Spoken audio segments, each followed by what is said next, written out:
That's a really great group to play in, and I am curious, like how Paul's feeling the offline DK. I'm wondering how he's feeling that. Uh, Was did he have any impressions on that? Because I, it's a well, slightly sharper. It's like a little tighter, but that's fine because I know that Paul really will. Paul adapts very fast. People underestimate that about him. I left a little bit early, so I really didn't get to talk too much. That's the only ones we were playing our matches because I was wearing sunglasses. I don't want to drive at nighttime with sunglasses. Right.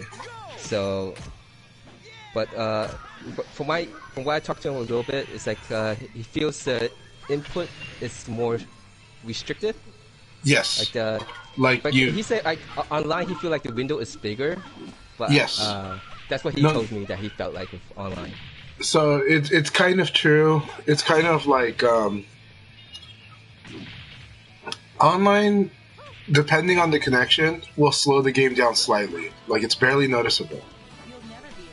And when it does that, it kind of expands the input window if you understand how the input and lag. Right. And then when you play offline, you don't have that, so you can feel how sharp it is, and it kind of like there's like the windows is like slightly later then because So you're not dealing with lag. So I think when you start playing offline at first, I think he might have not. Some of the text doesn't come out because he input too early. Yes. So that's one of the effects is you'll input a little too early. If you were good at doing it online, you will have to get used to that. You'll have to input a little later, and then but not just that, but the window is smaller, and you'll have to deal with like. But it's not as big of an issue. Like that one takes a few games to get used to. The thing that takes a while to get used to is like your opponent being in your, like there are certain options that just, it's a little relentless up close. Yeah, so it's hard to explain. But when you feel it, you feel it. But you adapt. For most players that can notice it, they'll adapt pretty fast. I'm not sure if the buffer window is actually larger online. It's I'm not just thinking it's because there's a more latency. Yeah, it's shifted sooner, but like I said, in the case where the game slows down, the input the window is bigger, but only in those cases. A lot of times we're playing at a pretty normal speed though. So. The other thing that I noticed when talking to people who's playing is even if they play offline, the difference between the home TV setup versus the venue's well, that one's 100%, yeah. So I think the venue monitors are like really good. So yes, if they might have loose input too because of that sometimes. So you have to adapt a little bit to that too. But also yeah, and I know you guys are playing Ultimate Showdown, but what I will say is you get a really crazy dramatic effect if you switch to like actually, PS3 Friday, or 360. Friday we played on DK's PlayStation 3 Final Showdown. On my PlayStation 4 Ultimate Showdown, and on Paul's PlayStation 5. So we got to try all three. It's fun. For me personally, I didn't notice too much of a difference, but you know, everyone's different, right? Most people can't. Like I barely notice it, but it was funny watching or not watching, hearing about when Renzo went up to Seattle, he played with Dark Nova and with Steel Bass. And Steel Bass switched it to a CRT PS3 setup, and that was like suddenly like super like minimalized lag, and even Renzo was having a hard time adjusting to that for a bit. That's the story I heard, anyways. Because it is that is a dramatic difference one. But yeah.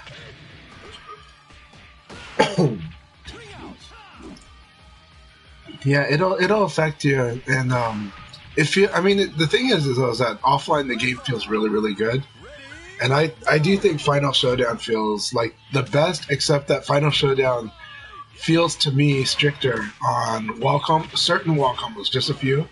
Like I feel like Ultimate Showdown rounded them out, you know, like they just feel slightly easier, and I don't.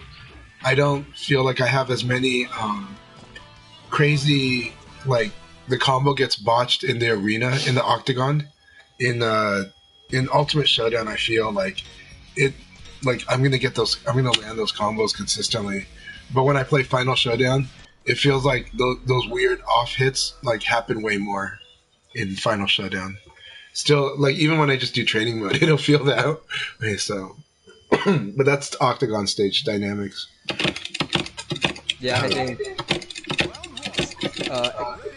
observe that closely about the wall combo stuff. So I'll be curious to see if I feel that too later on.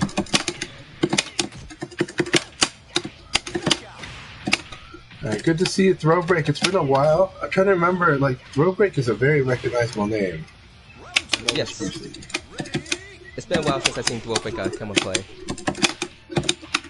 But glad to see people showing up after a while.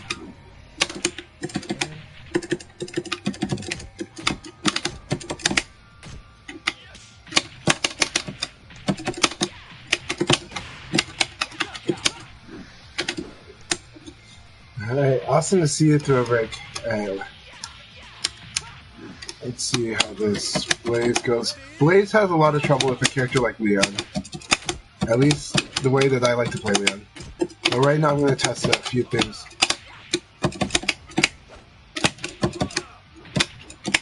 Okay, he does a lot of elbow kick. That's going to be very risky. I'm letting it happen right now, but...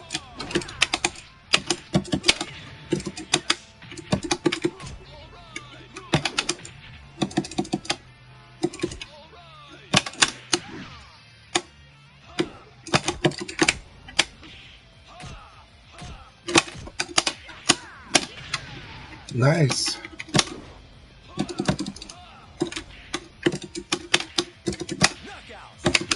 Alright. Thank you very much, Throwbreak. I like fighting out Blaze. I wanted to see what you're going to do, so I hope it didn't seem rude that I played more defensive in that last round. I wanted to kind of see what your flows were going to be in those situations. And I like it, but I did give Blaze a real hard time with the fact that Leon can outrange a lot of Blaze's attacks, and so that makes it really hard for Blaze. I can, like, the mid-range I can control. Same with, like, Vanessa, right? And Blurring knows this, so. Nice. Nice.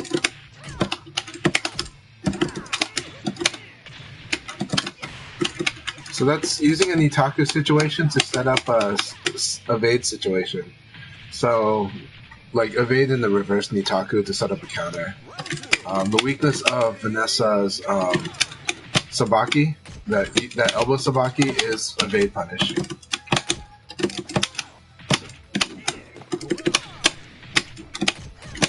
Hey, Paul. That said, if Vanessa's in defensive stance and if she has a hard read on a bare, then a really good one, if she's really convinced that they're going to do a bare, is her high elbow. But that's very risky. You know, she does have a lot of mids that she can use. But as you can see, the weakness of the Sabaki elbow is really good because it will punish people for a bare. But again, I just had a hard read and said he's going to try to punish a bare, and I'm going to evade.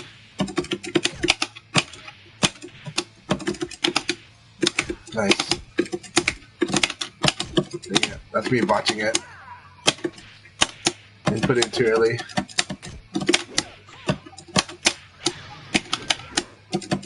Okay. So, Blurring is a good match. So after the Vanessa KK, I probably had him mental stacked a little there because of the fast poking, but so that's putting him in a mental stack state, but if next time, yeah, just I think he knows what to do with the KK situation because that's a really big situation for Vanessa, and maybe lab out to make it like reflex that you're mixing up like the two best options from that KK. That way you could really side turn assault the opponent that got KK'd, and that mix up should be like it allows you to not have to think, and that you're just constantly really like forcing the opponent into another type of attack with a side turn line, which is really nasty. So I start a timer to start the league. So 5 matches. Those who's watching the stream, if you want to participate in the league, password is 0703.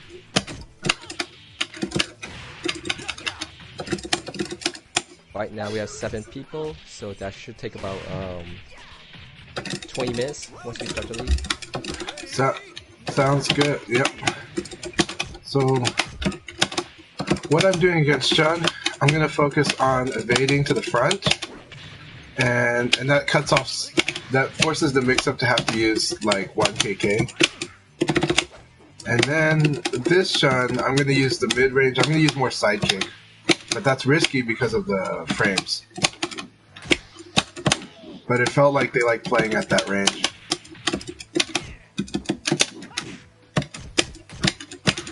And for throw escape, I'm focusing on neutral.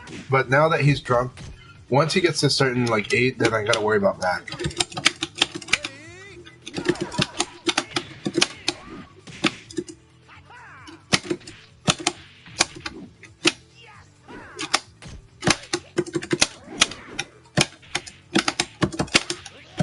Nice.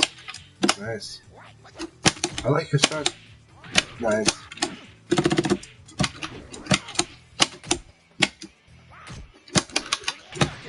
I botched my inputs a couple times, but that was good. Alright, let's see if I can come back. And thank you so much, Akai. I'm so happy to be in league. Nice. That was a nice 1P.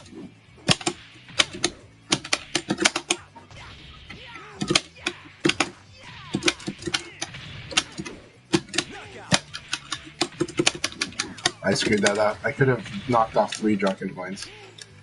That's more. I could have knocked off like 4.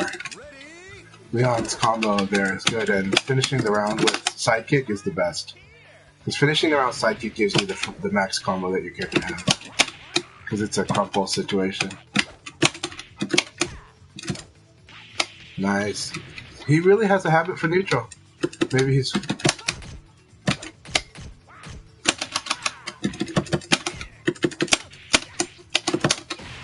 Alright, good game.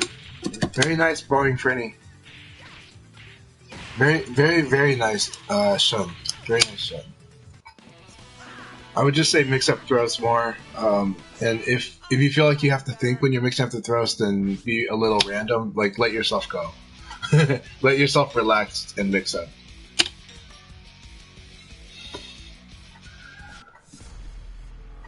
And by the way, David Blaine, really good to see you. Always wonderful to see you, so thanks for stopping by the stream.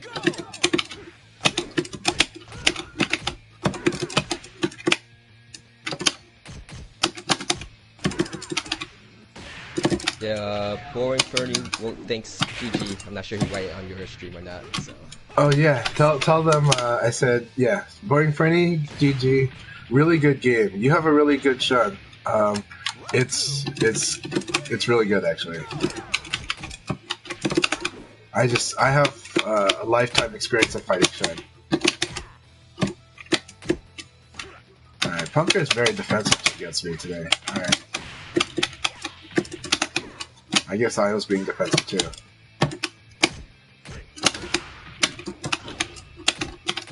That was Leon cheating. Leon has a good cheating with that uppercut. So I'm glad to see that it will cheat against 6 PP or 6 in that situation. But it's the hard part with the cheating with the uppercut is they're very frame specific.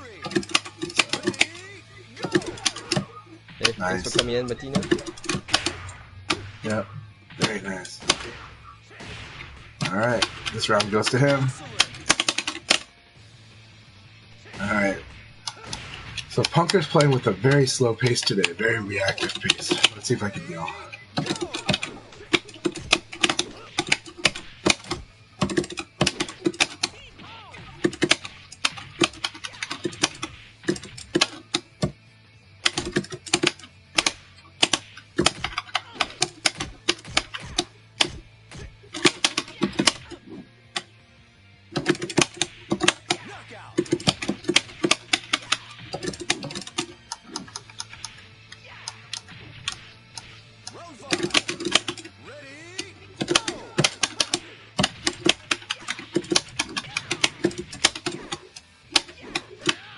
Nice, good punish.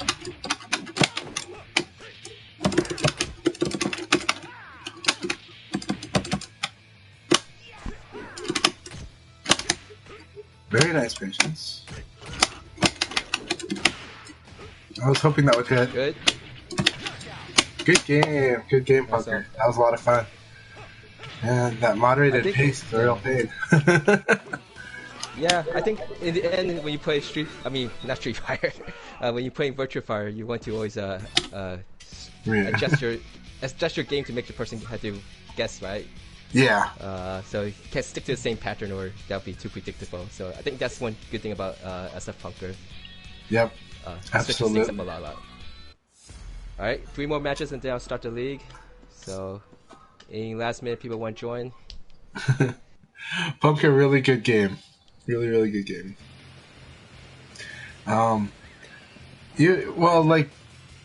You're playing a very strong Rusty game, right? You're playing a game where you're kind of like remembering what to do, but you're picking very good options, and and the pace that you're playing is still very safe. So that was good.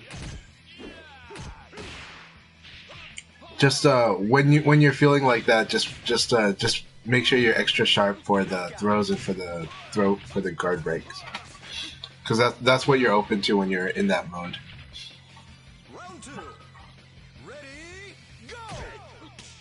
Alright. Very nice.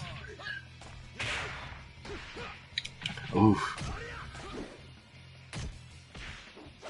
So it might be part of Punker's rust, or something that they need to lab if they haven't labbed it already, but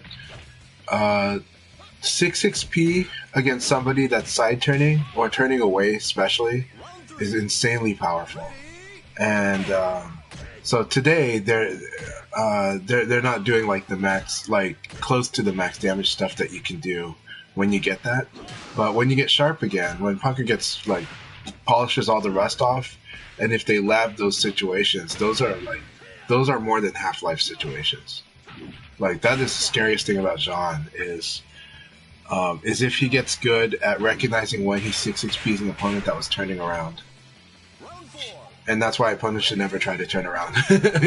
But Blaze is going to do it sometimes, so it does come up in this matchup more. And it does come up against my Leon if my Leon starts doing 4-4K, which he shouldn't against Jean for that one reason. Right? Then there's ways to set it up too. There's the side turn, which is what Himijan really messes people up with.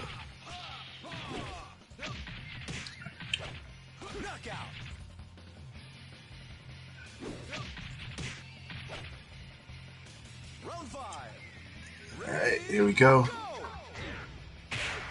Nice. Oh, yeah. The funny thing also, of course, fighting Blaze is when you forget to do the Blaze specific combos and you end up like whiffing your combos against him. You know? Because of his slight weight and tiny. Yeah, he's the lightest character, I believe, right? Yeah, he's the lightest and he's tied for shortest. You know?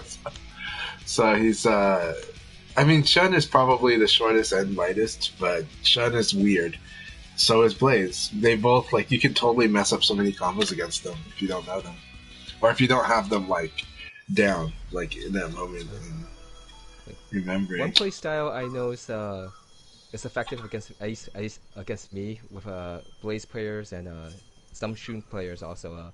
It's a distance game. Like, both Shun and Blaze has some really good distance game. And, Shun is the master. Shun has the best spacing in the game.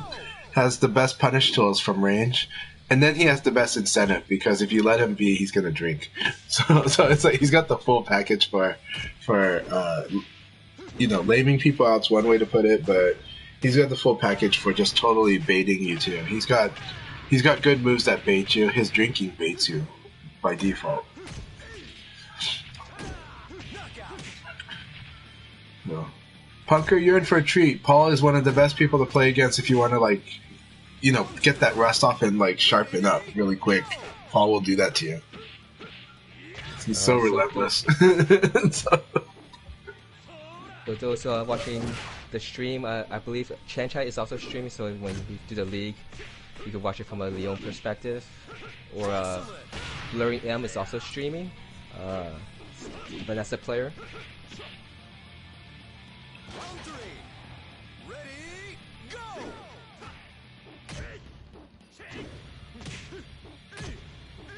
Yeah, on Friday when we were playing this, some of the players were using the Tekken outfit, and people walking by just accidentally think that it's actually Tekken. So it's a good tactic to rope them in. Tell them it's Tekken 8. It's like, here's Tekken 8. Want to learn it?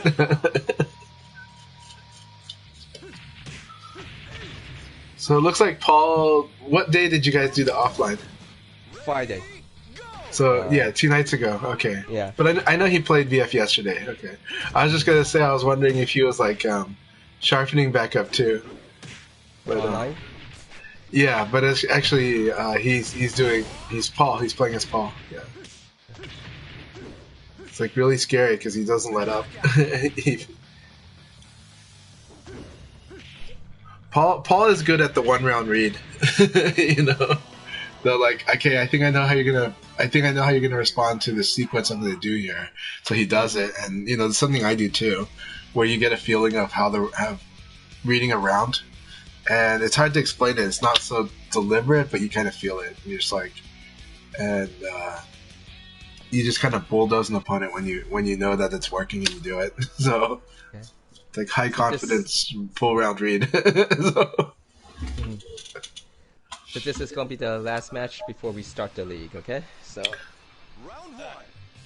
Ready, go!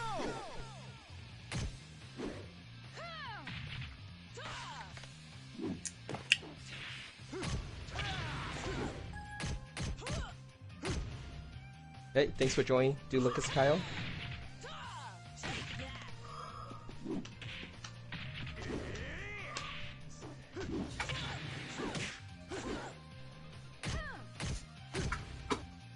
And even though I know it's coming, I still just have trouble. I know how to punish it, but I'm always too slow to recognize it. Though I know it's coming when Paul likes to do when he evades something decent and does 3 people's K. Actually, I ate that a lot on Friday. Yeah, the thing is so nasty. Guaranteed to Byaku, yeah. It's just right. Yeah, it's guaranteed. Yeah, guaranteed double palm because of the way the frames the recovery and because double palm is a mid. so all those combine to a guaranteed double palm if he hits you side turn with the 3P plus K, and it's just so sneaky. And if your default in an evade war is high jab, you're gonna lose to that. So you have to switch to safe mid.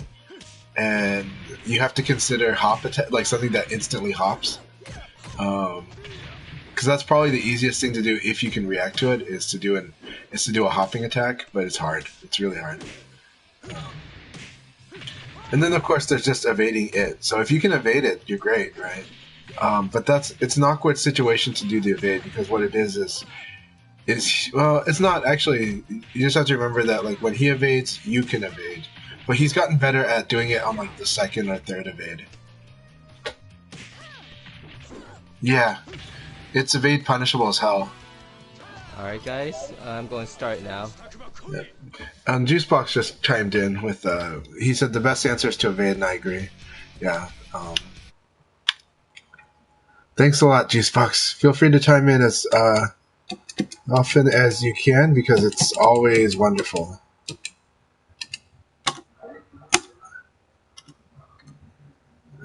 Good luck.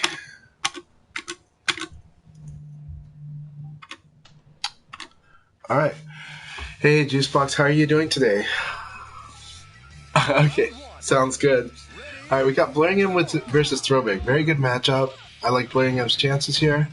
I think Throwback. I'm guessing that Throwback just came back to the game. They're doing a lot of good stuff with Blaze, but they're getting used to the flow and like a lot of the tight sparring. Blurring is a very strong player now.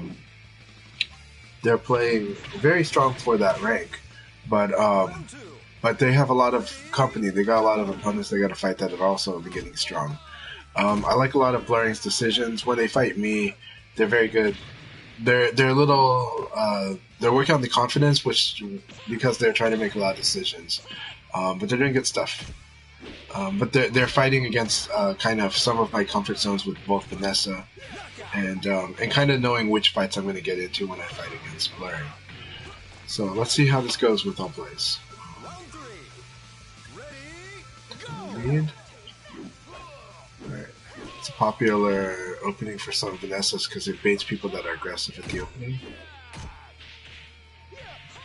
Very nice. Very nice. They went for a guess. That's okay to lose on a guess. But they went for an immediate side throw guess on the KK. But now they have a very high odds, like they should absolutely be doing a mid after the KK now, and a good one. So they went for the throw again. Okay, all right. I would have just gone for the mid because I just know it would be safe, but also has the reward is just really high. You know? But it's true. If the opponent shows defense, then do throw. You know, so they guess correctly. But the thing about guesses is they're not just coin flips, right? They're looking at the outcomes and weighing those outcomes. So those outcomes, that's why it skews heavy more towards attack. And then throw, but throw if the opponent is susceptible to it. So usually I would pivot to the throw and do default to an attack just because the reward is so high on the attack. And then you realize the opponent's definitely going to defend. Also, the risk is so low if you guess wrong on an attack because your opponent's side turned. The frame stats are like in your favor if they block, right? So then the worry then is if they evade. If they evade, that's a totally different situation, and that's where the throw comes from. Throwing might be the answer that BlurringM came to because opponents will probably evade and then attack, and so that's very reasonable. But I still like to do at least a couple attacks first to see if the opponent is like evade happy or not.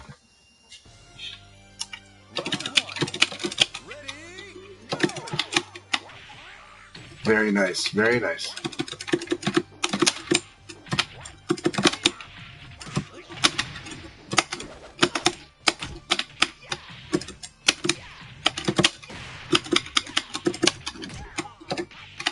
Very nice. I got rung out? No, I did not. Okay. Let's do this. Bernie's gonna kill me. Bernie's gonna kill me.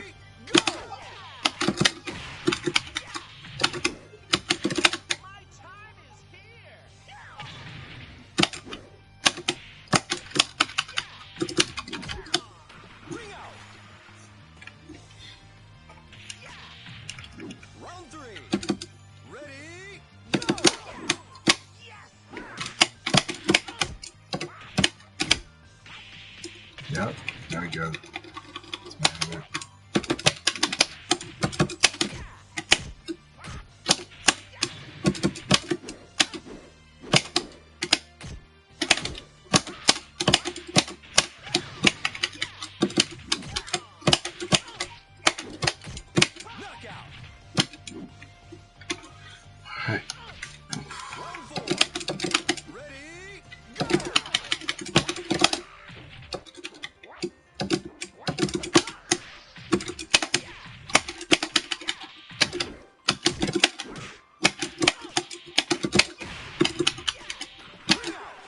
Thank you very much for the match point, Finny. That was really good. That was a really good game. And you played with much more difficult. You mixed it up. You changed up from how you played the first time we played. Very good.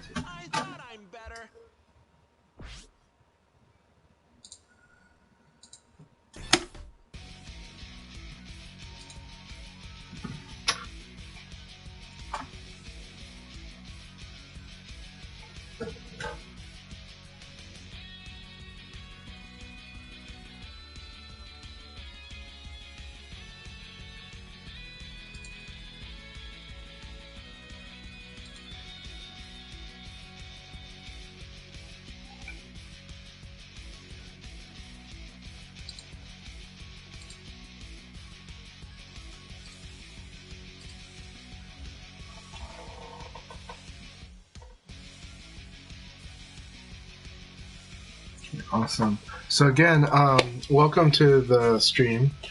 We are streaming on 3 different channels right now, so all 3 that are represented on Ultimate Showdown. So we've got Akai stream. He is the host of the league. We've got BlurringM. He's also always a regular, and he's a good player. Very good Vanessa, and a good Soul Calibur player as well. All right, we're gonna fight Throw Break. Let's go! Cheers, everyone. Right now, we're playing the first of the Sunday Akai leagues. If you want to join, just look for the room hosted by Akai, and the password is today's date 0703.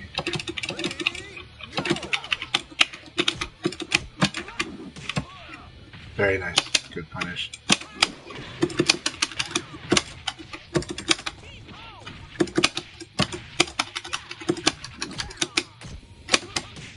Very nice.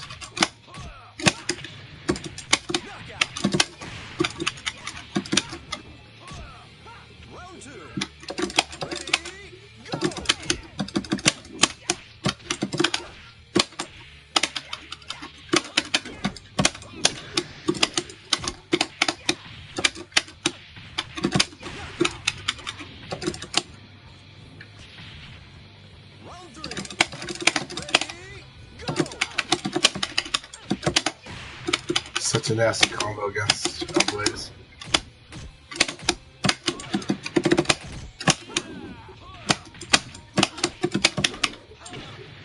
Very nice, that worked out. Very good, very good. I debated. Look at that damage. That is Blaze.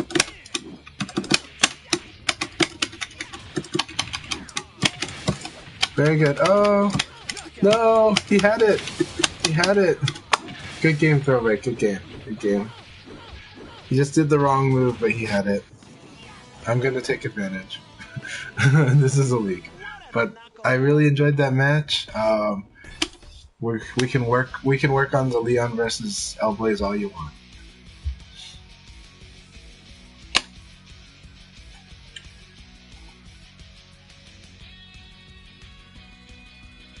So. Yeah, one of the things that I do like to do is I'm not shy about trying to call out, like trying to interrupt strings. So, so some of the sequences with Blaze are sequences where I think I like to interrupt more than some opponents do. I like to try to challenge it, even if it's risky. All right, round 4. Who am I fighting? I'm fighting Punker. Punker, awesome. I might lose this one. Let's see. I had a rough time against Punker. Maybe I give too much respect, but Punker is a really good player, so they deserve respect. But the thing about respect is you still gotta take respect. So you gotta force your game a bit. Not gotta try to do that.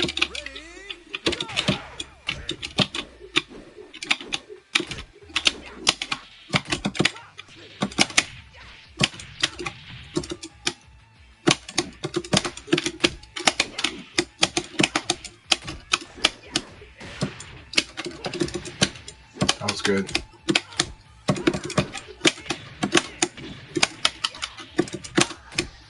Nice! Oh, punish that! Oh, they had it. Okay, work on that. Get that low punish back. I know you can do it, Punker.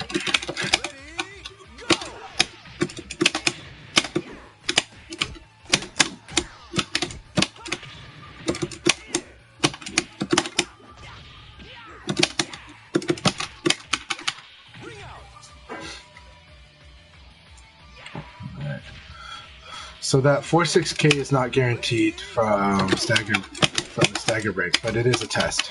Like, you want to see if your opponent can do it or not. Right. Thank you for the match, Punker.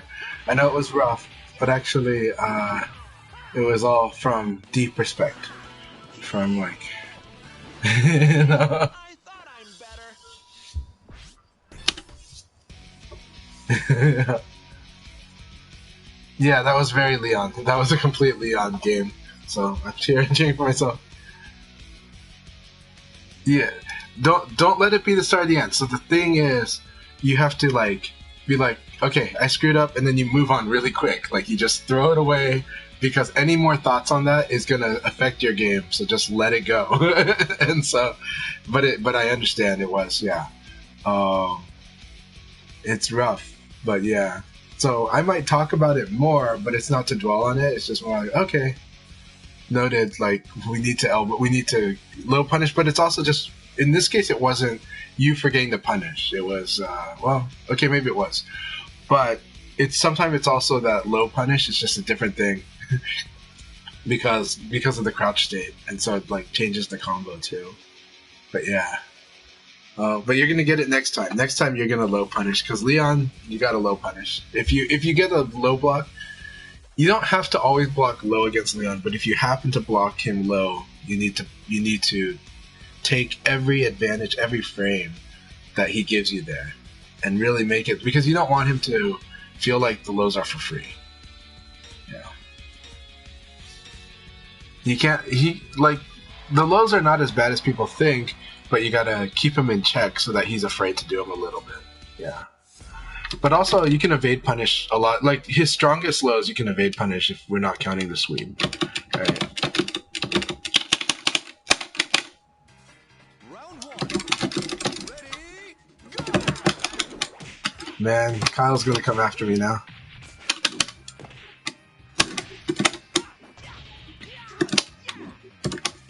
I hate Jackie. He actually, he outranges that, so dumb.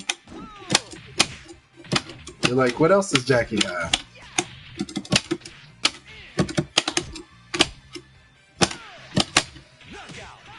He didn't go for low. Okay. He might also know that I'm susceptible to bids on the wake up. Nice. Alright, here we go.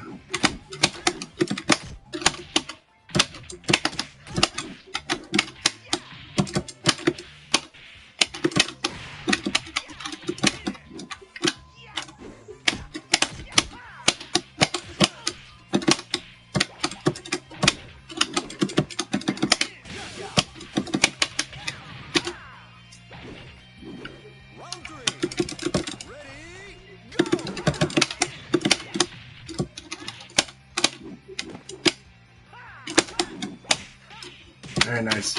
Good evade punishes. Holy cow. That's Jackie.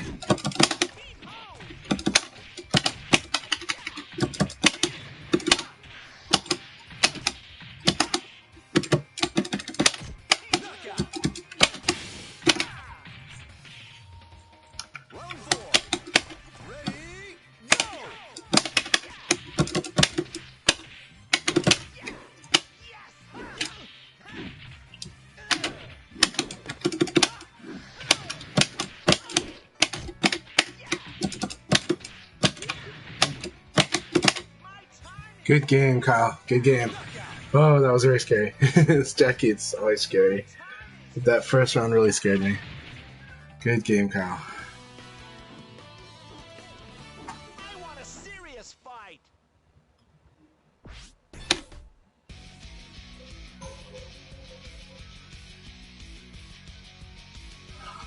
That happens. I think I had a read. I can't. It's an instinctual read, so I can't explain it. But I had a read in knowing when that elbow was going to crouch hit or counter hit you. Mostly crouch hit. So I'm sensing a certain crouching timing in your situation. So, I got I think I got 4 elbow punches on you because of that. I just had a strong feeling it was going to work in certain times. So yeah. Very good stuff, man. And the opening was scary, but then I think the last 2 openings I had a hard read. So, Medina Rico, awesome to see you. Man, I liked your Jackie last time.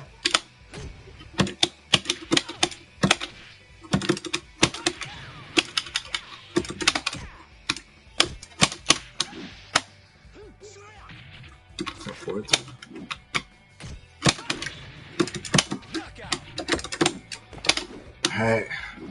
So I liked his speed of his learning too. This is the FeachA, right?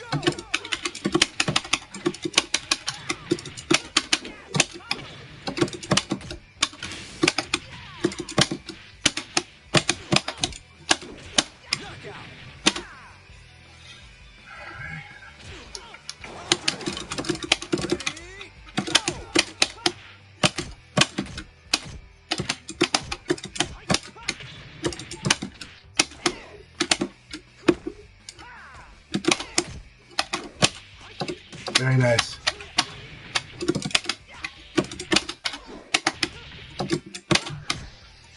Good punish. Yes. Wait for that low.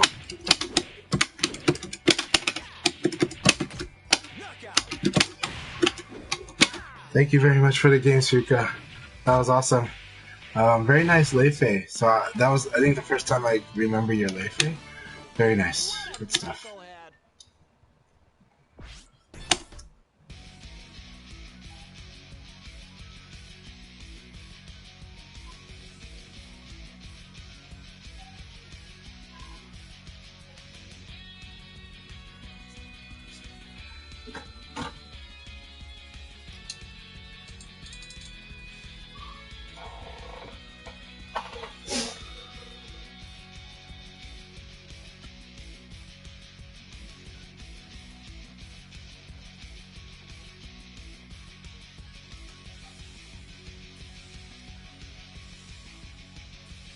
What is this conversation everybody got into?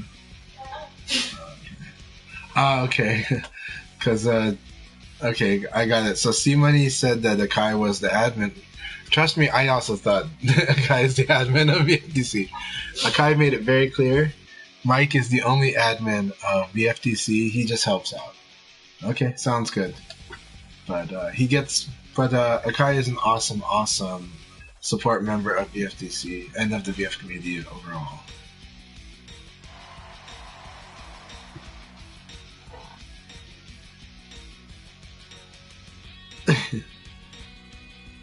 Okay, but yeah, did everybody see the Genesis fanny pack by Zara? What do you guys think of that fanny pack? It looks really cool. It looks like a Genesis controller, a Western Genesis controller. Oh, the Mega Drive controller was like that too, yeah. So yeah, it looks good.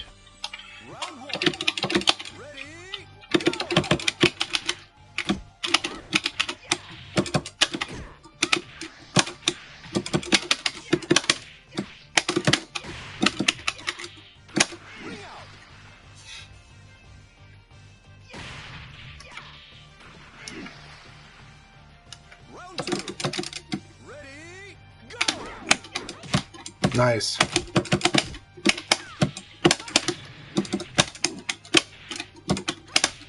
Very nice. I'm going to lose this round.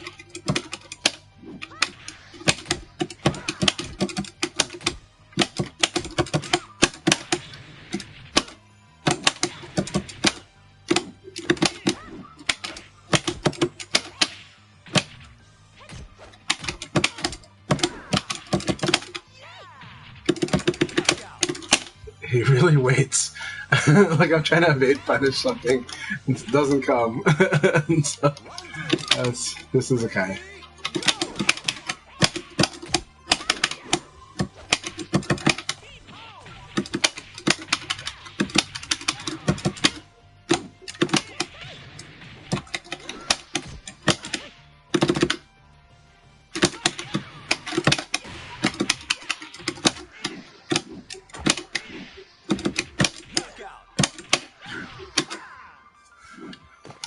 Still think it's a bit too passive, but I gotta be careful how I engage. So.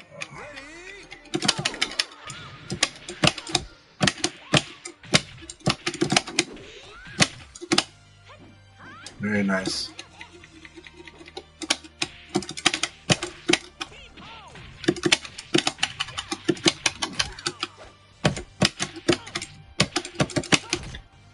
Good.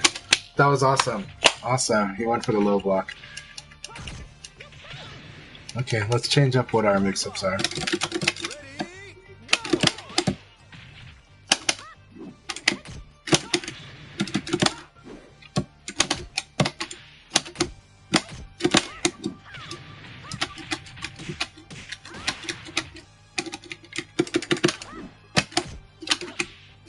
Good game, good. That was awesome. So he read the throw. Really awesome game. Okay. Hey Akai, that was a really awesome game. I loved the reads on the last round. That was excellent. I was gonna try to mix up throw you at the end there, and you did a 1P. So that was really good. I had a blast. Oh, thanks, Charlie. once in a while the matches. That was a really good game. Okay, that was awesome. Well played. It's like using the. He plays a very pull game. Like I'm sitting there trying to react to stuff, and he won't take the bait. So I gotta wait and watch.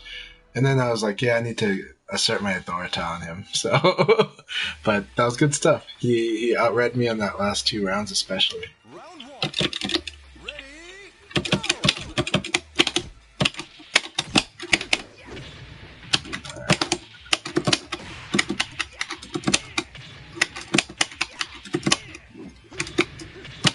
Forgot that the timing changes if you do it twice in a row. Oh, I love that. One time I guard, but he knows when that one time is going to be.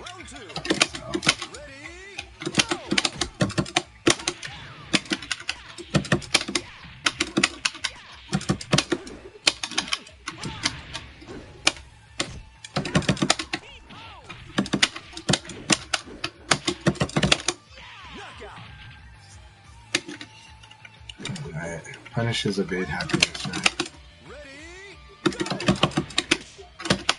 I hate that. That's such a good sequence.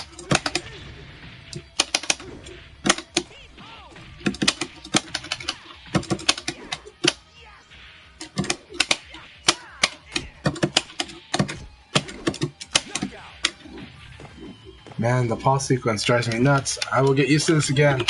I will beat you, Paul.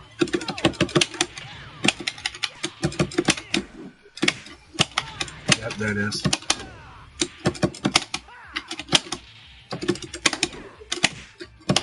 Guaranteed.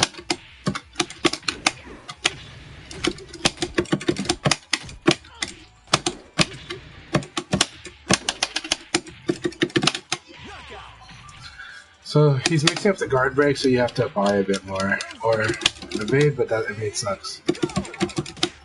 I hate that shit. Oh my god. That sequence.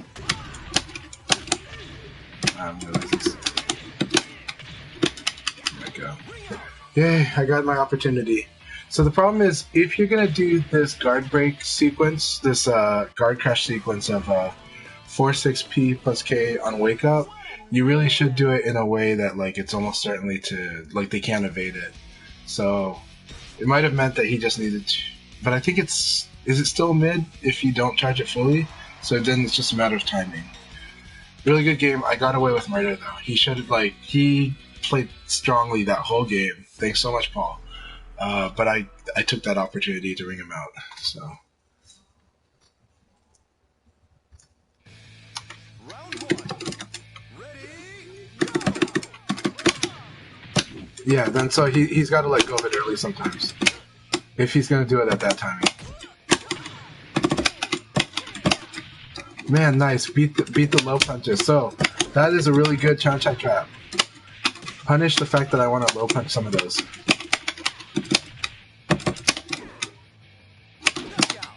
And then use a low punch. Okay, good. Round 2. Ready,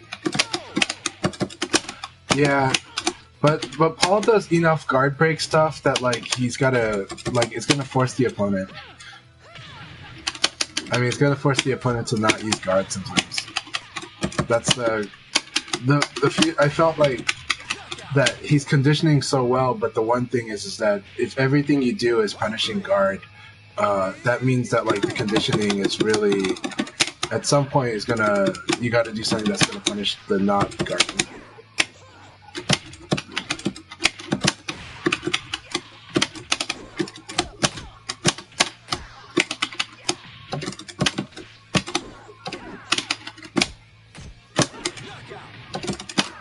Whew. I got the low end. Round 4.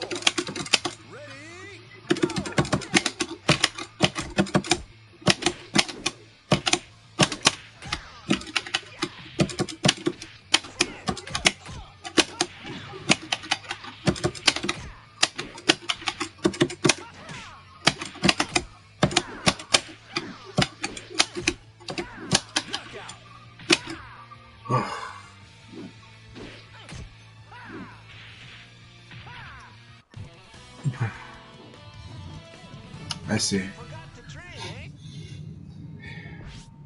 Yeah. Juicebox, you fought me enough to know that like I'm crazy enough to evade on wake up when it doesn't work on meaties. So you know. But it's also I think was it sometimes I like taking the hit on the 4-6 P plus K as opposed to getting guard broken by it. So that's the other that's the it's not even a read, it's a react. It's like I'll take the hit. And,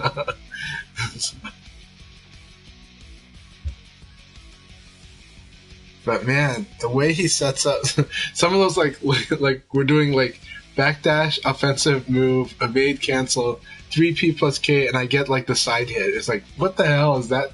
That opening messes me up. I need to study it and laugh because that opening has nailed me so many times, and I'm like, why does that thing work? Like, why does he get side hit on me? You know, in that specific opening where we went into some crazy amount of times doing that. So. Is it Akai? Yeah, I won by 4 points. Yay. Yay. And Kyle, look at that. Kyle, congratulations on 3rd. Paul got like 4th. That was really awesome. Punker got 5th. Look at those 3, 4, 4s. That was awesome. Let's see.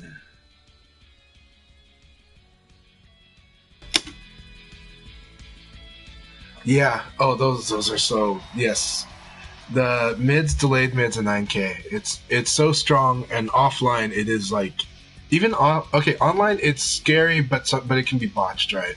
But actually it works on offline. But you got to use like your frames to make the delay. So make sure you use that. That way it'll line up. That way it'll work. And that's how you should do it in offline anyways. Like GT says, you should make use of all the frames that the game gives you. Chanchai? And that includes delays. So, yeah.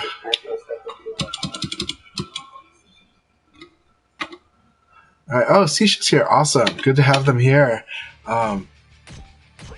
Yeah, I've been chatting with Juicebox on my side about, because Juicebox has been giving some awesome feedback. We were talking about Paul. Kyle, really, thank you. Good games, too. Yeah.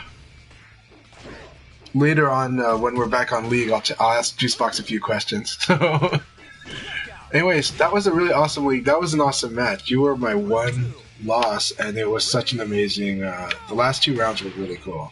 I like what you did, Akai. I like the reads you made. Thanks.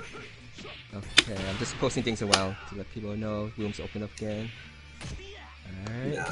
What Juicebox said on my stream was that after the offline experience at Combo Breaker, no, CEO at CEO, you know, like they wanted to put more like mids, delayed mids, and of course Akira's 9K, which is always really good.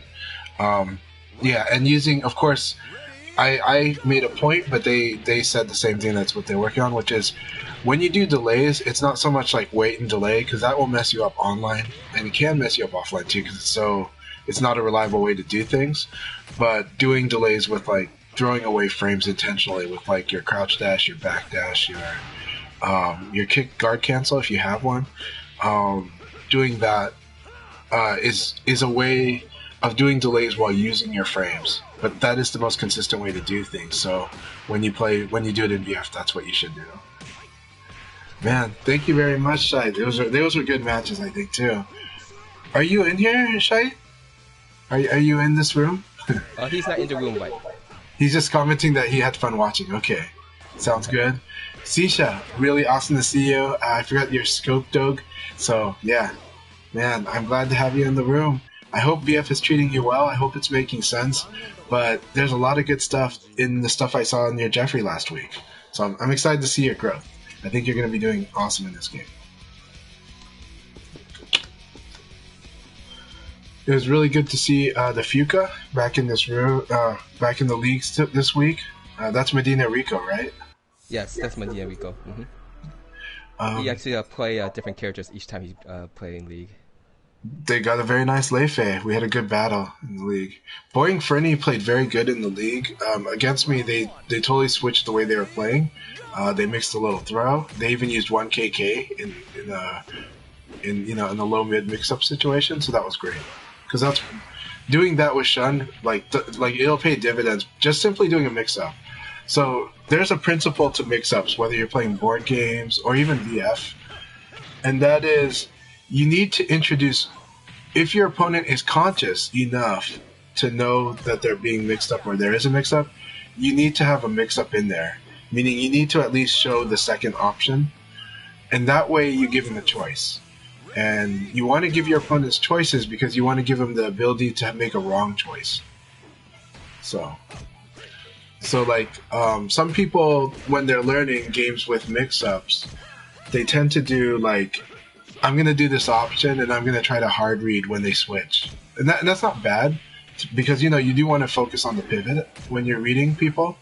But the other is there is a sort of passive way to do mix-ups, and one of them is just you need to at least show the mix-up option once. You need to make it. You need your opponent to at least consider the possibility that you're going to mix it up. Even if you're going to do like neutral throw all the time, you have to do forward throw at least once, because if you do that, you've introduced actual guessing into the game, and you give your opponent the chance to make a mistake or to read wrong.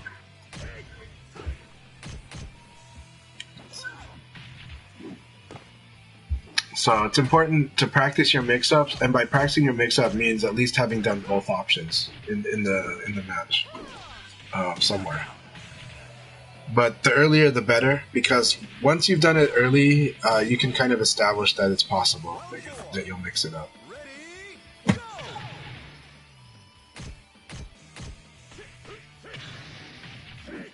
That said, there are tricks of the trade, things like rules of threes.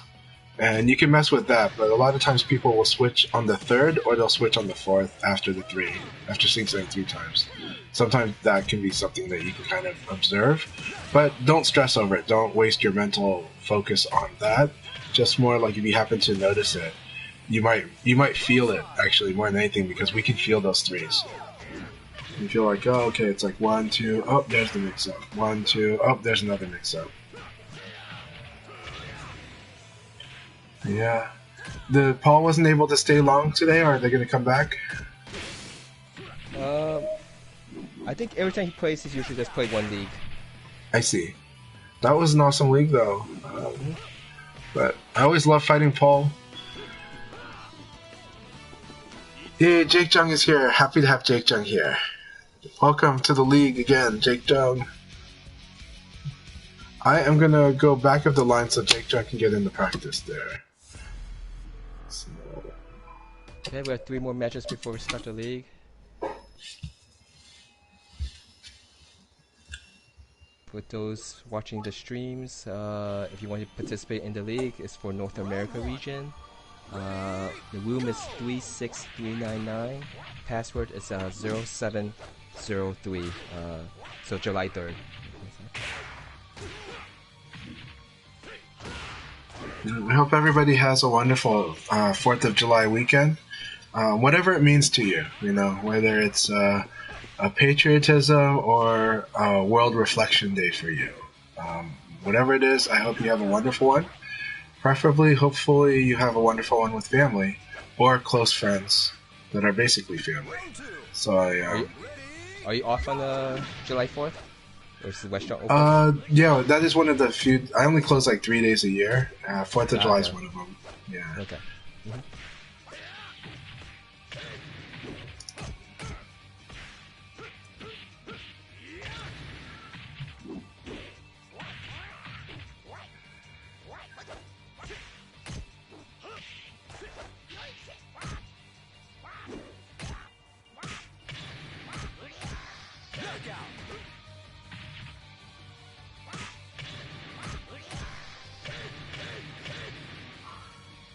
Round 3. Ready, go!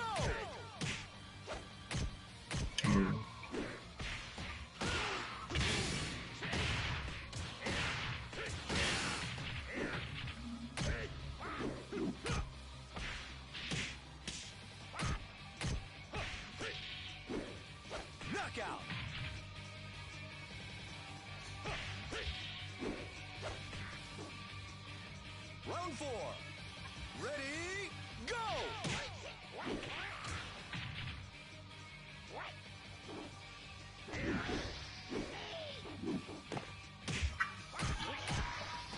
I'm looking forward to it too, Sisha. Let's see. Thank you very much. I hope they were helpful for you, and I hope they weren't too confusing, the videos I made. Sculptog gave nice comments about the... because Sculptog has been learning VF very recently, and I think they're already playing pretty good. That's Sisha. Yeah, I think he's a friend of Shite, right? Shite Fighter? Yep, that's correct, yeah. I think they met in an offline session, so yeah. Oh, okay. That is the power of locals, right, Akai? Like, you see the players that... Also, locals are a wonderful place for people to see how cool this game is, you know? So, yeah, very nice match between Punker and Fernie. I think Punker's getting more and more... I can see that comfort level going up. So, beware of Punker in the next league. Fernie's doing good. So, do you know much about Boring Fernie? This will be the third time he participated in the league. He's the start. So it's been he started playing maybe last month. They're playing a very good Shun. They're playing a very good Shun. Only 1 month. Well, I only know him for a month. I think I met him through the hosting this online league. So.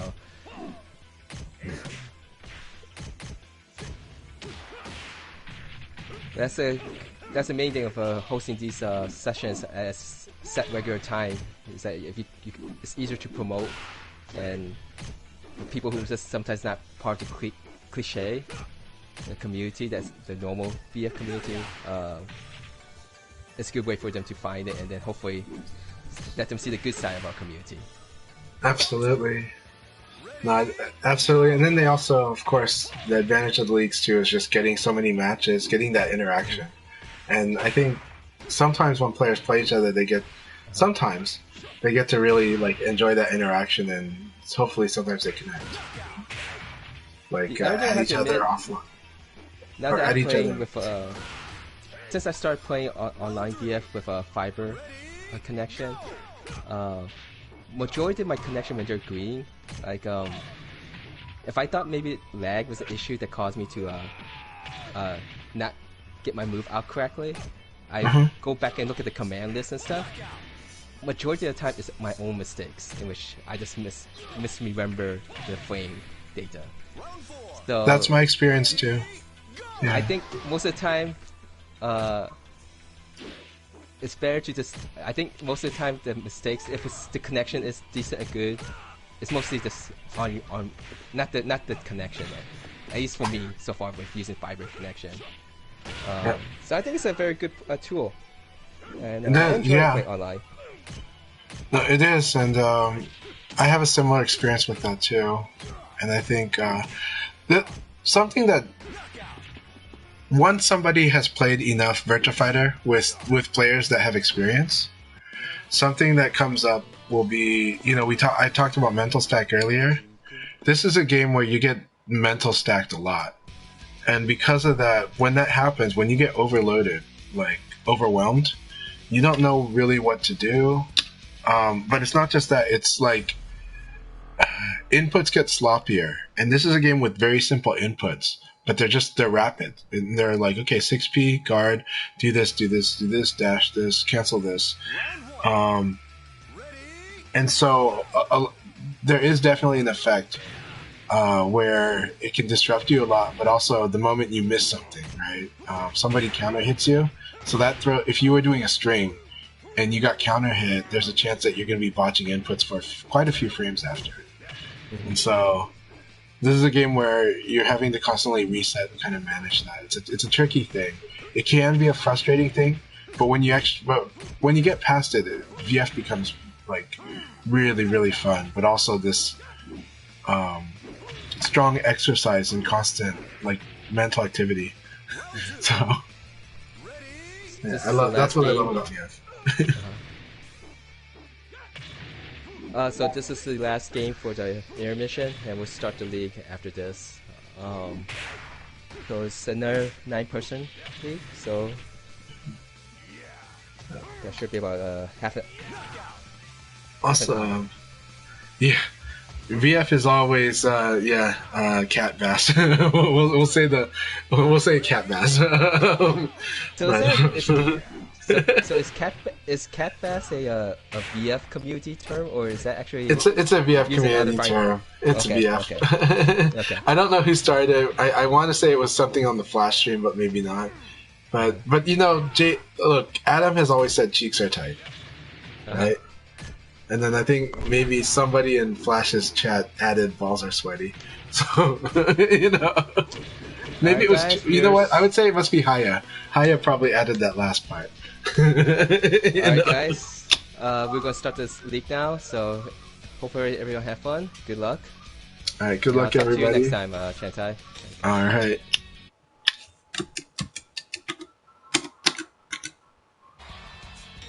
Alright, me and Akai first. Way to start. And I did turn off my mic. I'm not going to pollute his. I know that he can get distracted by that. Actually, I'm not going to use it on him. Whenever it's happened, it's never been intentional. And I'm back on the V5 setup, and it feels so nice. Like, feels very comfortable.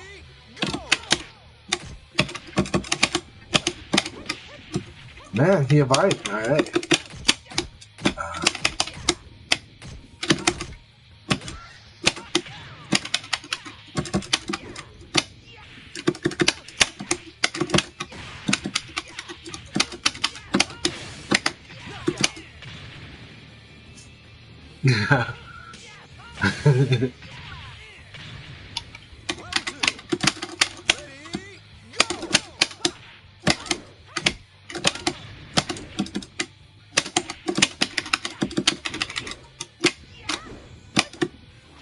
Oh, he switched to forward. I went to back.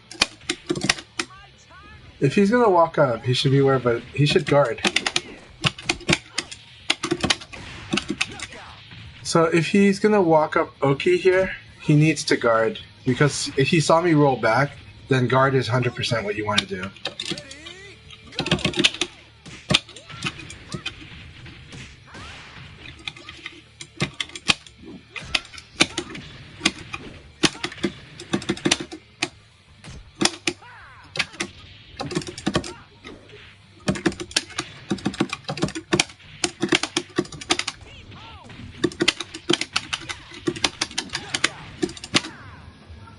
Good game, Akai. Good game.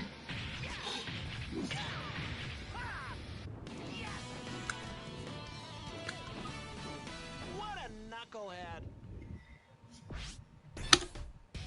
But I like that Akai went for Abari on some of the Nitaku on the reverse Nitaku situations. That was very interesting.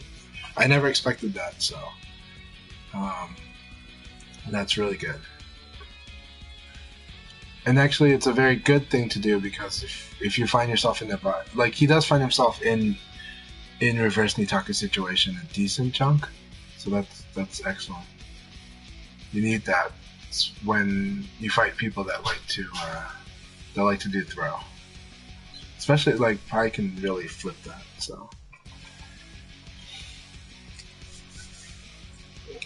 and also FeachA, the match that you played on the warm-up looked very good. Keep it up. Let's see. They were fighting Jean, and there's a lot of good stuff to learn against Jean. That's good. They did good against Punker.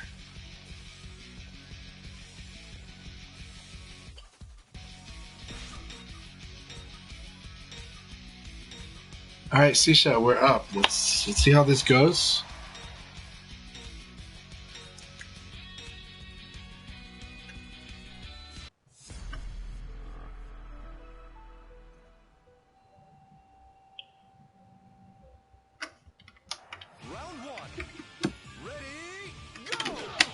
Nice. Nice.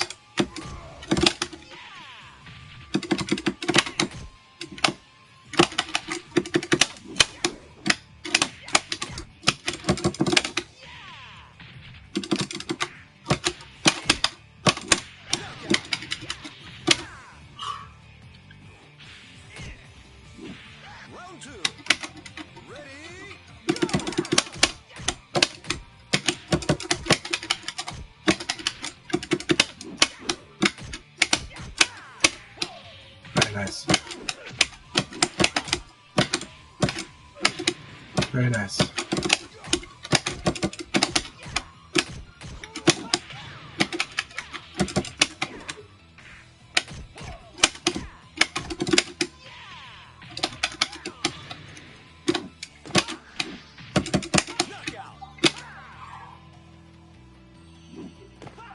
Round 3. Ready?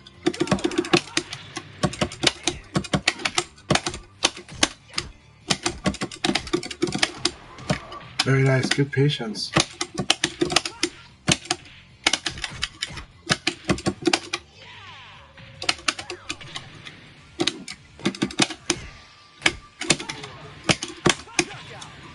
Whew. It's really scary. Like, you actually had some good reads where, like, if I went for the throw twice when I kind of wanted to, you would have like launched me. So I'm glad that I was able to change my option and like tell myself don't do it at those right times, because that was scary. There were a couple times where I wanted to throw you, and I felt like, and I saw that you actually went for the launch, and I last second changed my option. But that was really like last second decided to attack instead. So man, good stuff. Your instinct might be right, like, because my instinct wanted so badly to throw, and 2 of the times when you went for a Mari. So it's good stuff.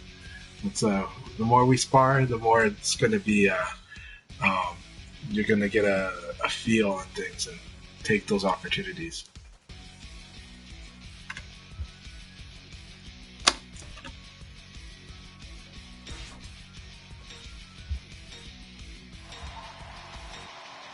Alright, next up, Blurring. Alright, here we go, Blurring. I really like fighting with you, so I really liked our fights. Let's see here. I will say the stuff that Juicebox is working will really help Blurring too, like learning how to do certain delays, but Vanessa's just a very different character, and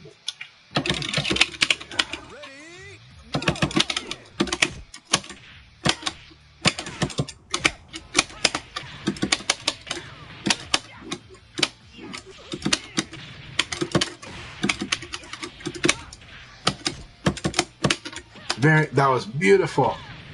He did the low throw to punish the fuzzy guard. That is exactly what I want him to do if he reads fuzzy guard. That was good, Blurring.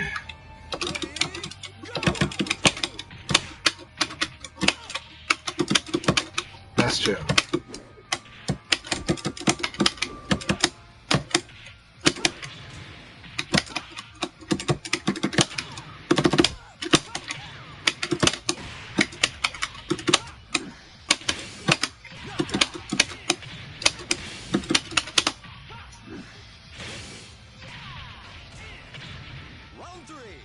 Yes.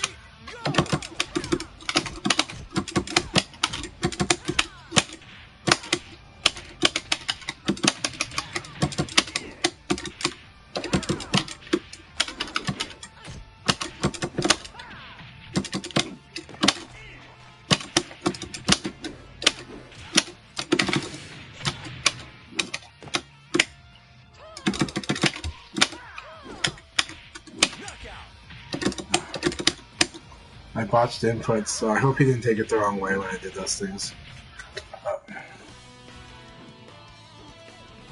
Yeah, well that's why you have to be, the small advantage, small disadvantage situations are the nastiest.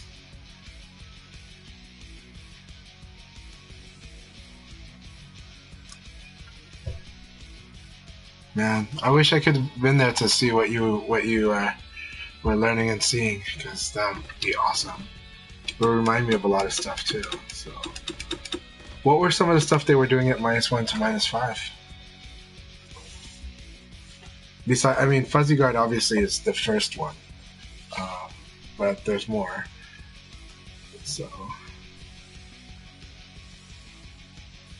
of course, yeah.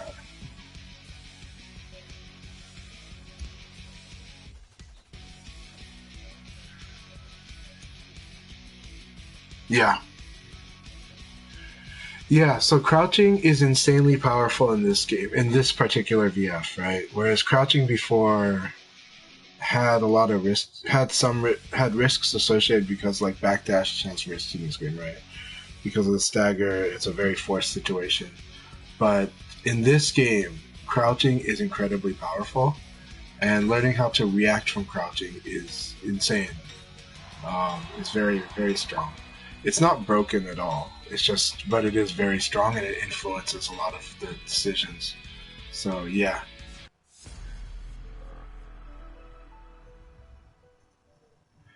Right. Right. And then if they like, if you can't get the crouch hit on the elbow on them, it's hard, right? But Round one. Ready, go!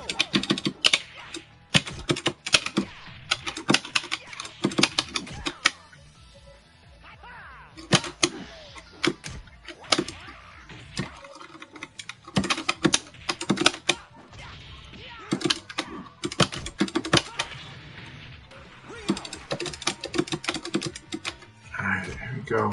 Ready? Round two. Ready, go! Ring out.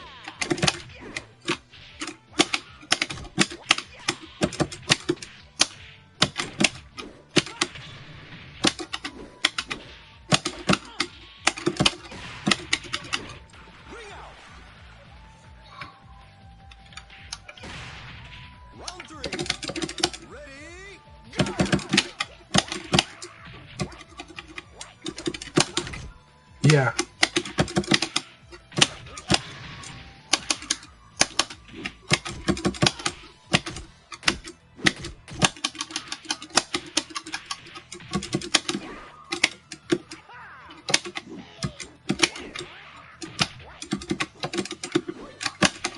Knockout. Round four. Yeah. Ready, go!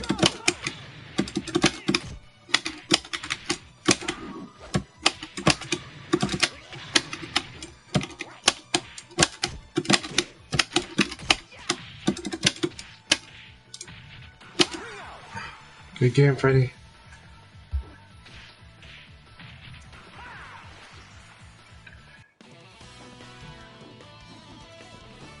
Forgot to train, eh?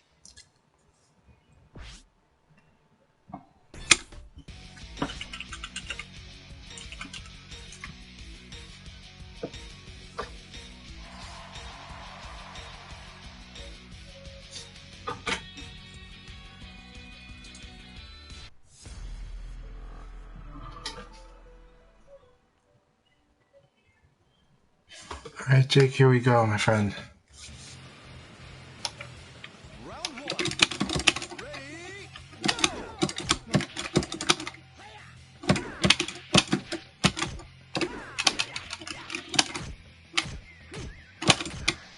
Very good. Oh, he didn't punish it.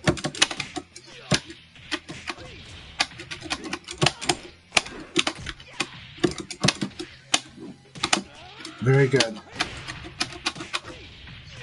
Awesome. Knockout.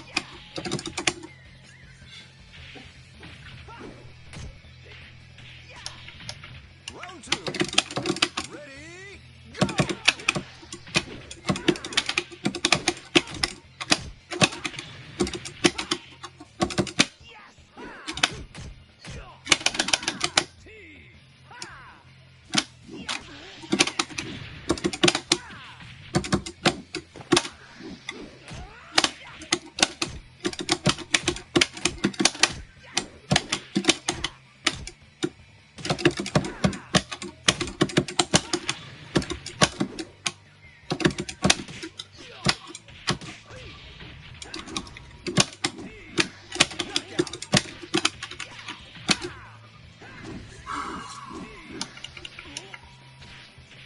Round three. Ready, go!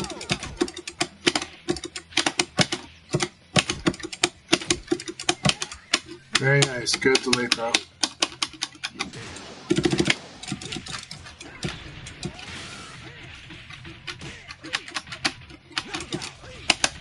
Good round.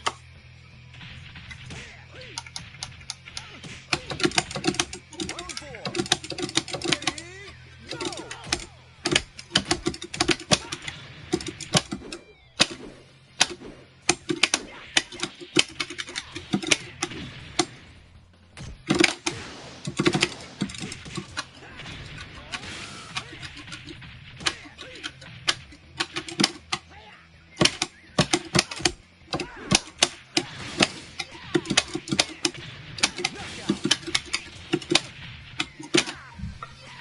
Good game, Jake. Whew.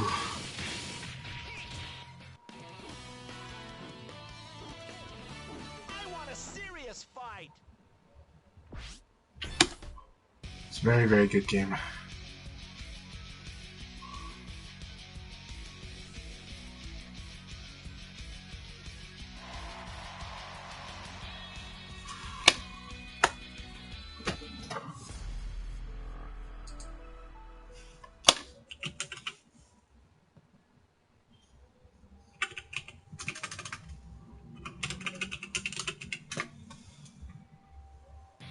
Yeah, offensive moves are so good when you, for that exact reason. When you read somebody that's defending in general, it is so good. And that's what I love about it, but I'm still not comfortable using it that way. But that's why I love that, like, even like Paul is trying to use it that way too, right? And it's huge.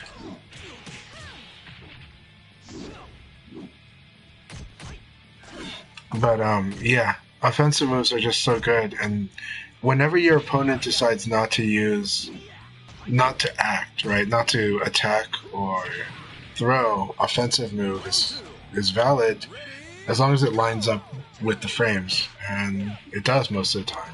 So yeah, so when you fight Japanese, that's why you're seeing offensive move everywhere, and it's something where when I tell developing players not to use it yet or to focus later, it's not because it's useless. It's not. It is insanely good, but it's one where you have to know what your opponent's doing or not doing.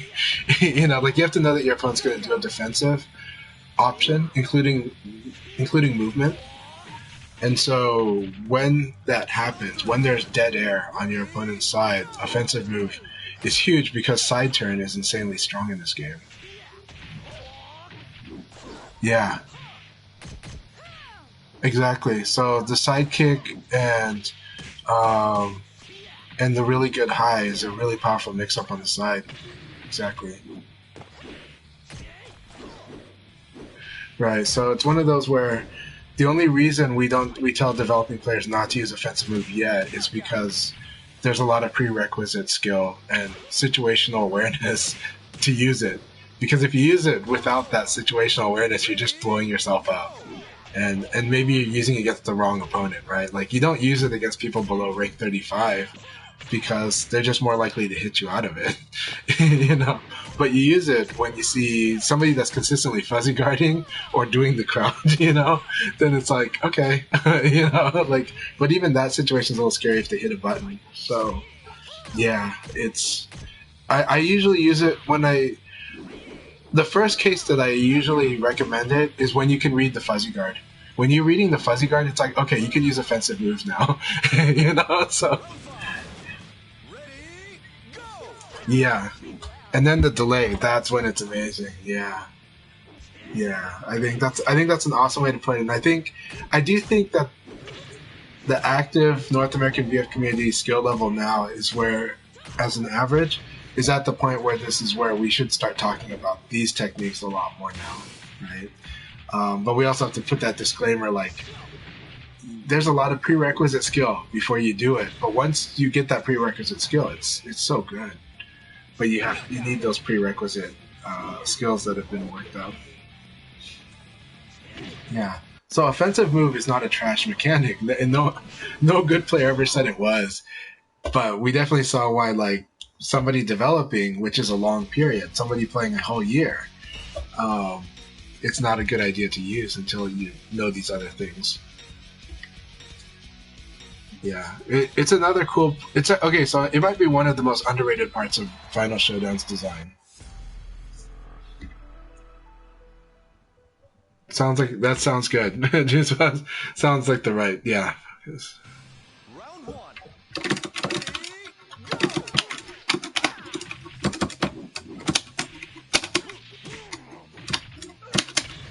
I thought I could get away with doing it.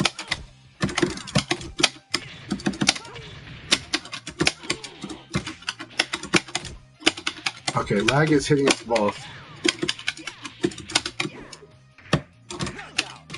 I did it the wrong way. Still good. With the way that I did.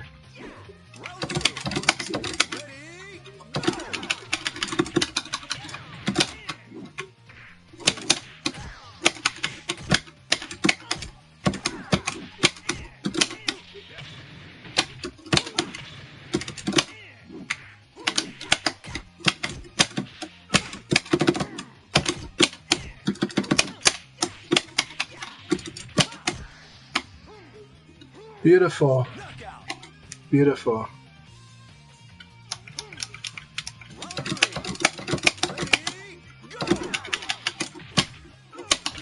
Man.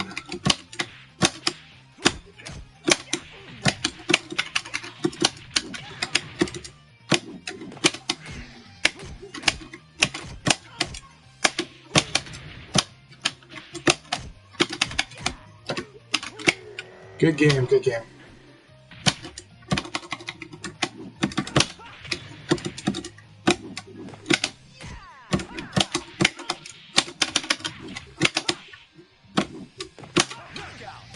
Good game. So it's been a while. They played very good. I'm not gonna use lag as an excuse. Lag was something that we both had to work around, but you know, they guessed well. And when you play with lag like that, you have to guess better, like you do. And I didn't. I didn't play against Wolf. I just played kind of normal. And until the last round, you know. So I lost that one in a very fair way. It is a laggy connection, but it was a very playable connection.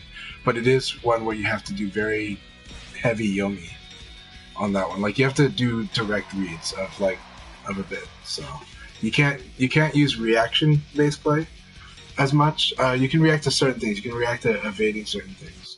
But yeah. But that was a lot of fun, and I hope I fight more with Hot Rod. Even with that connection, it's something for me to learn and work on certain skills. So. Round one. Ready,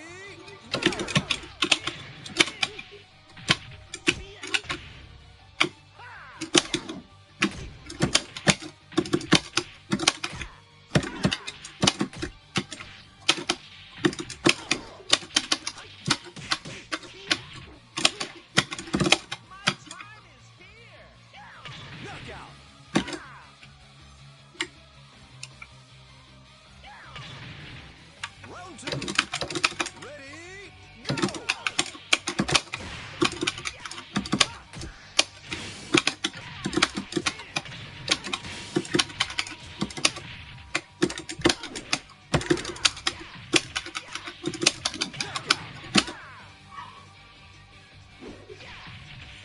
Round three.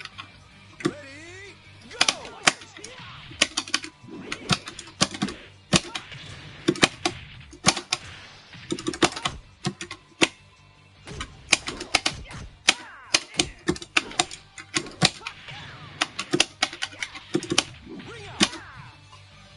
Good game, FeachA. Whew. Very nice, FeachA. See? I thought I'm better.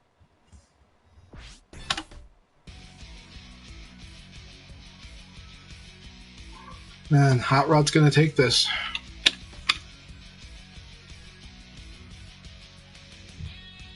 Alright, FeachA, beat Hot Rod so I can win.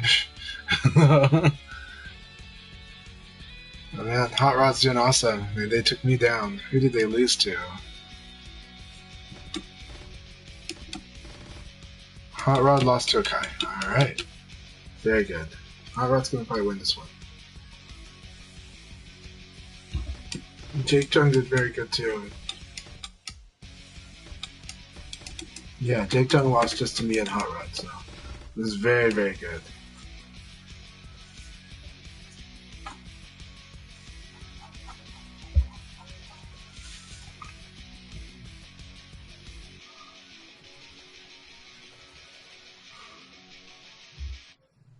Man, very good stuff. I like that Hot Rod also kept going for high reward decisions, so that made it very scary. Like, that's kind of how you should, especially with Wolf. Wolf should be going for high reward. So, I'm glad Giant Swing is not as powerful as it used to be. You know, it used to be just a flat-out game ender, and now it's on par with you know, Burning Hammer is bigger but slower, and that changes the frames, changes more room to get counter hit, or not counter hit, but more room to get interrupted. You can't counter hit. I don't think you can counter hit somebody that's throwing. I think it's always a normal hit or recovery hit.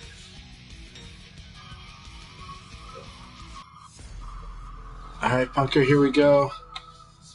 Watch me lose this and give a windmill slam to Hot Rod. But Punker is very good. He's getting comfortable now.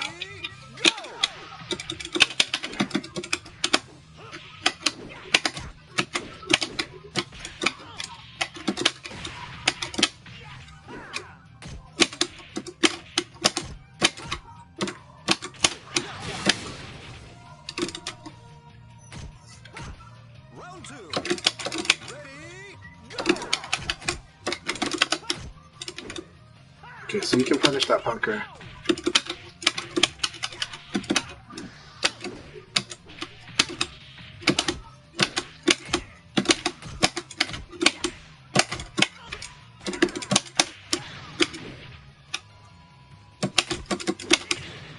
Knockout. Round 3. Ready, go!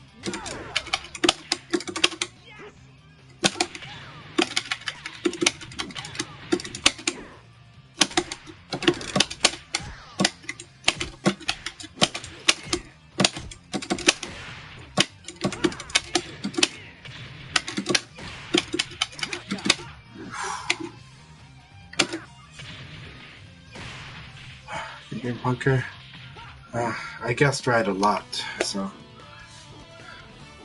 want a serious fight.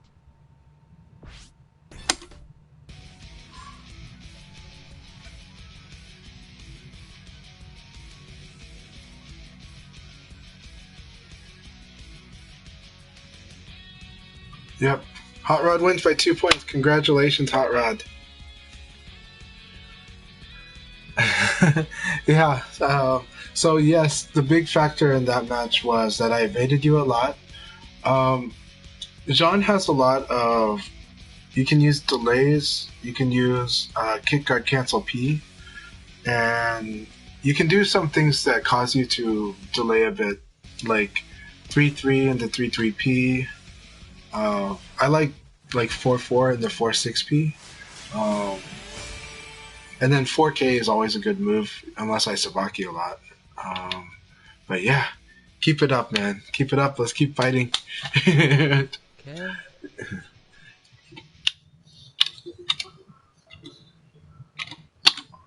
That was a really good league, and I'm glad like Hot Rod, Jake Jung playing awesome.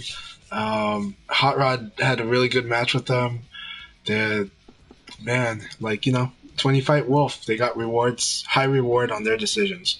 So it's really good stuff. Okay. Alright guys, we'll congratulations, Hot one Rod. more league after this.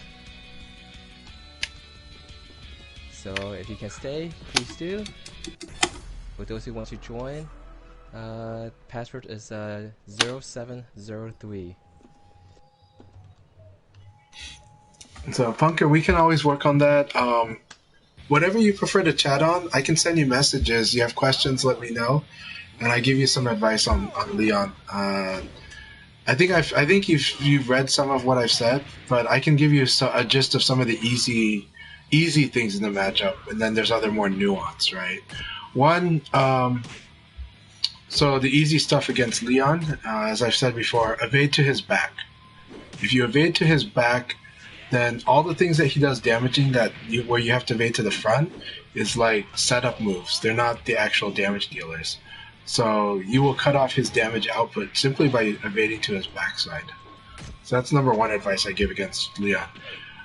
Do practice in training mode your low punish, but understand that the lows that are really scary from Leon for damage are all evade punishable. So just normally evading would also do the trick against those. That would force him to use like sweep for his low mix-up. But if he does that, that's a big punish. But he is a crouch state, so you have to practice in dojo punishing sweep. I don't really emphasize focusing insanely hard on punishing lows, but if you are finding yourself able to block the lows in your matches, then you need to be practicing what to do after each, like what are good options to do after you block any of Leon's lows. But really, evade to the back is number one. The throw is kind of hard because his throws are balanced.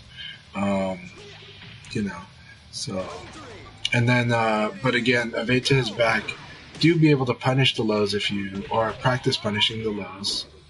I have some other tips. I'll give some other time too. But yeah, send me a message, Punker, on whatever platform you like, Discord, PlayStation Network, and I'm happy to give you as much tips as I can. There's also now on VFTC the Shiva's countermeasures against characters too. So check it. The countermeasures article is so good, so important. Yes. Hungry Centaur, what is your abstract VF question? I am always happy to hear them. I prioritize the chat with the Kai, but if I have room to give an answer, I will definitely give an answer. So yeah, Kai. That last league was pretty good. We had more mix. What are you seeing on the stats so far for the leagues up to the last week? I'm sorry, what do you mean by stats wise? Like attendance stats and stuff, or any new takeaways? Well, so far, again, I don't think today so far we got any new people playing for the first time. But we got some like FeachA and look like it's Kyle. I think that's his nickname, right? Dude look like yeah. So they came for the second time, so that's good. The idea is hoping that people like it and they come back, right? So we're slowly getting closer to 60% of the people who have played in the league to come back again and play. And we seem to now have a more consistent group of maybe 6 or 7 people who shows up regularly. Mm-hmm. And so at the very beginning when I started the league, we had like this, some usually our average was at most 6 people. And so now halfway through the year, we're getting more like groups in which the size is average out to be 9 or 10, and then 7's the least amount of people that plays in the league. So I'm happy with it's incremental progress and building our player base. I think they've been working out awesome, yeah. And I think there's a lot of aspects where there's a lot of details where they're helping and growing the scene. And so, but those measures help us understand like the patterns, the traffic, and any questions we should be asking. So, yeah, thanks for doing the leagues, but also thanks for keeping track and looking at like how we can do the leagues better or what are people responding to in terms of attendance. So Hungry Centaur had a question. He's asking, is there a formal way of thinking about neutral in Virtua Fighter beyond the classic triangle between, for them, rush down, whiff, punishment, keep out? Okay. So, yeah, that's coming from the perspective of a lot of other games. And in this game, it's actually not, I would say it's more focused on setup when you get to the higher level. But let's put it this way. Neutral, technically in Virtua Fighter, neutral is the most awkward situation in Virtua Fighter. And that might sound weird because neutral is the most defining thing in a lot of fighting games. But in this game, it's awkward because in Virtua Fighter, you always have lots of options, but they get narrowed down by the situation. And in neutral is defined by not having a situation, right? Neutral is its spacing. Neutral is if we both do a same attack, who hit the button first? Right?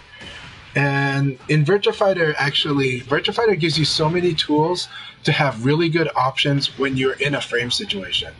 So what ends up happening is that in the neutral in this game, it's better to think of using the jabs and the elbows. The elbows because they can't be crushed. The jabs and the low jabs can be crushed, but they're the fastest. And so because of that, you can set up situations that way. And so I'll do a jab in neutral, and if I get a counter hit, I'm like, well, I know what to do now. If I do a normal hit, I theoretically know what to do. And if the opponent blocks it, I can do like an elbow.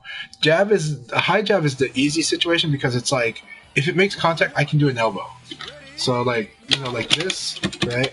As long as it makes contact. If I whiff, that was kind of risky. And so in Virtua Fighter, neutral is just more awkward, but neutral can be played in certain ways, like safety. And you know, like, so you can play in ways that keep people out from throwing you. And so right now I'm going to focus on talking, so I don't mind if I lose the match. But the neutral is really like speed is a defining factor, but also whiffing. Whiff punish too, but it's just not as much. Like, it's not in the same way that you do footsies in other games, though that's there. I think also in neutral, maneuvers, in which, the way I will use the word maneuvers, movement, is very important. Right. But there's the triangle system is still pretty much there. So, because of the triangle system, that's also why neutral can feel super random. So people learning this game from other games get really confused because it's not like the one dominant option is the one that a lot of them don't like to do. The one dominant option is to simply jab, you know, because it's just fast. And then elbow just because it can't be crushed, you know. But even then, it's like, that's why when people learning this game, especially online warriors, they will do, what do? They use moves with a lot of active hit frames from long range. And they do that because it's just, it feels safer to them. And because they felt unsafe doing the normal things they would do in a lot of other fighting games. You know, because it feels so random. And that's where people complain that VF feels random to them, is they're trying to play neutral in a way that's kind of similar to that. This game is almost always rushdown, is almost always grappling, right? And the whiff punish happens more like ducking, like more like from fuzzy guard, so like ducking high, like I just did there. You know, I ducked his, but I already had inputted my throw, so it was more of a decision I made was to crouch dash into a throw. But right now, I use the frame situation. I knew that when I saw that I was about to block his low punch, I had a high confidence I was going to do the elbow, and then I kind of had, like, from experience, kind of knew that I could do the elbow punch in that situation. So.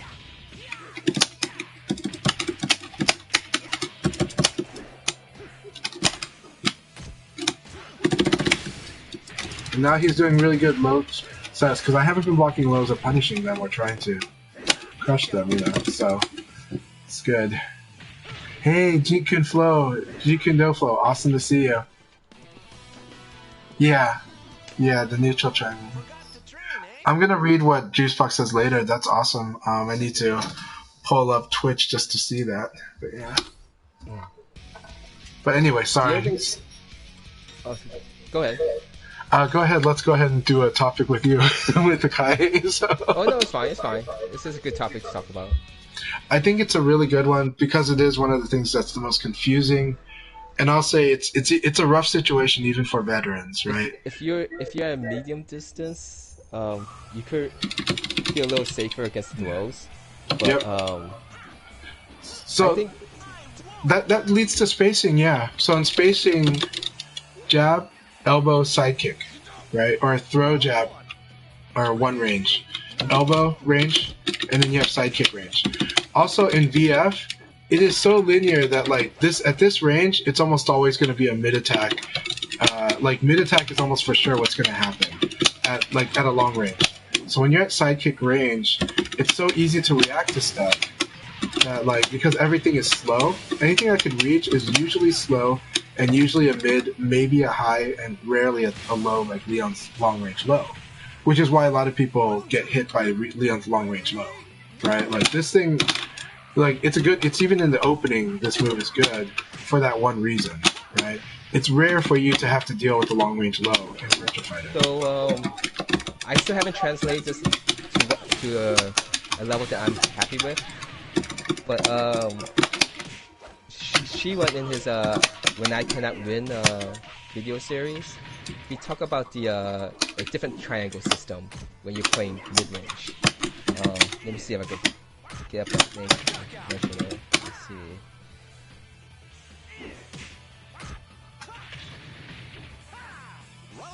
Thanks, Punker. Yeah, it's huge. Just like with Shen, you should evade to his front until he mixes up, until he does a lot of 1K. You know? But yeah, with Leon, if you evade to his back, you will lower his damage a lot. and you actually can punish him a lot. Like Leon is actually evade punishable. Okay, so what you should know is Leon, a lot of times you're not doing guaranteed damage, but a lot of times you have Nitaku. And that's so good for you. Nitaku is such a good situation. And Leon, when you block like his uppercut, he's in Nitaku. You've got him in Nitaku. When you block anything that looks like a launcher from Leon, if you block it, you've got him in Nitaku probably. Alright, one more match and we'll begin the last league of the day. But playing the distance game and neutral, basically distance game is a neutral game for most part. There's Shira is basically say there's three choices that you have to guess what your opponent is doing and what you choose to do. One is the forward dash to close the distance. Or you stay in place. So basically that move you're basically committed to attacking from your distance or defend. Or the third is whiff confirmation. You basically put distance to look for that whiff and punish. And let's see. I had to try. This is something that I wanted to translate better. But basically, he's saying that if you're playing stay in place to do the attack, defend. You stay in place to attack.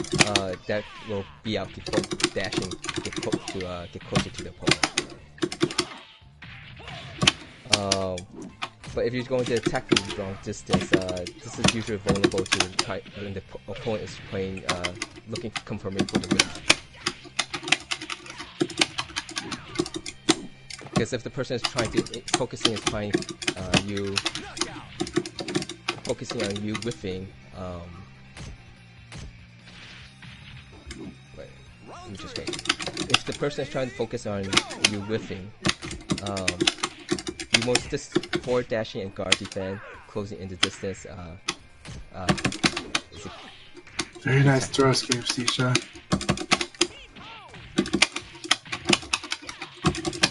This is one of the sections that I still have trouble translating.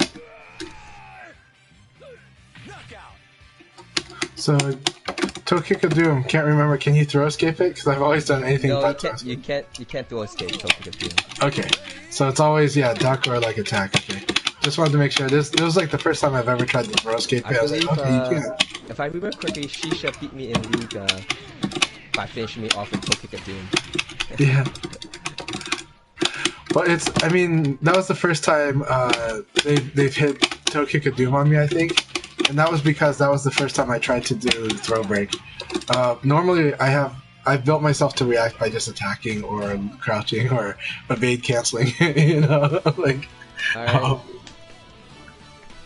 Okay, guys, this is the last league. We're going to start up now. So thanks again for everyone who came and played today, and have fun. All right, thank you so much, Akai.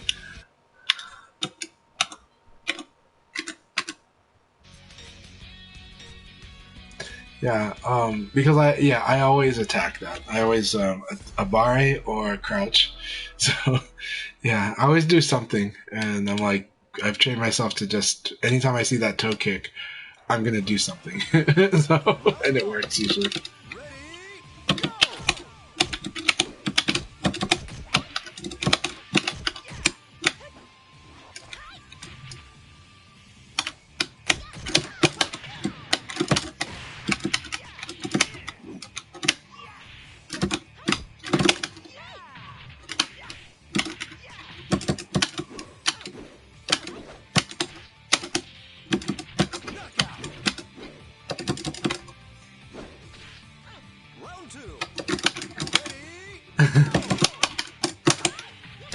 Yeah, and that's a good strategy.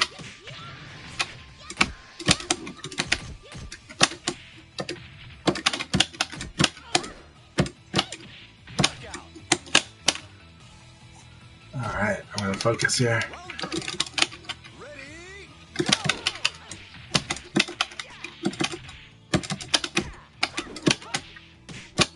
Nice.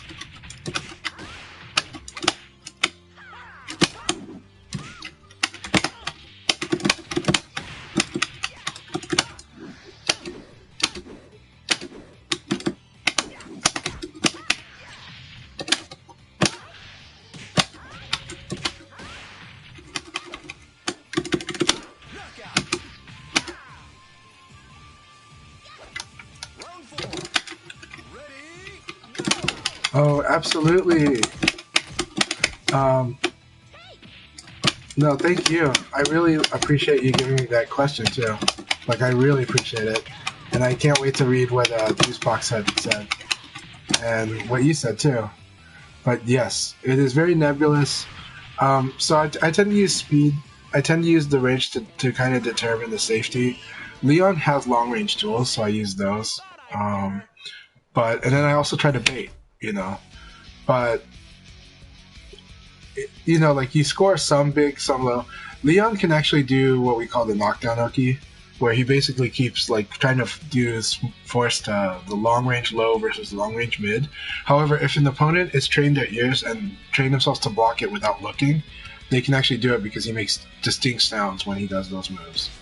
But use that to constantly knock the opponent down and put them in this endless sequence of Oki where they feel like they're in the force 50-50. It's not exactly, but it feels like a forced 50-50. Hey, Jimmy, good to see you. Thank you so much for everything you do, Jimmy, and I'm really happy to see you here, my friend. Round one. Ready,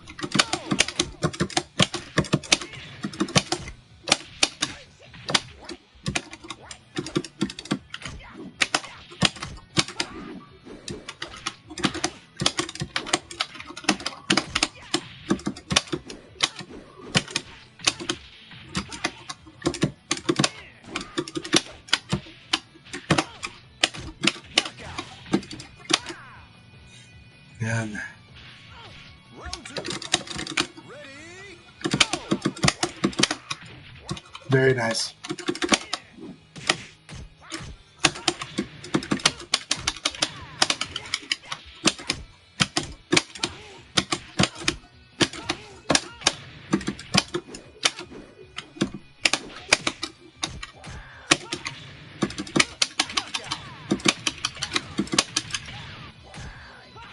round three.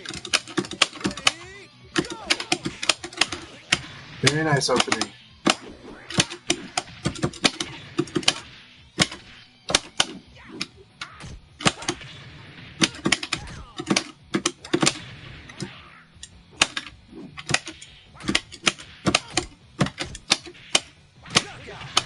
Nice. All right, let's do this, Brittany. Round four. Ready,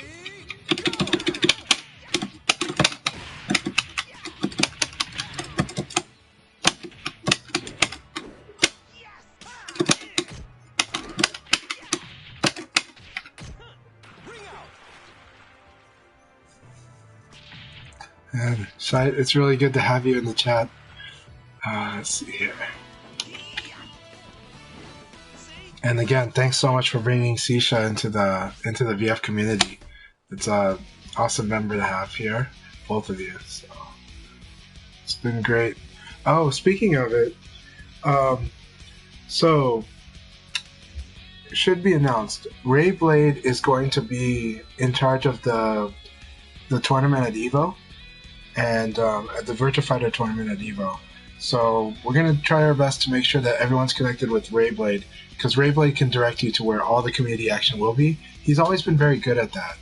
And so, no, you've been talkative and great, Shai.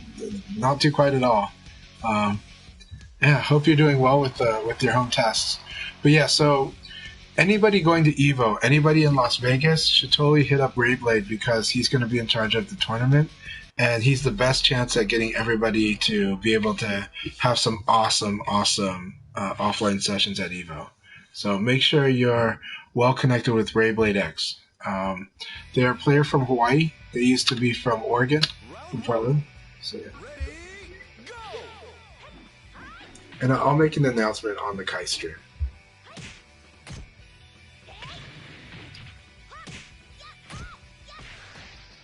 Yeah, so that said, he probably cannot get you into the Hawaiian room. Don't expect that. But he can definitely help make sure that amazing offline Virtua Fighter sessions are happening. And he'll probably know who's working it, he'll probably know who's having a session at a hotel room or at a lobby or at Evo itself. So, you know.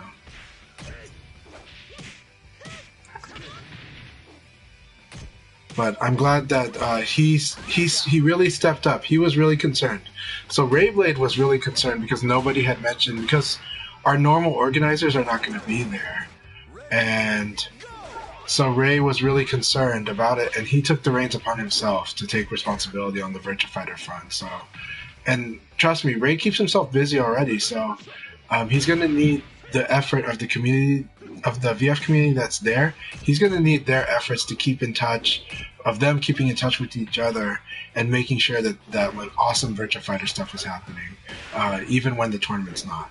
Because that is like the best way to enjoy events like EVO in my view. And Virtua Fighter is one of those games where you just, you know, we all were so used to traveling just for this game because it's an amazing experience and it's a lot of fun, and you get stronger. So yeah, he helps out the VF scene so much. He really does. So you know, so I'm very grateful for him stepping up in this way. So we'll make sure to rally everybody in the direction of Ray, and he can rally them wherever they need to, so that good stuff happens. We'll make sure.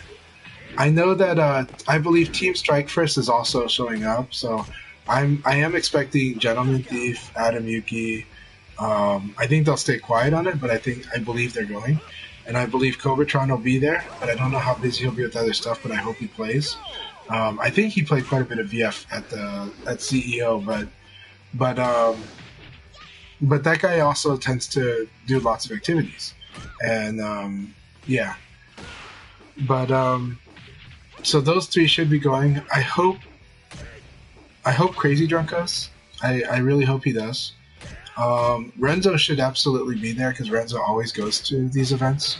So I believe Renzo will be there, and Renzo doesn't pass up VF. Like if you ask Renzo for some matches, he'll be there. So I'm expecting Renzo to be at Evo. Like they haven't said anything. I just expect it because that's just normally where they typically go. So.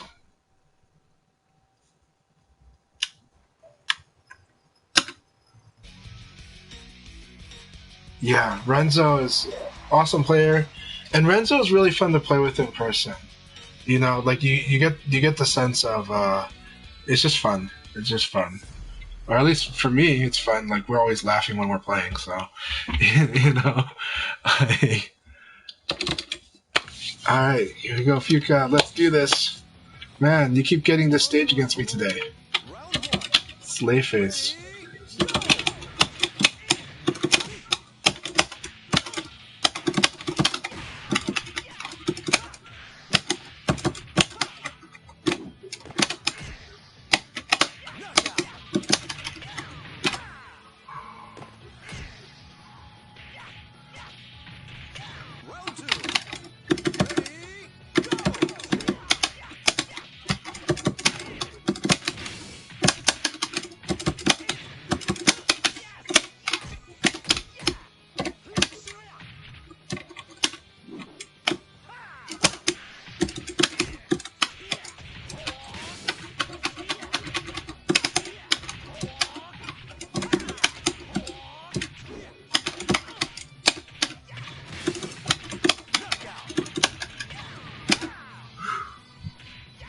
Yeah, I was telling everybody, and I'm going to say it on the Akai stream, that you are in charge of that you were concerned, but also you took it upon yourself to be in charge of the tournament, of the VF tournament at EVO, and that I wanted to make sure everybody was making sure they were staying in contact with you, and also helping.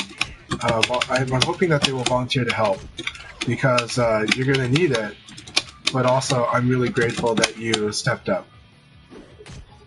Yeah, Juice Fox was saying the opposite. So, hey, Lightwing Dragon, awesome to see you. Hope you've been doing really well. Are you planning to go to EVO?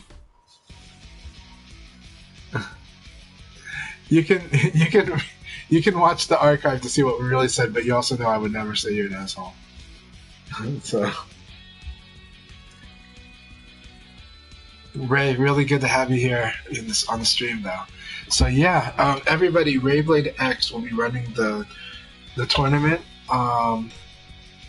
And so you want to follow Rayblade. You also want to follow, is it Vortex Gallery?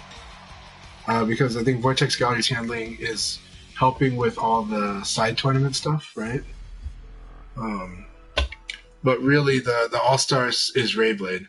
But Rayblade. I also told the stream that you are very busy at Evo too. Like, there's a lot of things you're doing. You're helping with the Hawaiian room, and that you're a very, very busy person at events. So.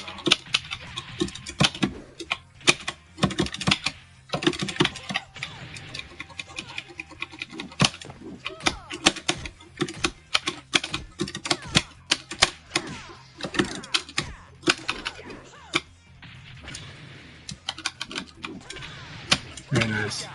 Good round. Alright, Blurring, here we go. That's a good idea.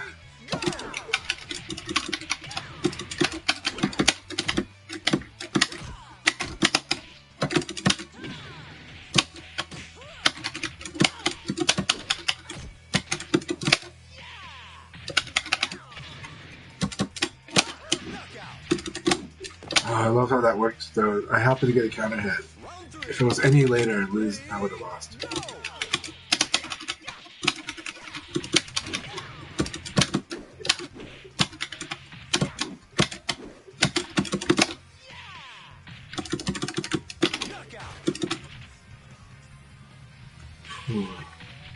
Oh, I'm sad to hear that you're not going to be on Evo, Juicebox. If it's out of concern of safety, I understand that one. But I'm guessing it's work.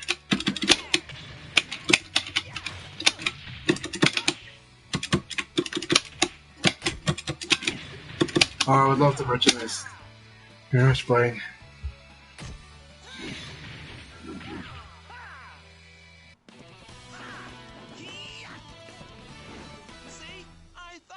Oh, damn, I'm sorry, Juicebox. Man. Really sorry, especially after really good CEO performances and... damn. We'll make it awesome next year. I'll try very hard to go to Evo next year. So... I'll try really, really hard to make that happen. So.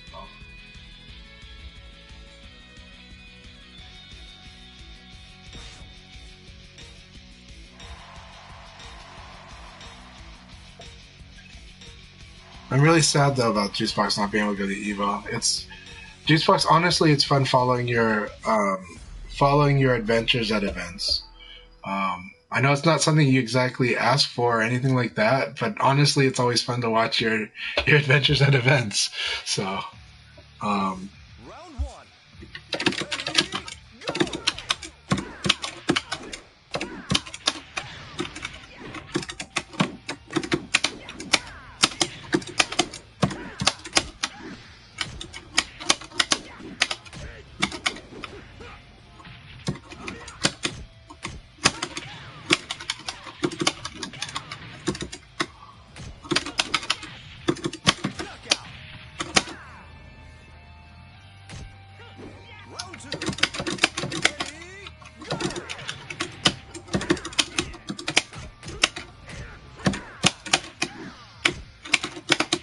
Ready, go! alright, you need to get better at punishing that.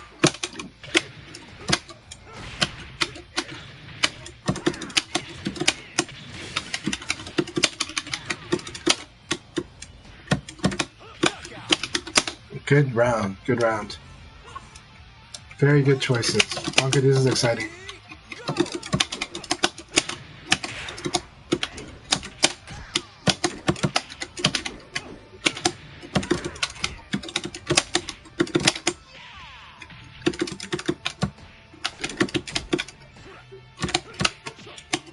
Oh, I'm gonna lose this. Okay, here we go.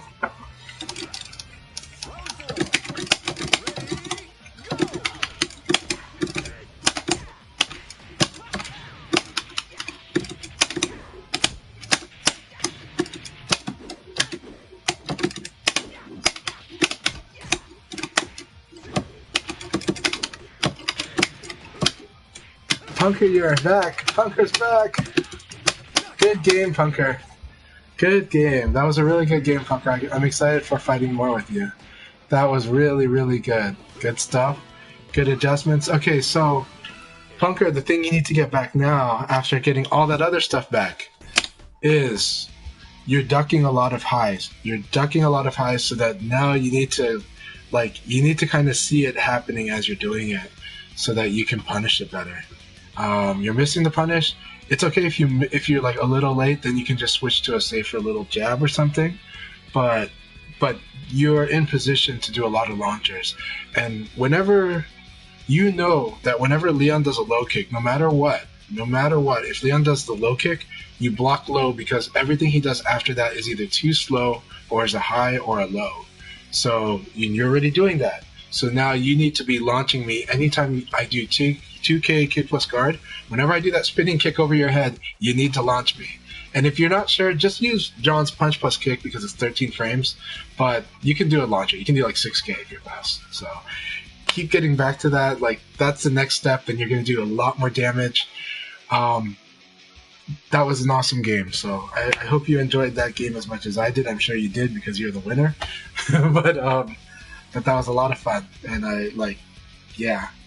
let's keep it going. You know.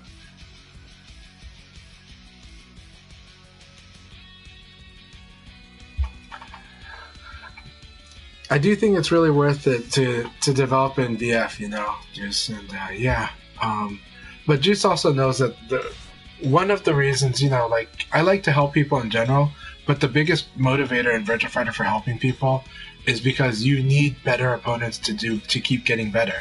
So I'm trying to fast track as many people as I can to get strong, so that we have awesome VF and that we all grow together. And we want to hopefully, we're playing now as a whole scene way better than before, and it's getting more. It's inching towards the Japanese level. It's not there, but it's awesome. In this game, you grow as a community for sure. So. We definitely have world-class players in Adam, Yuki, and GT are 100% world-class players. So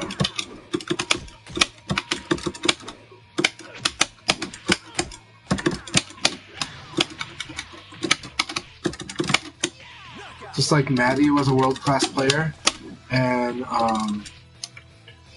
who was the person who taught? I never met the person who taught GT, but they were also a world-class player, and I always forget their name because that was not my era, or like I wasn't as active during that particular time.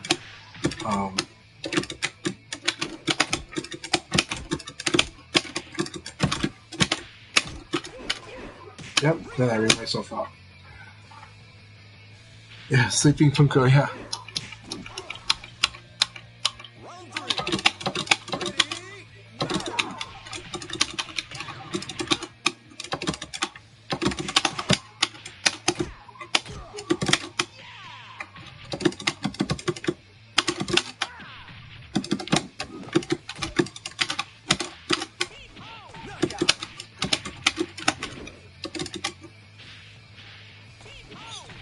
Like, Idozan's always up for BF2. I'm always happy to see Idozan.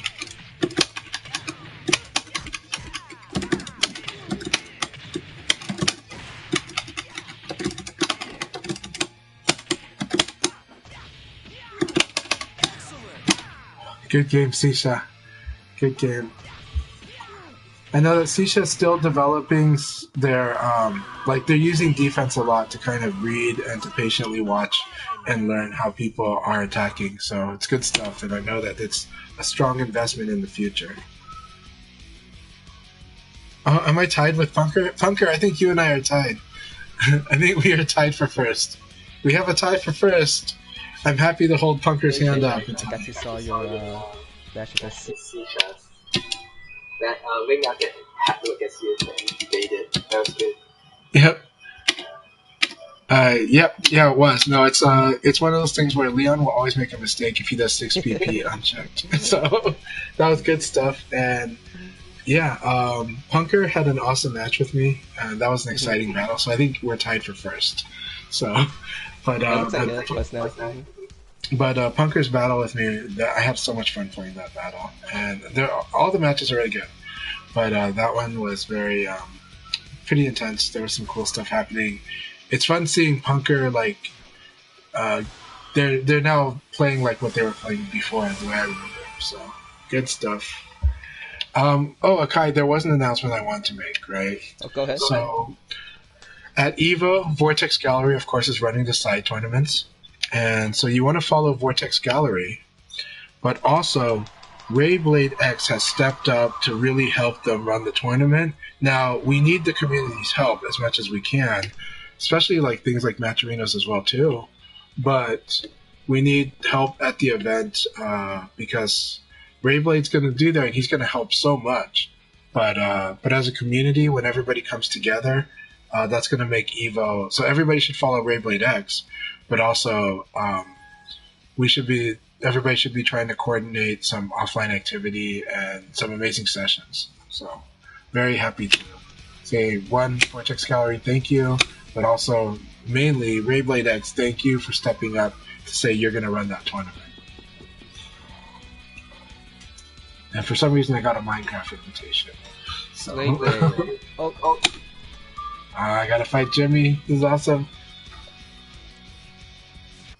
Alright, thanks again to everyone playing. I'm going to see who's still streaming. Are you going to be streaming for a while, Chanchai? I'll stream for a little bit more, but if somebody else, definitely send it their way. But happy to take the raids too when they're,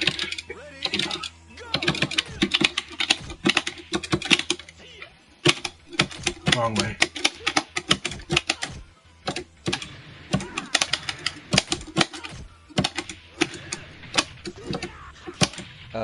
You're welcome as a punker, and thanks for everyone who came to play today.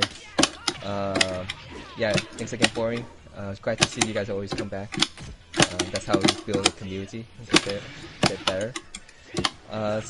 For Scope Doge's trial of FeachA, why I chose Pi? I think I started playing VF when I started playing VF for VF1, but I didn't get serious until VF4. My original character was actually Akira, but I played Akira on a control pad. That makes it actually a lot harder. It was hard for me to execute the moves, so I chose someone who seemed simpler, which is Pi. It still has reversals. And once I started playing Pi with an arcade stick, I just stuck to him. Mainly because it's kind of hard to change players and when you have a certain amount of time to play. So I do would like to try play all the characters.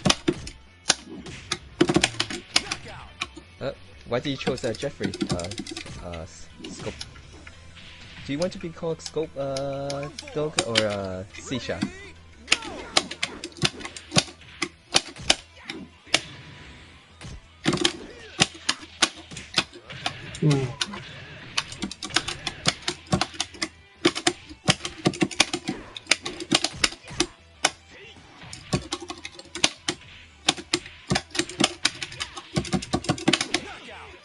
Good game, Jimmy. That was so much fun. I really enjoyed that. Man, thank you for joining the room, Jimmy. It's really always awesome to fight you. Jeff is a good character to focus on the fundamentals. He gets correctly a lot of damage. So, I agree on that. Ogami Lito or Ogamito Lago. I am also 42, so I'm also 42 years old. I started with Virtua Fighter 1. I've always loved the game. VF2 is when I fell in love with the series. VF3 is when I made a commitment to travel to play the game, to compete in games.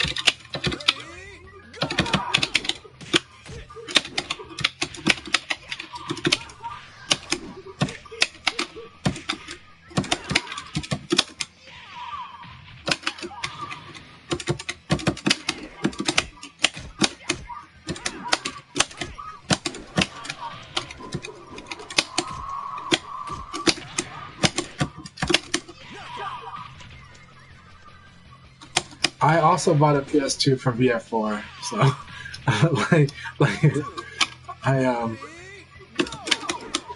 it's actually similar. It's like I bought an Xbox for Panzer Dragoon Orta, or more like I owned Panzer Dragoon Orta like 6 months before I had an Xbox.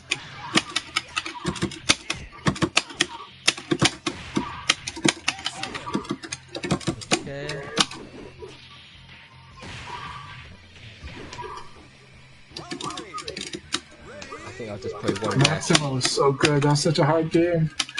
Akai, thank you so much. I had a blast. And always a good time. Always a good time chatting to you. Always appreciate you helping with the stream and the event and everyone that participated. I'll get one more match before I call it for the day.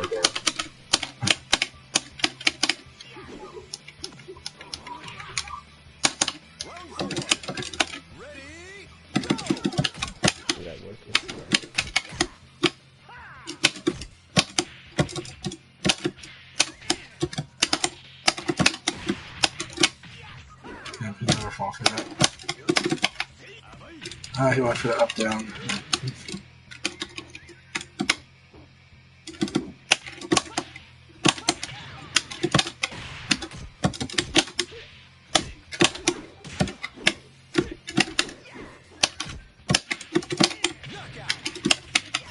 He's a slow move.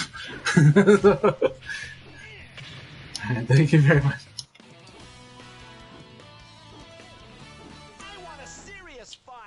Ooh, who else joined the room? Silver. Hey, Silver Ginza, always happy to have you. And another amazing community member. We've got plenty of awesome people in our community. Silver Ginza is also up there.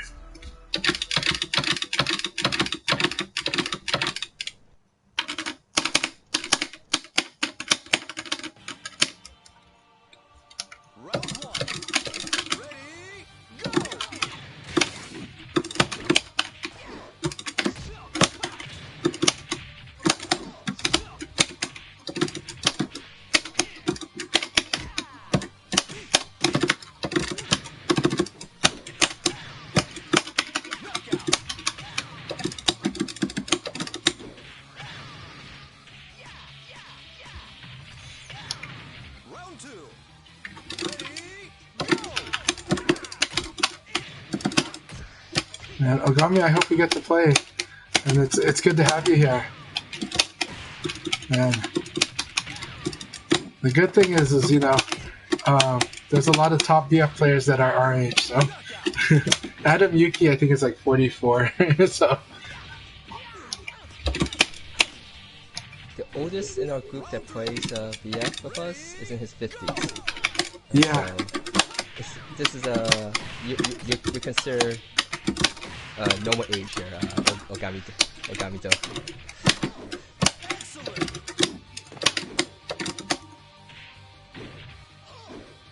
VF4 was such a good game to get into as well. I think when they made VF4, I think they were trying to make it like viscerally accessible the way that Virtua Fighter 2 was, and I think they succeeded. When I see great. VF4, huh? Oh, VF4 was good to get into the game because the game had a lot of tutorials to help you. Well, yeah, on the console, yes. But I mean, like, at the arcade, I think it hadn't appealed. I saw people just randomly play that game a lot. Unfortunately, around that time, arcades was dying, at least in the Midwest. Yeah, there was no VF4 machines. Yeah, we were lucky to have a VF4 machine in Portland. And so I got to watch the activity, and it was one of the stronger performers. In an arcade that was pretty busy. So. But you're right, though, that like arcades were definitely dying by the late 90s.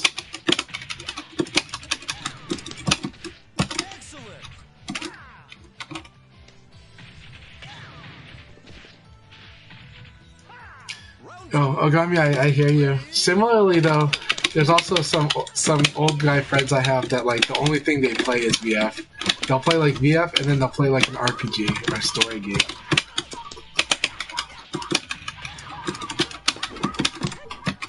Very nice.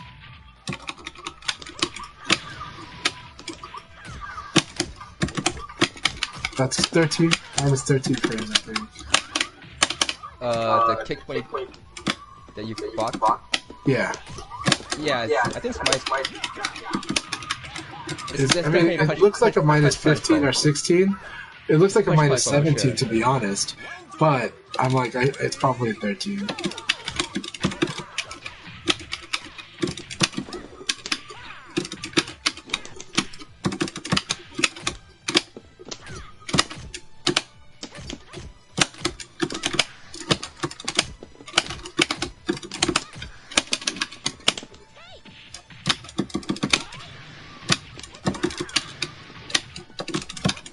Very nice.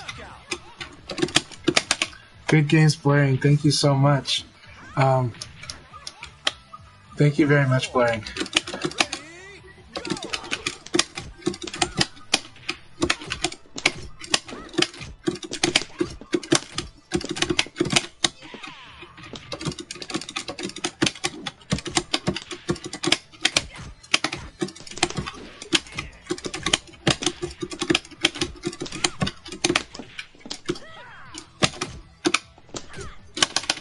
Yeah, I did it. So.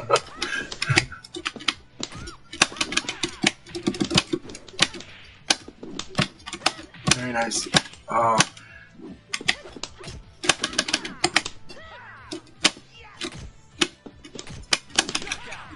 GG's. Good games. Were you talking about the minus point on my kick launcher? 3PK, 3P into K. 3P, yeah, I think. Okay. Is that minus 16 or 15? I was thinking 15. 15? Okay. I could be wrong. Let me just. No, I think you're right. I think it's minus 15. It looks like a minus 15 move. So it really looks like a move that should be minus. No, it's actually minus 13. You're right. Minus okay, 13. so it was 13. So yes, KK is the answer. What I know with Pi is like, okay, she's got a lot of minus 13, so which is mean to the non-fast cast. Because that means PK for a lot of characters that aren't that fast. Alright, Silver, here we go. Alright, you guys have a good time, and I'll see you guys next week or so. Alright. Thank you so much, Akai. Alright, so I'm going to use this moment to talk about the Leon matchup. As I've said, evading to the side is good. Some of his most annoying low attacks are actually linear. The ones that are linear are evade punishable and block punishable. You should actually focus on the evade punish. Like, your life will be better if you're doing more evade punishing against Leon.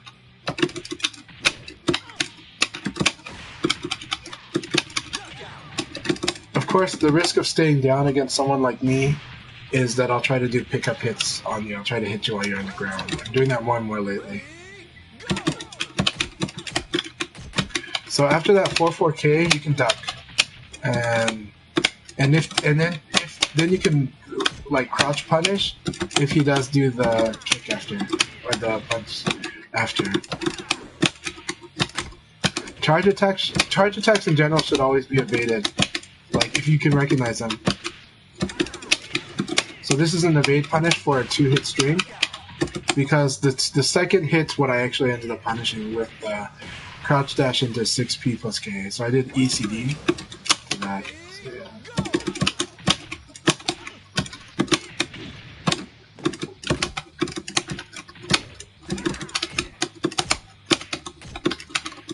Nice. Silver is playing way tighter than before. The proper thing to do there is to... So if he does that throw, you're supposed to...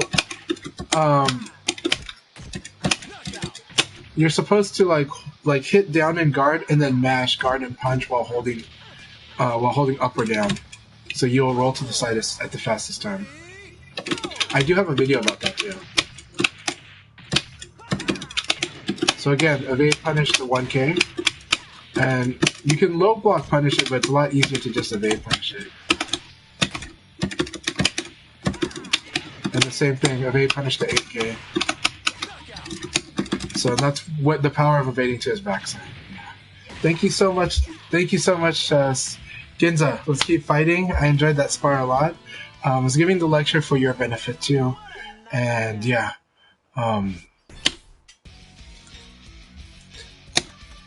Very good game. Very good game.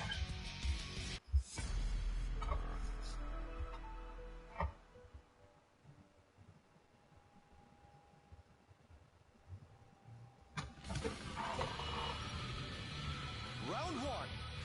Ready, go!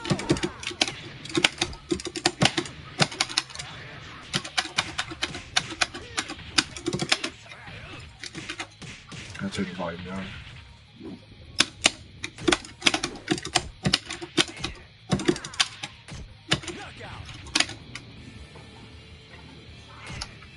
Oh, I totally forgot about the balloon trick. Round two. Ready, go!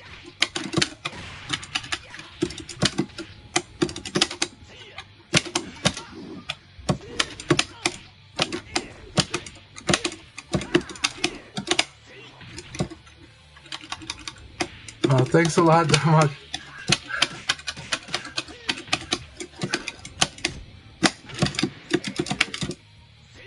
I guess down, he went down. I'm supposed to do up when he does down. In fact, with Jimmy, I've seen a lot of down on this, but I think now that I've said it, that's not going to be the case anymore. Let's tell.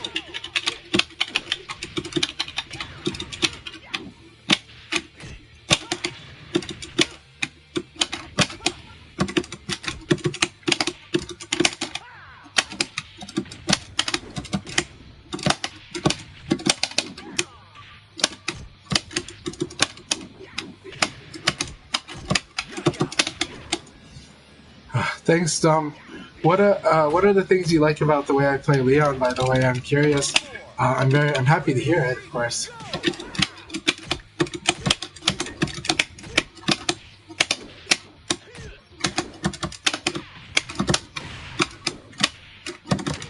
So actually, against Go, the combo with P plus K is kind of hard for me. Actually, there's a simpler one that I forgot it. I need to practice it again.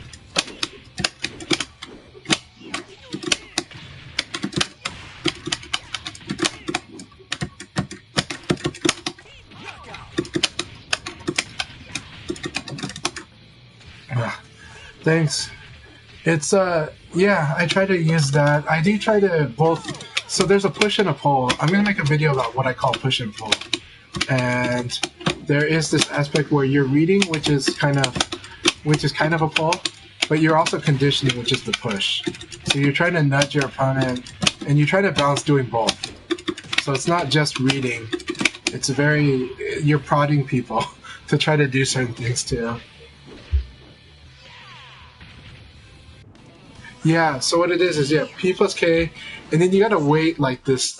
Like, you can't even dash delay it, but you gotta like wait just a split moment. I usually watch for the knee is what I was doing, and then you do jab, and then 4-6 P plus K, 6-6 P plus K P, I think. It's something like that. It was like, you know. Thanks. It's a really good fight, Jimmy. But yeah, I'm probably gonna talk about this concept I call push and pull. Reading and conditioning, and kind of like if you got to do one for a while sometimes, and then work on the other for a while, and then you start working on both, you know. But polling is what FeachA is doing, and that makes sense, especially for Jeffrey.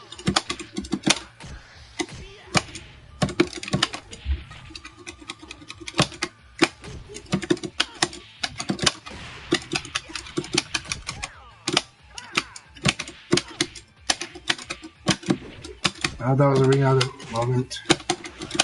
Oh, he's got me. Good round. Awesome round. That's what I get for not ringing him out right away. For not doing the combo. 3-3P is so good. It is. There are times when it's broken, like when I use it after a blocked low punch, right? But that one is so sketch in that, like, hard to guess when to do it.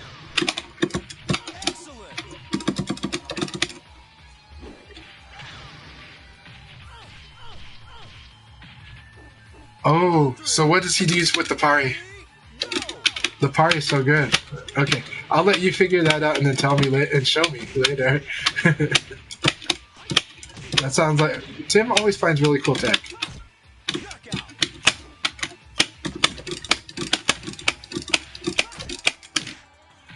Ogami? What kind of difficulties are you having on timing?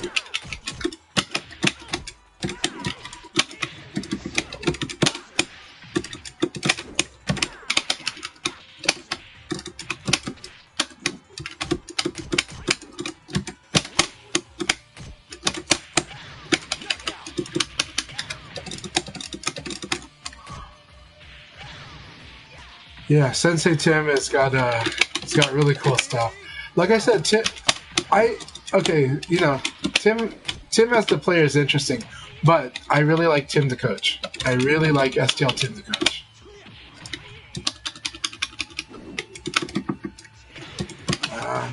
My brain froze and I did not evade. Good game, FeachA. That was awesome. I had a lot of fun. So I'll reset my computer here. いかがかな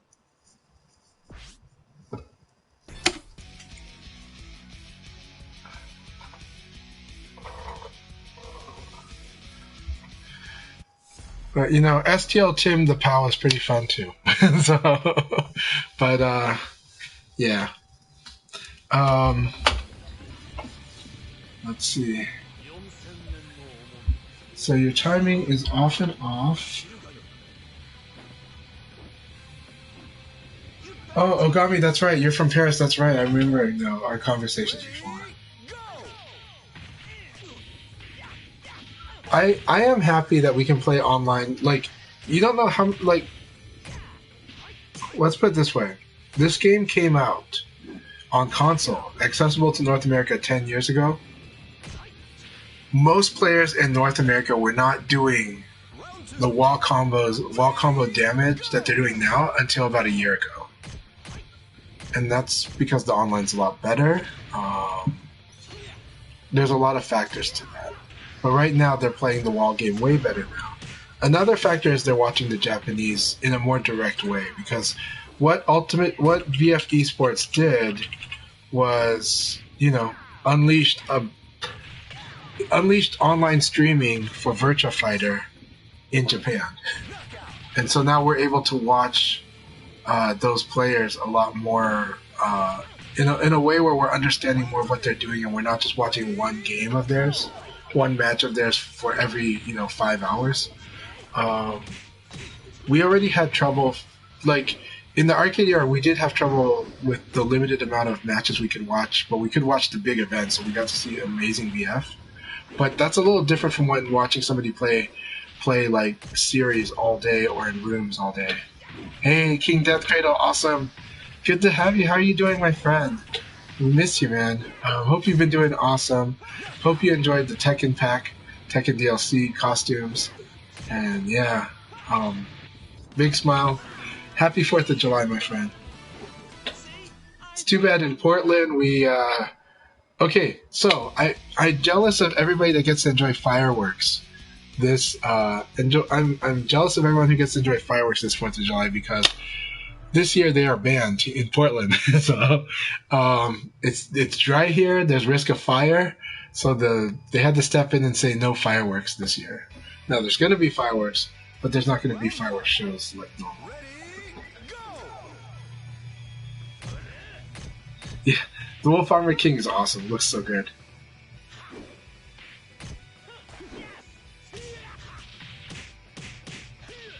Yeah, I know. So it's like you had to go out of town. You got to go far away to watch the cool fireworks this time.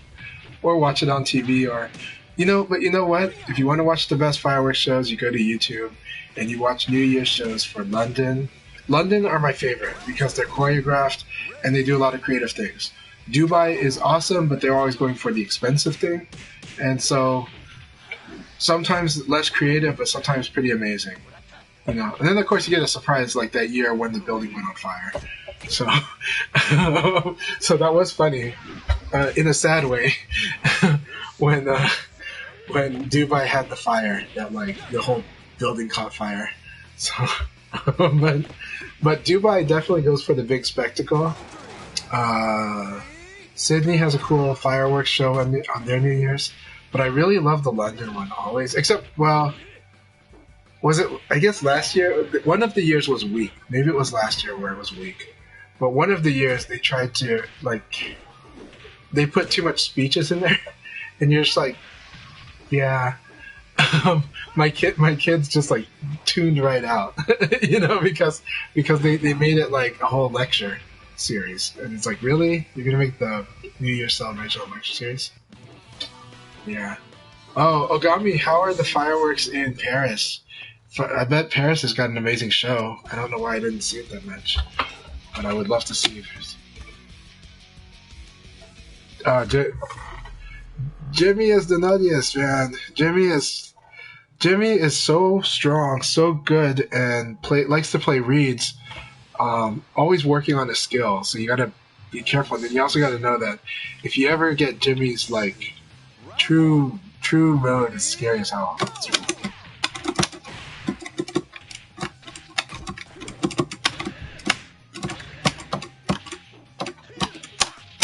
I gotta bait the front.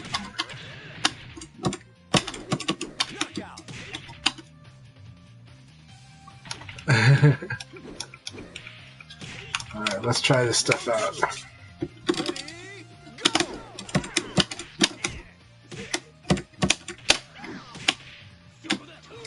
Oh, you went for the throw this time.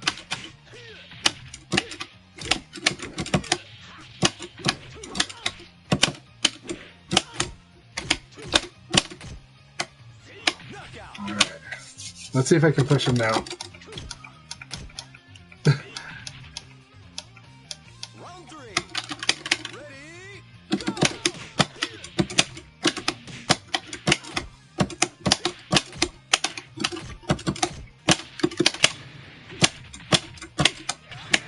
I want to do tricky stuff. Alright, good stuff. Good game. Good game, Jimmy. I was trying to do some basic stuff, but I got worked. That was a lot of fun.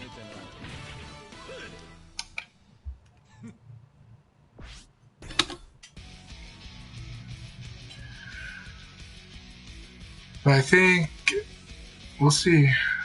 I'll see if I can see what New York's fireworks look like. I'm sure New York's doing a good thing there. Let's see.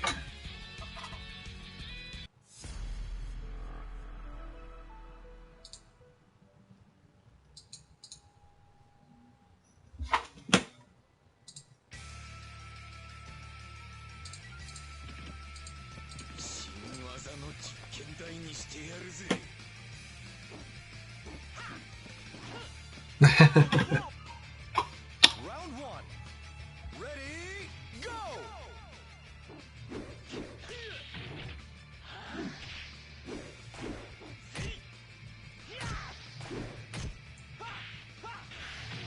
So France does the fireworks on the 14th of July also. Oh, okay. I didn't know that. I will check that out. So that is the is that celebrating the revolution?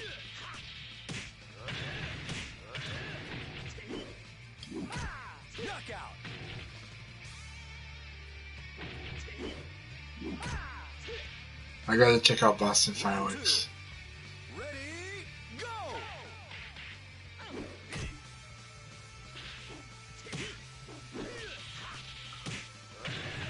Ooh, I gotta see that. Oh man, I gotta check out the YouTube videos for that. That sounds so cool. Knockout!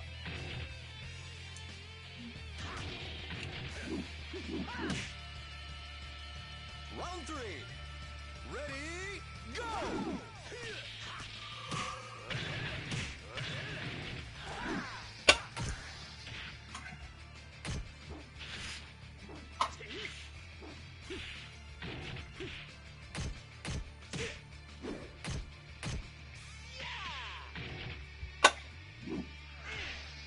Bastille Day. That's right.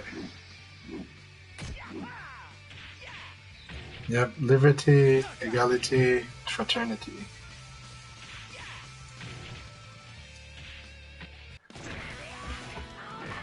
And the French really, really, you know, it is a huge source of pride and strength. Unfortunately, really good game, Ginza. Unfortunately, I don't think I'm going to EVO, but I wish. But I'm going to try really hard to try to go next year.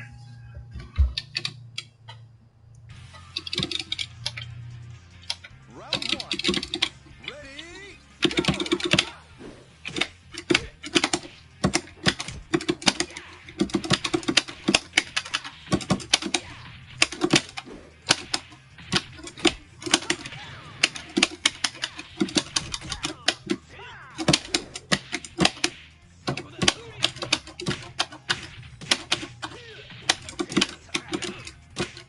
God, I hate catch throw. So, just gotta block it, right? Damn, catch throw.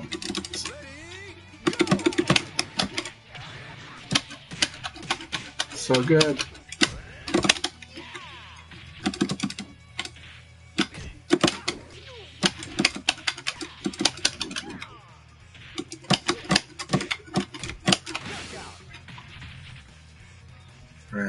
could go for this. Okay, that didn't affect anything. I went for the uppercut. Ready, go!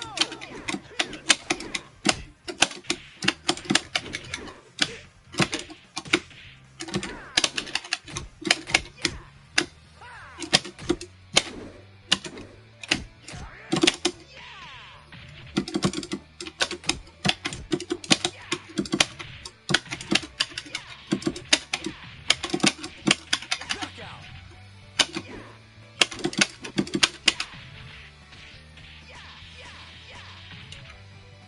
Round 4. Ready, go!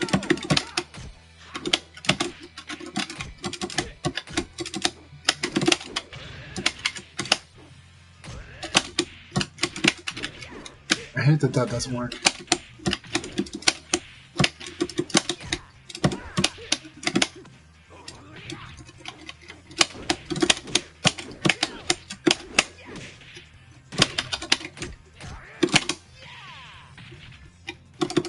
Knockout!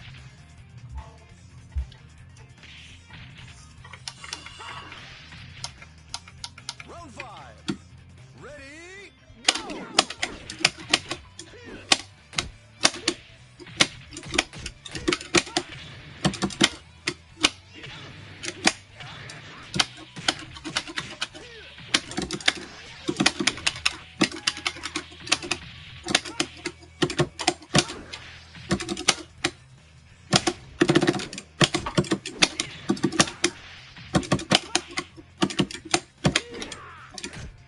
Knockout!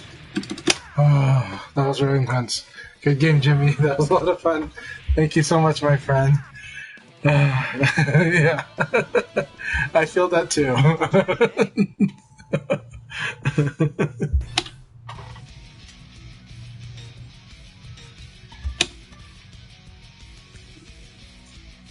Oh.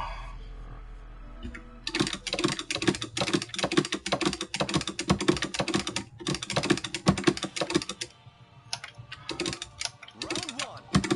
Ready, go! Very nice.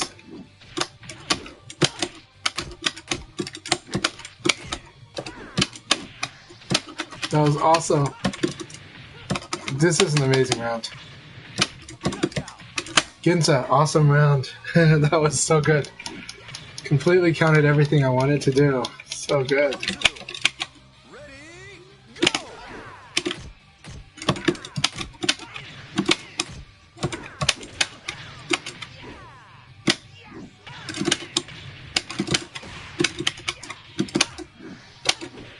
Knockout! That's my trap. That's my trap. Round 3. Ready, go! Oh, almost got it. Beautiful. Oh, so good.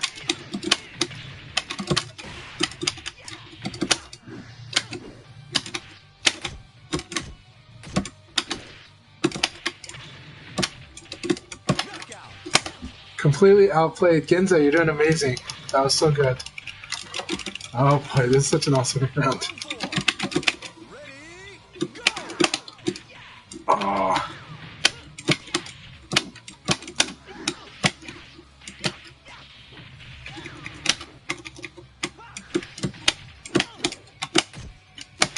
Excellent! Good game. 100%. Ginza, that was an amazing game. You completely killed me. That was really, really awesome. So good, so good. 100% Aaron. I gotta give you huge hugs and congratulations for that one. Ginza played amazing. Really played awesome. So everybody give like claps on Ginza. That was really, really good. Like 100%. That was fantastic.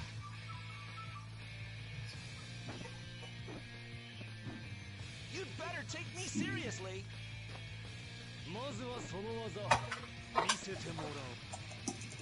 Round 1. Ready, go!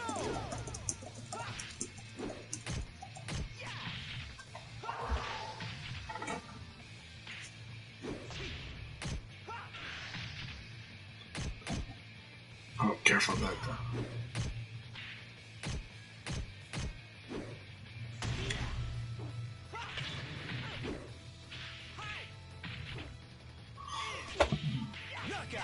Actually, nothing wrong with doing 2KK as long as it keeps them, because it'll keep them honest when you do 2K.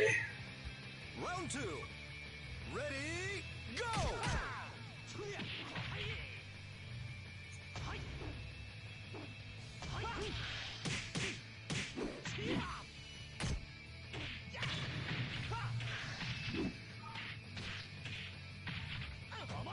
Yeah, Drog plays VF very much. They have a very nice, really good Vanessa.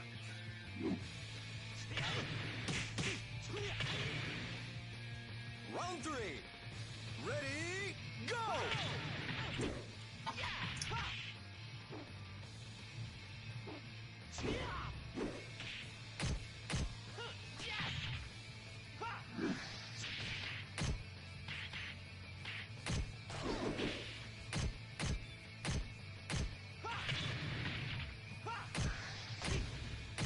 Excellent!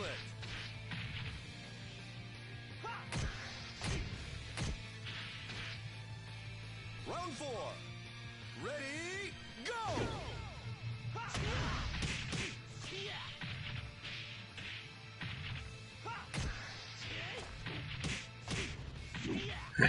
Well, I understand, yeah. But it's still fun playing on the PS3 and on the PC. So, but I understand you're not the only VF player I know that never purchased a PS4. So. Round 5. Ready, go!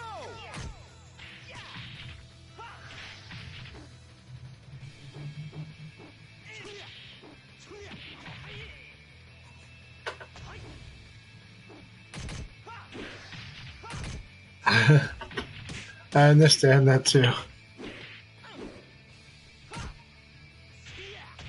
VF5FS on RPCSX is really good. Yeah, it runs so good on that.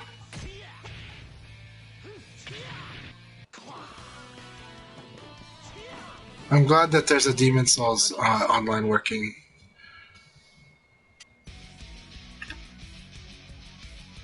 Very good match.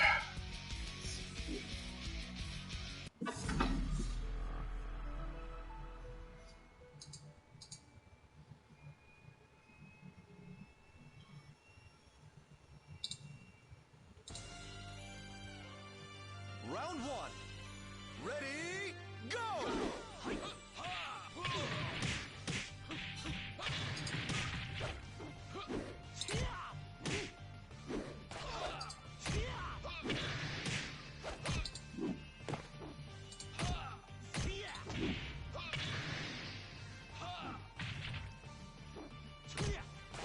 Knockout!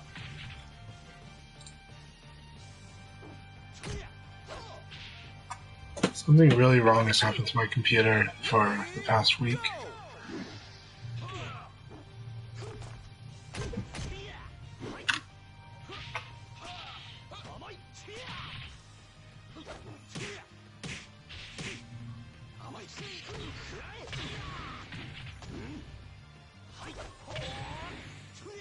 Knockout!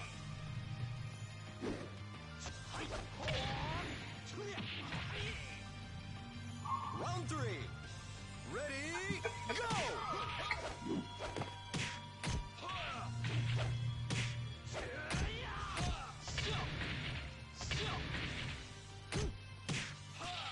Oh, it plays so good. You might get spoiled with how well it plays on the on PS3 emulation. Like, it plays so sharp. Yeah, it plays so good on that. Knockout! All right. Round 4. Ready, go!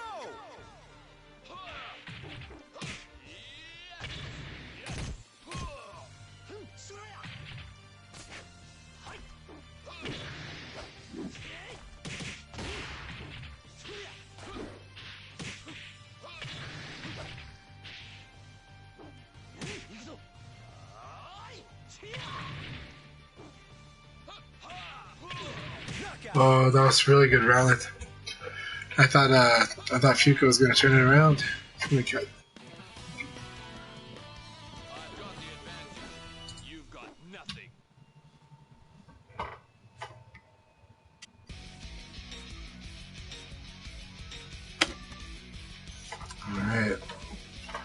Let's see the Blaze.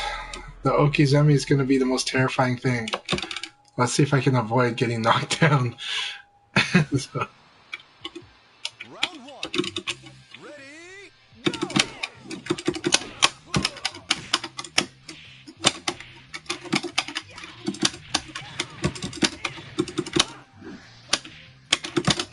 Improvise combos against Blaze.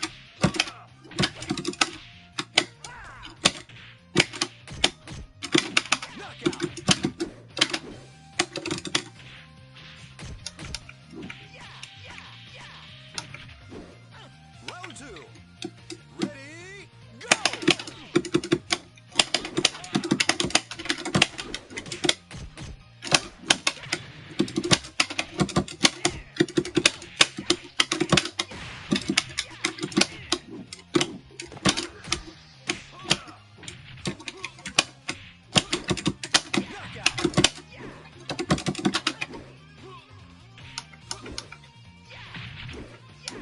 Round three. Ready, go!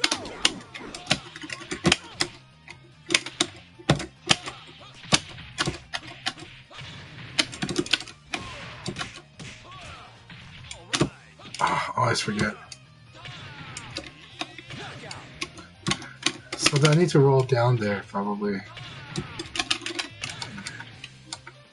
Round four. Ready, go!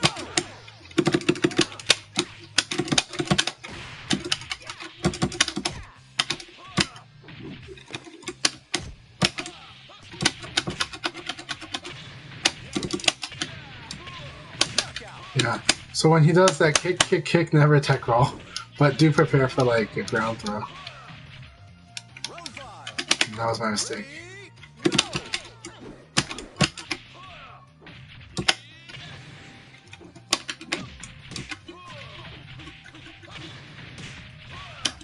Oh, that's so mean. That was so good. That was really good, that low punch. Oh my god. I didn't know about that one. So, yeah, he has options. Jimmy, keep showing me all the stuff. Show me all the Oki.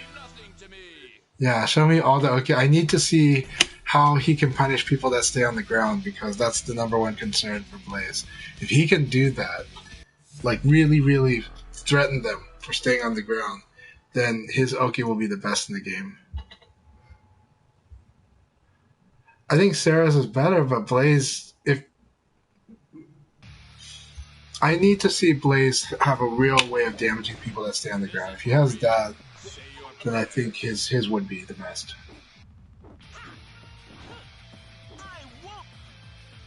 Round one. Ready, go!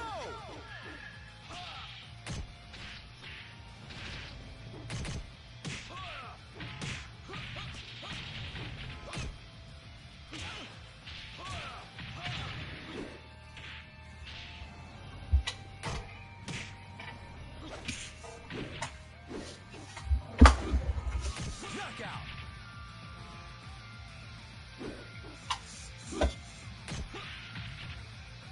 Round two. Ready, go! I love that, you know, even without the DLC pack, he's got Jin Kazama's pants.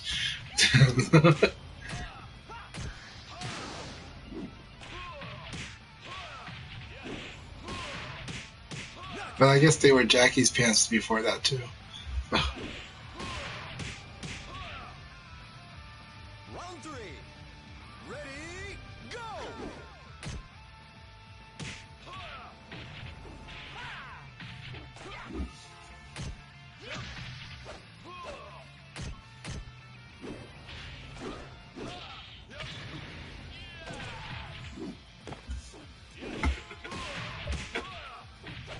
Knockout.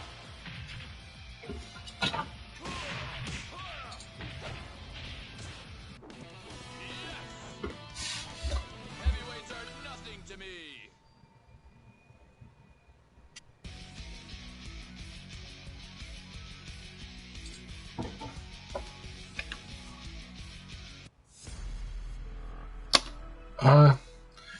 We don't need the tier list too much, but you should know that Lei Fei's got like the best wall. Go has supposed to be the worst wall, but it's still good. You know? Yeah. But yeah, Lei and John for the wall. So scary. But yeah, I guess we should do a tier list, right? You're right, let's do a tier list.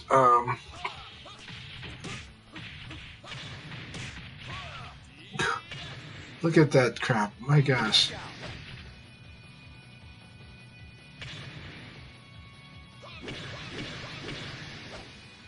Yeah, it's like Go's wall is just fine. It's like he still has a wall game, it's still scary.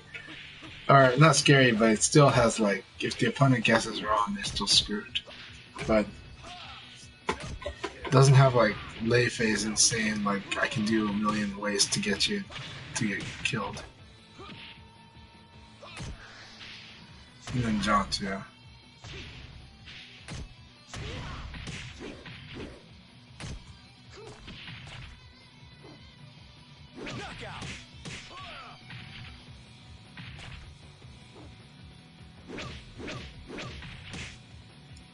Round 3. Ready, go! Oh my gosh.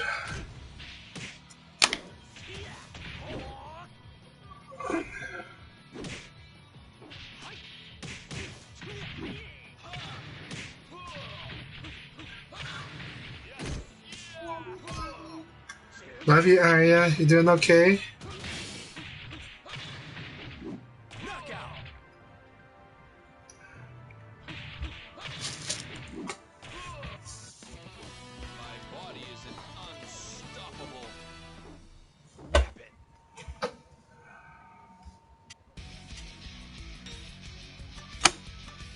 Yeah, let's see what we can do here.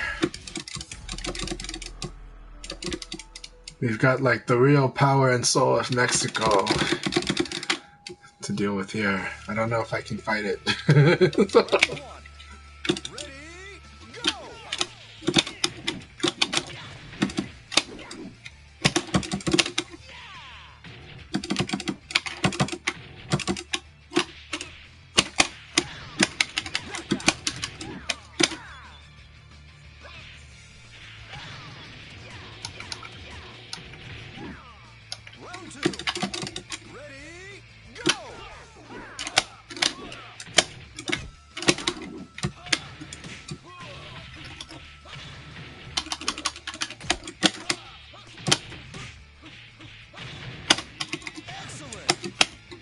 I need to roll up and hold guard. I don't know. You have to ask Jimmy because Jimmy's from Mexico.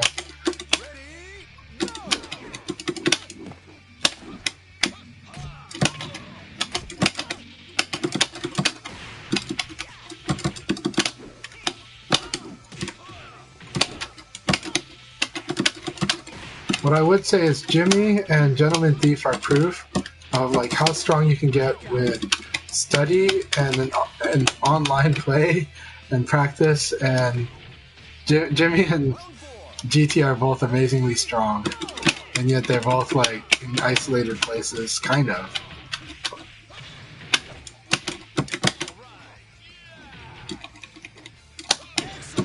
Oh, such a good meaty. How many active hit frames is this kick? It's circular, so it's gotta be a lot.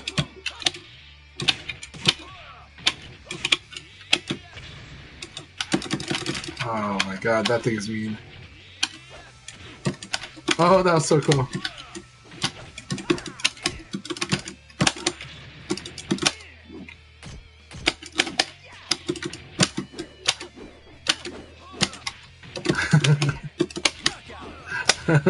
Once.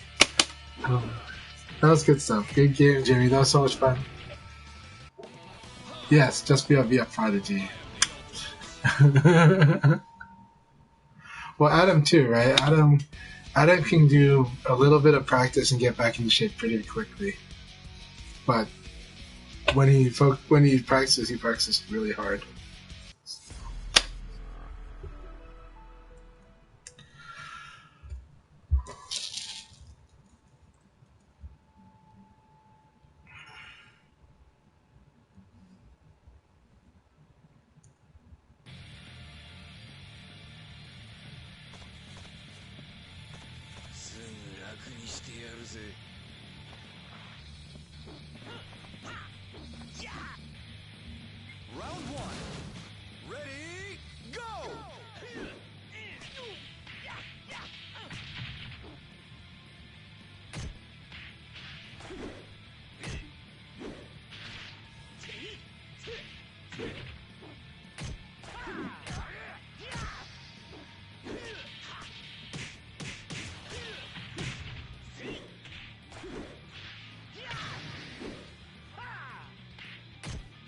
Knockout.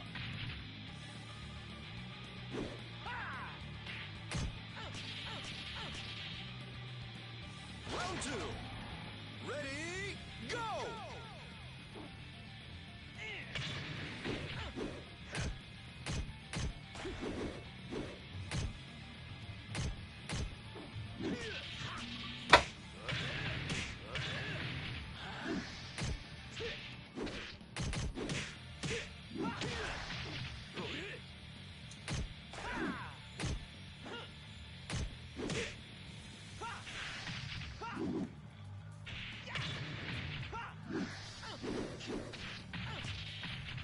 Knockout.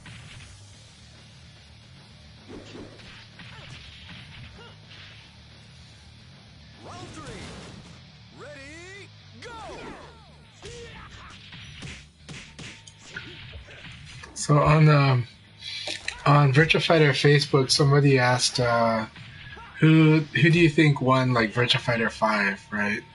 And well, they indirectly asked that. They kind of asked like who did win it, and everyone's like, well, it's not decided yet. But I said basically, if you watch the VF5R like introduction opening cinematic, probably Taka, just because of how overpowered he looks in that opening intro, in that opening cinema.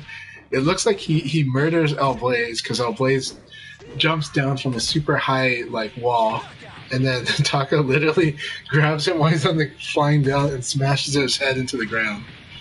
And so I think he murders El Blaze, and then he literally like picks up Eileen and just throws her like out of the ring, with like one arm. Ginza is playing so good. I am really happy to see. Like, Ginza has always been playing pretty well and is very creative and plays, like, the way that Ginza plays Leon, trains Leon, is like how I did, Like, always trying to make use of all the moves and, like, trying to be creative with the solutions and then, sharpening it up after that, So, in all those years, I always, every time a new VF comes out, I try to do all kinds of stuff with Leon and have fun with Leon. And so I think Ginza is just, I love the way Ginza's playing today. I had to private message Ginza and let them know that the game we played was so awesome and they're playing really good. And I love it. I'm really happy. Yeah, Taka, that is true. I forgot Taka did have a shady, like, biography, right? So, like, the lore is, like, was disgraced also. Yeah. Round 1. Ready, go! Yeah. I see.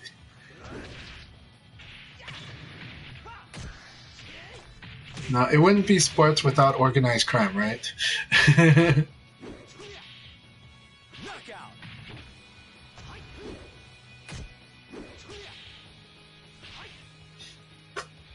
Yeah. Ready, go! Nice. So anything goes in sumo. Man, I have not seen Leifei's ball throw in a long time. Knockout.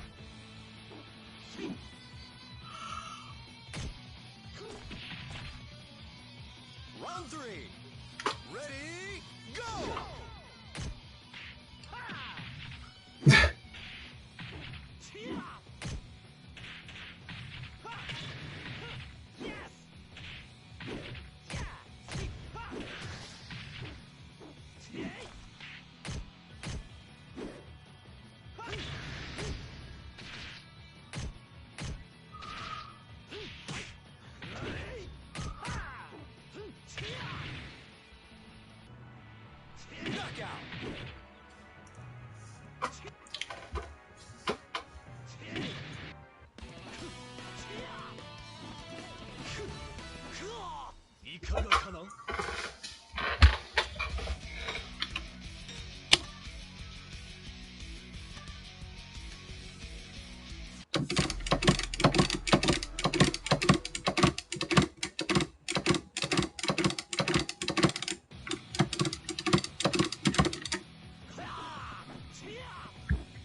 Yeah, it is. He has negative on hit.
Good game, Rico. I want a serious fight.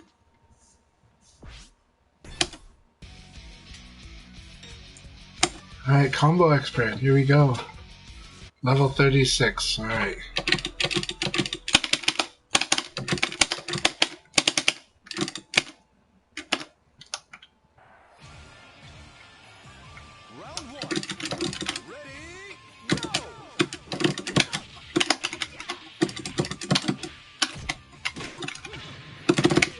Yep, there it is.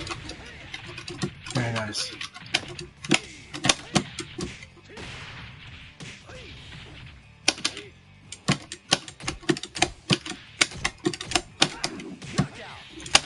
Very good. It's to the front. Interesting.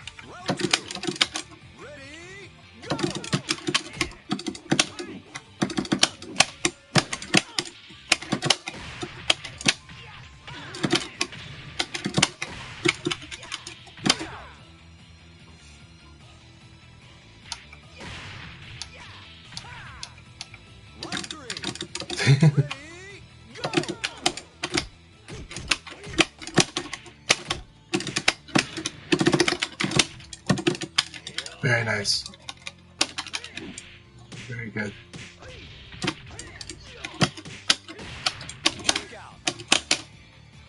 Alright, I like this Lao. Is it BBS? I don't know, but I like him. I like combo effect.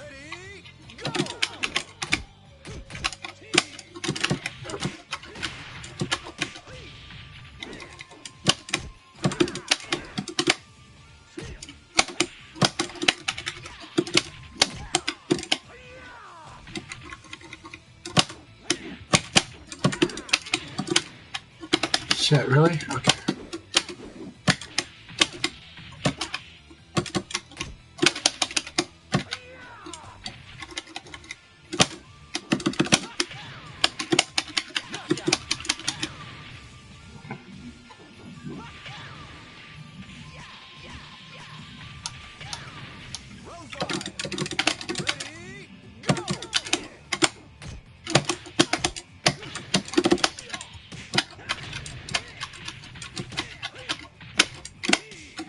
Yep, I had a feeling that was coming, but I like that too. Good game. That was a really fun match. Okay, it's really good. Sets up the guard break on Wake Up. But they have a lot of stuff to do after that. Let's see if I can progress it. Nice Lao.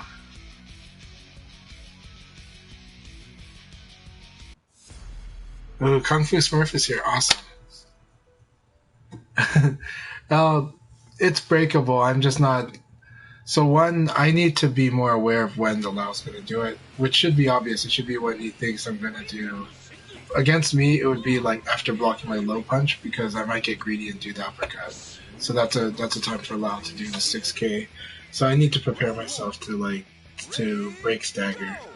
Even online, it is breakable online. It's just really hard, but it's doable. So I need to do that.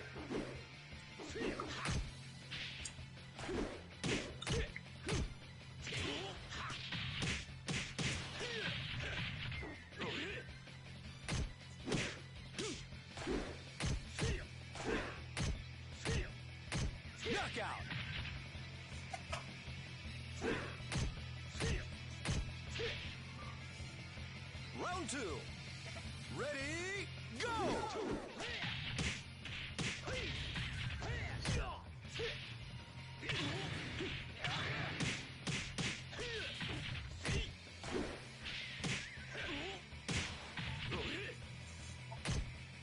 Knockout!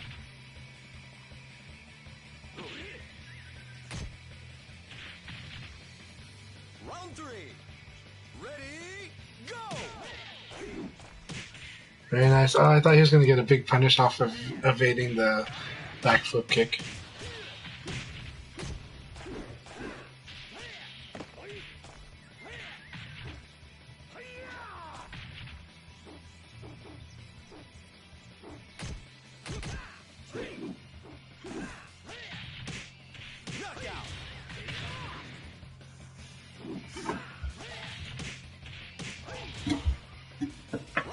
This is good stuff.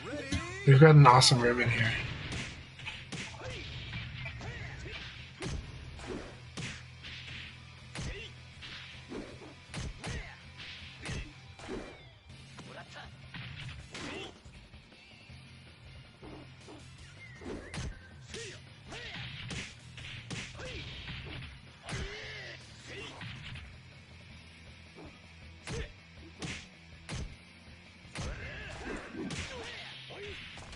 Oh no, he missed it. He had it. He had it. I saw. I was like, that wall hit. He's gonna have a free hit.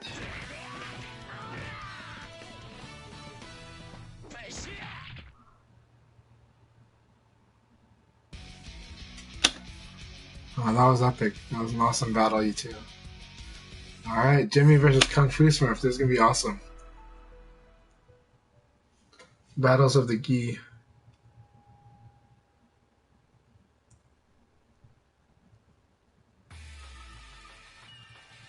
Round 1. Ready, go!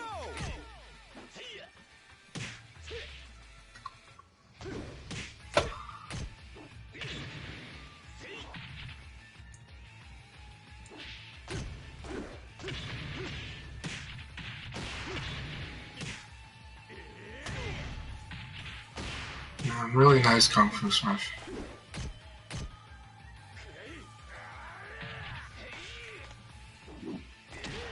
Knockout!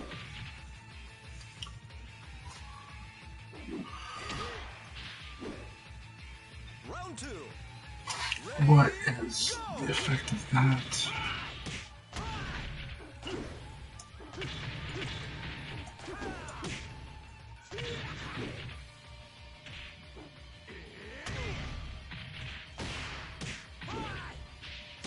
So it goes hopping, jumping, punch.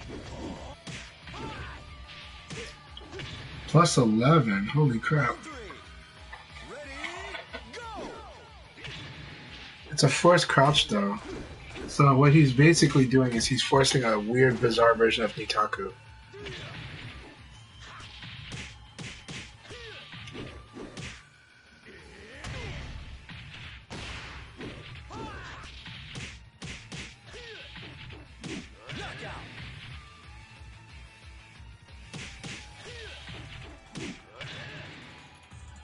Round 4. Ready, go!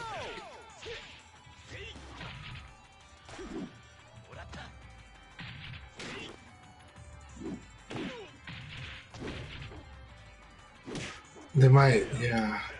Well, yeah, they have a forced low throw, right? Oh, and Go has low throw, so yeah, he's forcing a low throw. You're right. It's not Nitaku. He's got the forced low throw. So yeah, they have a similar thing. They'll pop and then low throw. For some reason, I forgot that Go has a low throw.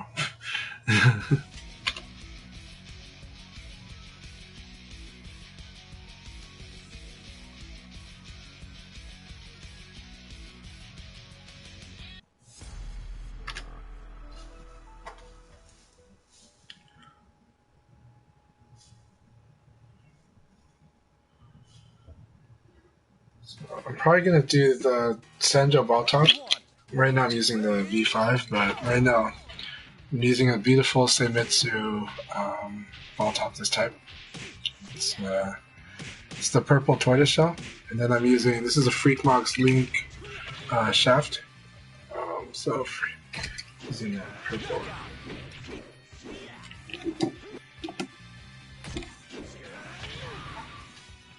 Round 2. Ready, go!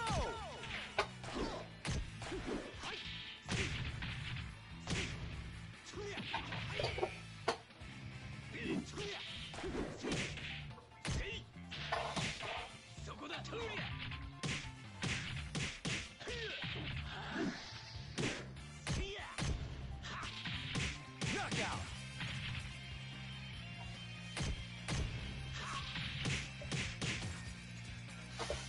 So free 4-6P versus Rising during the evade. Great for these 14 frame 4-6P characters on the read. Thanks for that tip.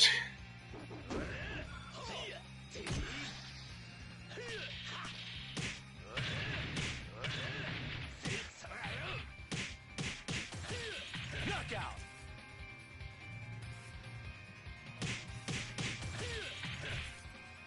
Round 4. Ready, go!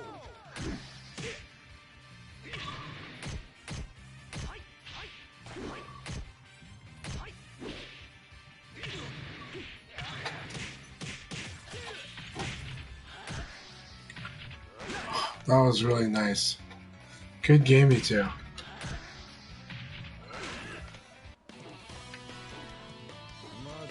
Alright, Jimmy's gonna take the 12th when he fights me next. Let's do it.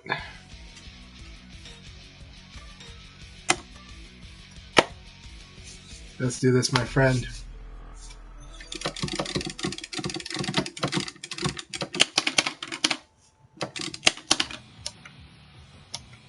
Round 1. Ready, go!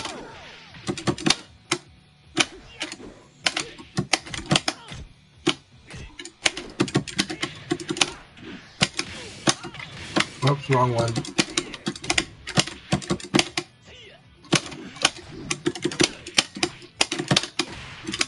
Knockout.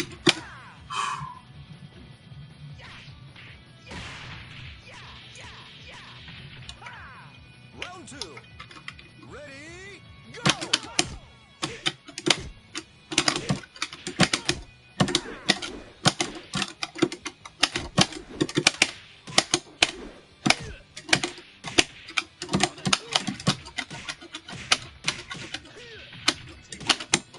Knockout.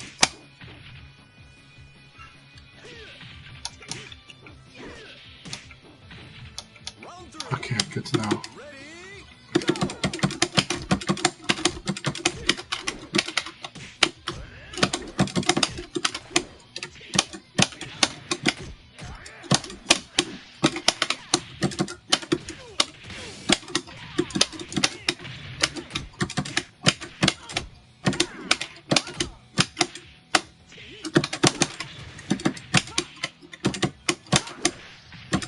Knockout.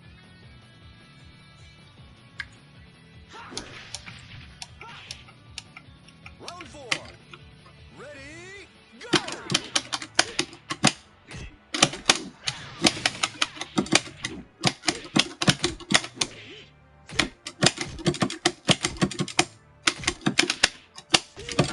Ah, hands were tied.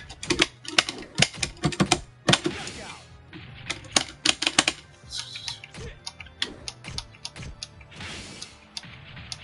Round 5. Ready, go!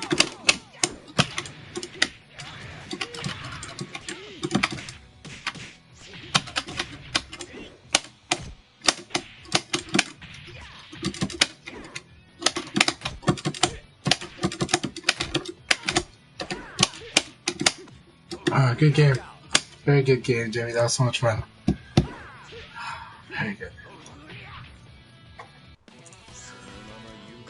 I'm gonna get a drink. I'm gonna change the ball top because I want to try winning on this setup.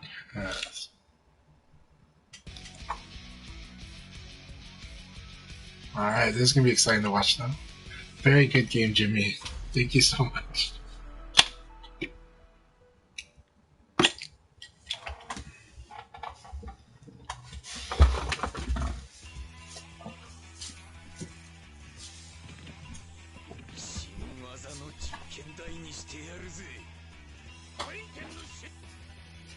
Round one. Ready, go!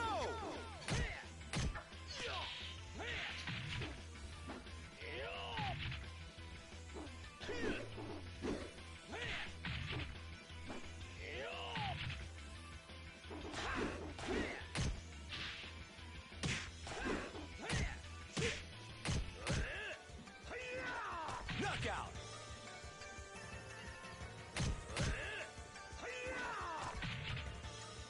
Round two. Ready, go!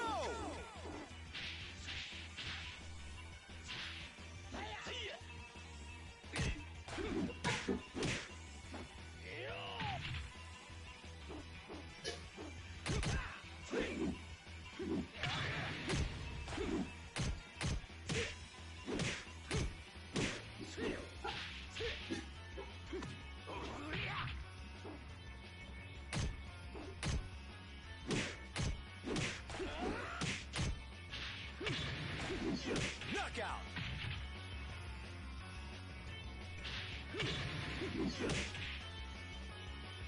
Round three. Ready, go!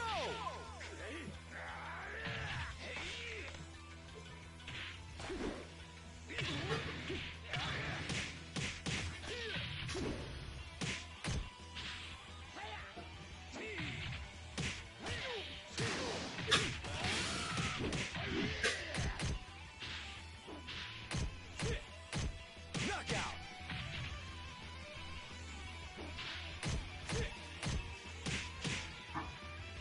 Round four. Ready, go!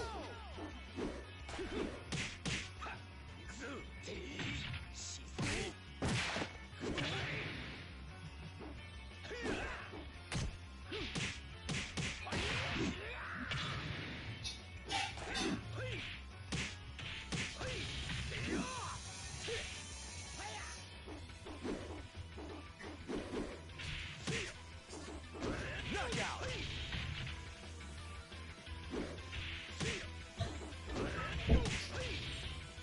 Round five. Ready, go!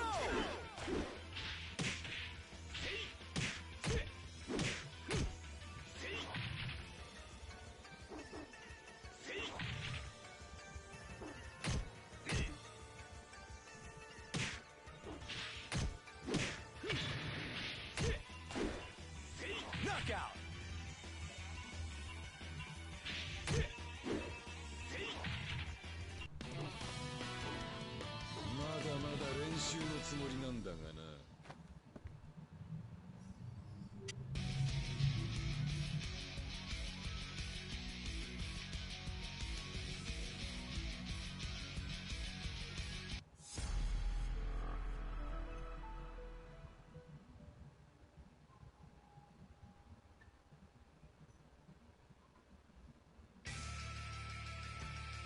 Round one. Ready, go!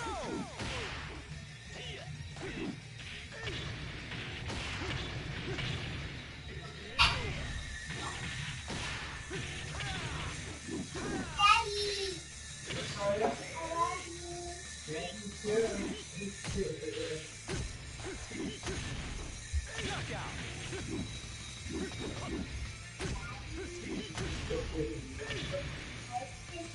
Round two. Ready, go!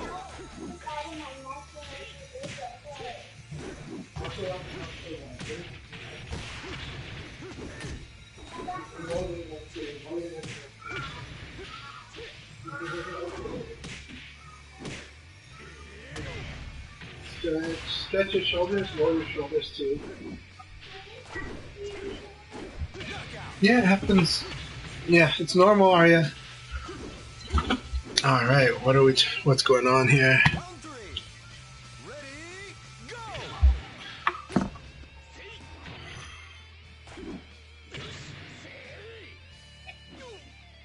think it's this one.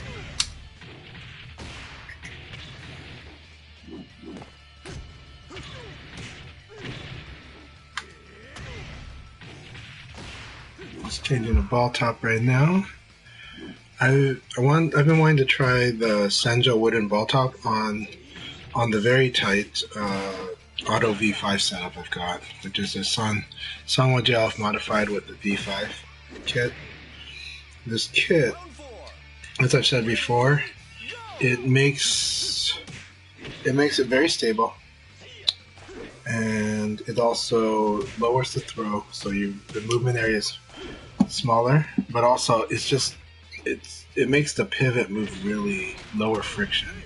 So what that means is like this on this setup, it's like grease lightning. It is a bit clicky because you're pretty much just I have it pretty much the only thing you're dealing with is the micro switch. So this actually makes it now feel more heavy, ironically. I want to see how this setup works. So the pivot moves fast, but it requires more force because I'm using a much lighter ball top. Most people want a heavier ball top, but it's similar to tennis where at some point you want more control and more feel, so you go for less power. And that's what I'm doing with the ball top.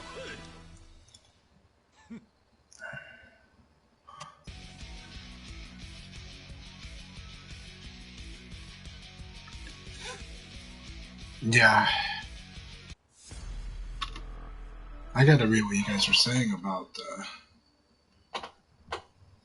so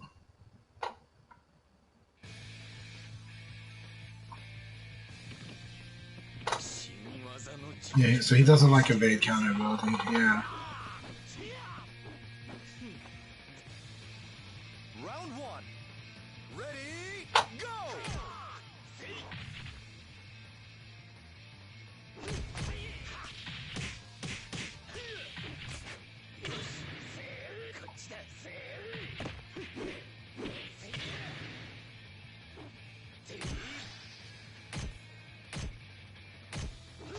Excellent!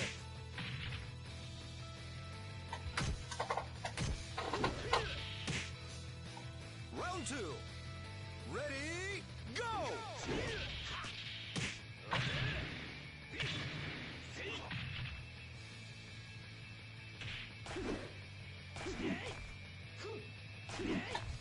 Yeah. I like the utility Go has though too. Knockout! But at the end of the day, like you guys said, it seems like he ends up playing like Akira. Ready, go! Knockout!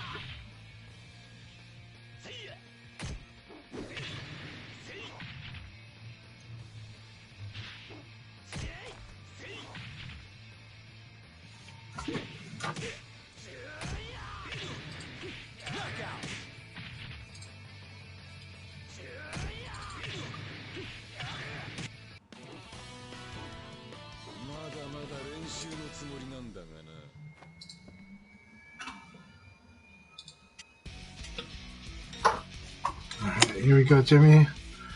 Let's see how this feels.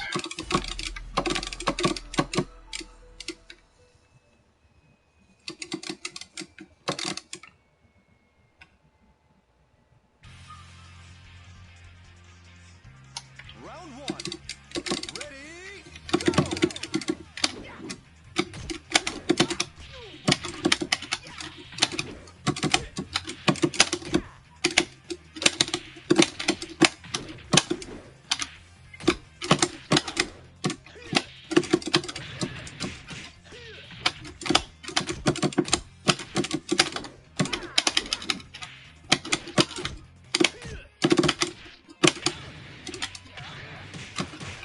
Look at that one knee.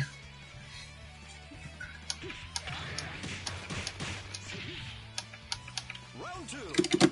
Ready, go!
Good game. Good game.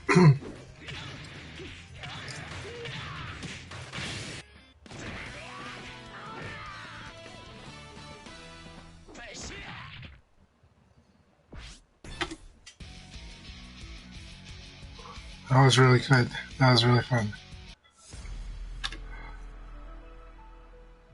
Very good game.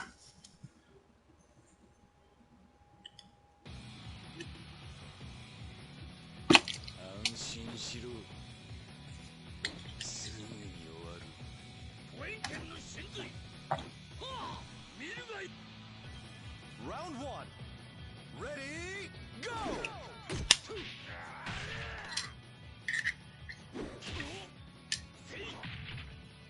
Okay, really tighten that up. Good.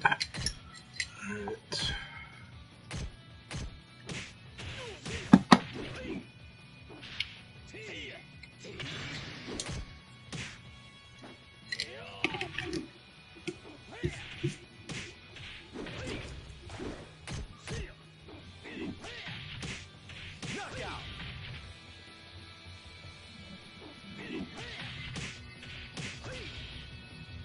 Round two.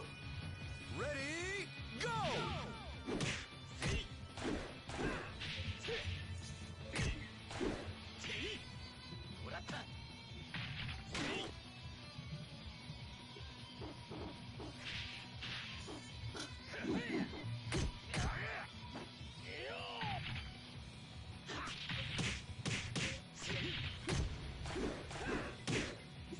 Knockout.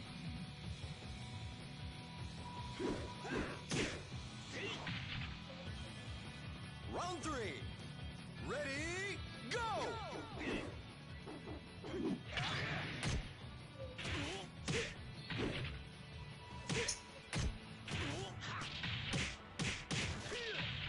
Ring out.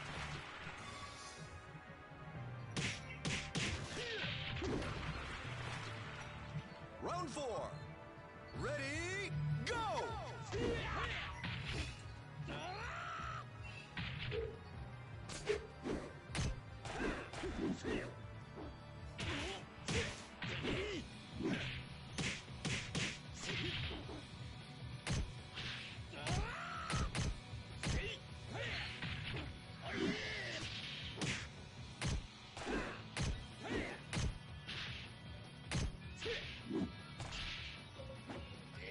Knockout.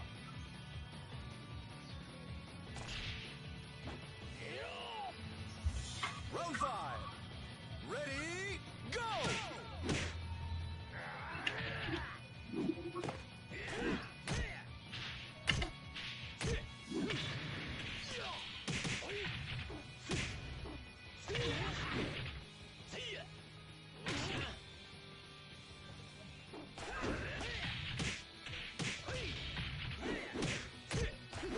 Knockout.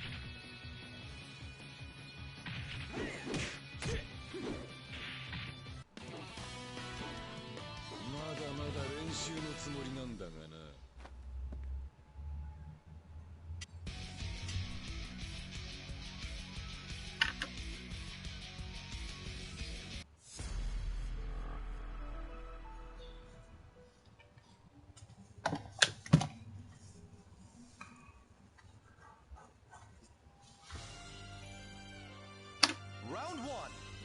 Ready, go!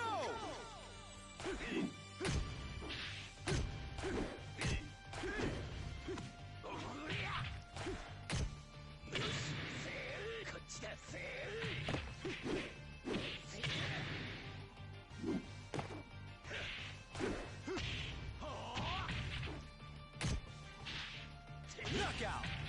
I was wondering why it was so hard. I had trouble trying to do it. I was wondering what the deal is with it. Round two. Ready, go! And it's probably got a different timing based on how you entered the -10, right? It's probably got a different timing based on that alone. So it's probably like something where you have to practice it in many different situations to get to nail it.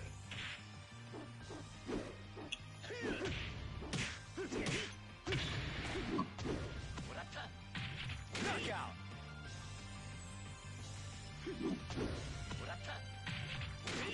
Oh, that's interesting. Round 3.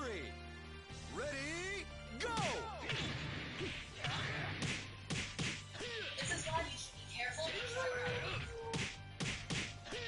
Ring out! Yeah.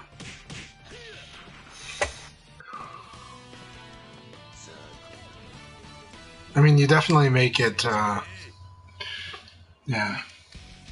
But I have to wonder, isn't it similar to the old throw break window? Yeah, that move does break. Yeah, so they need to make it hard. But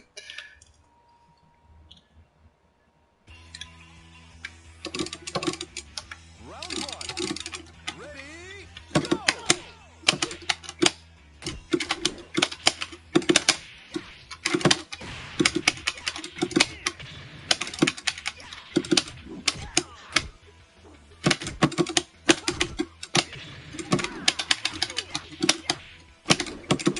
Knockout!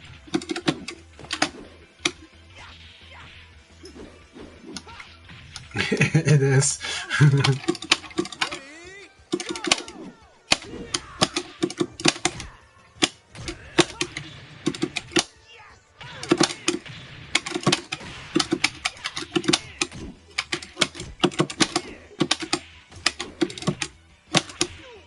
Knockout!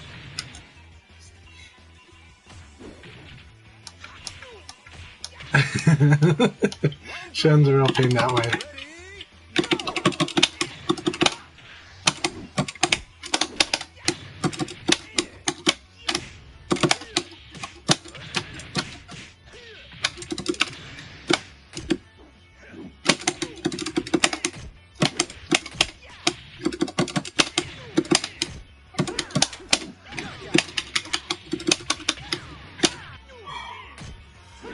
Thank you for the game, Jimmy. Thanks. I have to admit, I learned that from Jason Elbow's guide when I realized how, like, I already knew a good number of situations where it worked, but Jason Elbow is just basically, anytime you finish with certain things, you can just do 4-6K plus G. You know, so, yeah. Good game.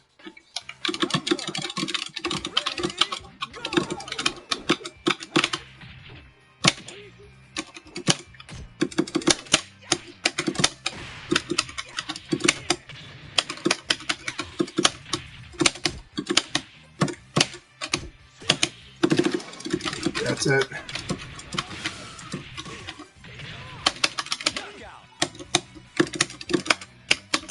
I have a lot of Japanese anime players I like to follow. You know, Chibito was my idol for a long time, still is. Fudo is one of my idols too. But you know, right now I love watching Chopper and the Leon player during the final showdown era that plays the most like me, and it was wonderful when I found out about him because they played like me, was Full Swing. Also, Buster is amazing.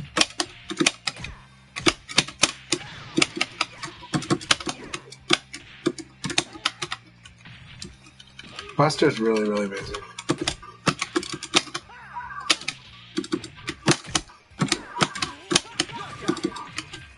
And then, but Full Swing, it was so cool to watch because I was just surprised that there was Japanese players that would use the kind of moves I would use, and with similar logic too. So.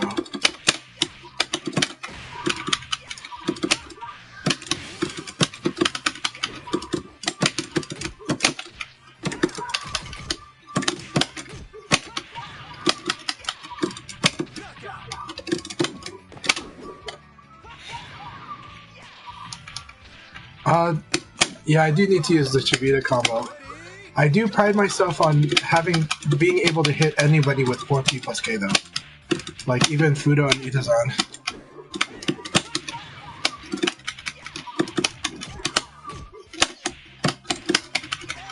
Good game, combo expert. That was so much fun.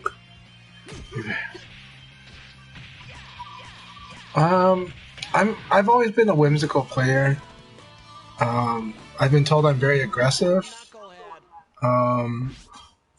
I like to do a lot of push and pull. So even though I'm aggressive, it's that I like to zone with it. So I like to poke and annoy somebody and then backdash, and do things like that, right? Or, backdash games and then evade, So those are the type of mix of play I tend to like. But Jimmy can probably tell you better. So other players here can tell you what they think of the way I play. Because I think the way I feel is very different from what's actually happening. So.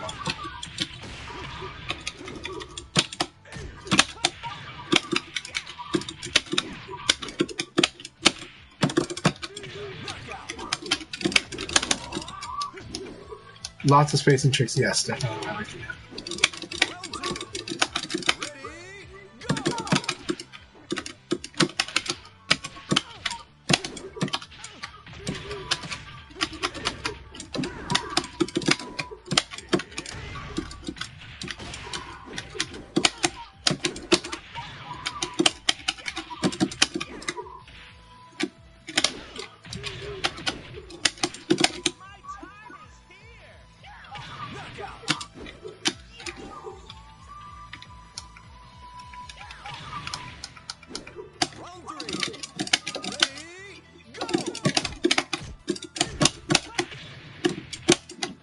I'm very greedy. So one thing I've always been is very greedy. So that's like I'm not going to assume you're going to play frame tight. At some point, like how you play might make me respect that though.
Really good game, Smurf. That was so much fun.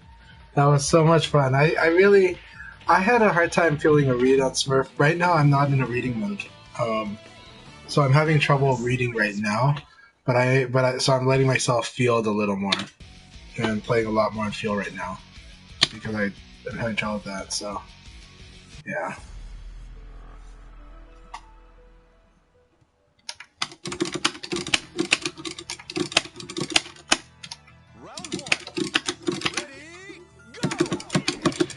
Nice, that was beautiful.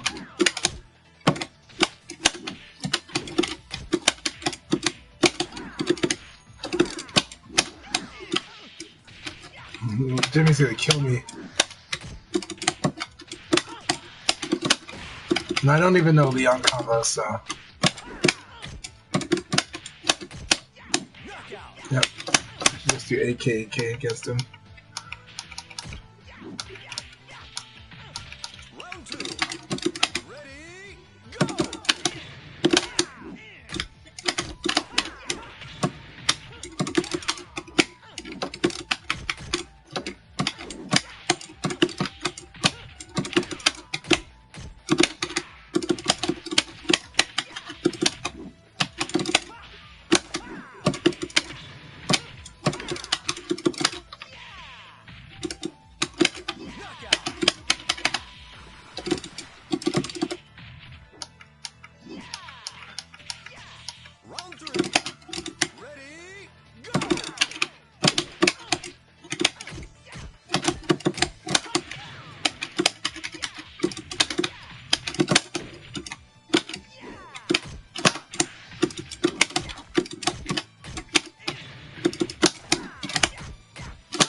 I didn't put it too early.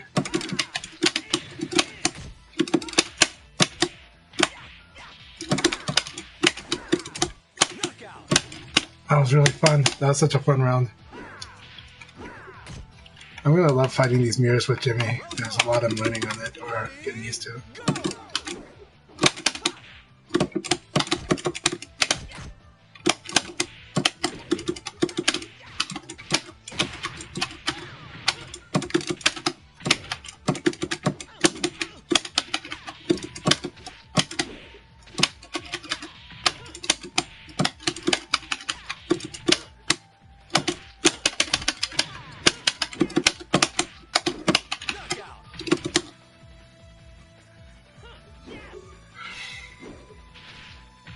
Yeah, his biggest weakness is his back. Getting blocked slow. Really fun game, Jimmy. I really like your Leon a lot, so I'm happy to fight that mirror a lot too. So there's like a lot of things that I need to work on, so it was really fun working on those things.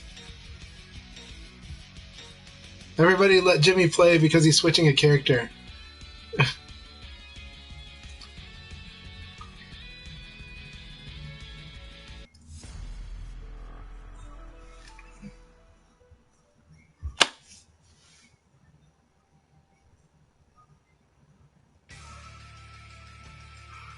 It's minus, but it's got spacing, so it can result in spacing. Also, something you have to understand about a move like 4-6K plus G that's slow. If he hits it, like, if he's doing it from far away, he might be hitting with a later active hit frame.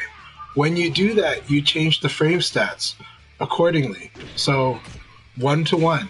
So if you hit it with the second hit frame, then that's going to be a +1 to the frame stats. If it's the second or the third or the fourth, so if you hit it on the fourth hit frame, that's +3 to the frame stats. So you need to understand dynamics of moves that move forward. Will have that more than others.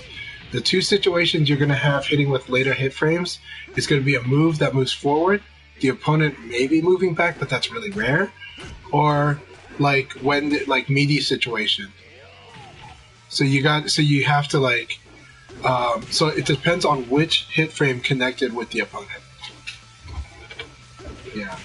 So that's something people do need to understand about that. The frame data we do not have, that it's like you can't really determine, but you can feel, but you can't determine it, is basically stun time, the recovery time of a move. That number we don't know, and you don't derive it from subtracting the total frames. It doesn't work that way because it's a fixed amount. And so what's happening is the recovery is starting wherever that hit frame made contact with the opponent. That's why if you hit 2 frames later after the first hit frame, then you're going to get a +2 on the frame state. It's because the recovery got shifted over. Because it's the same recovery time, but now the frame data has changed. So yeah.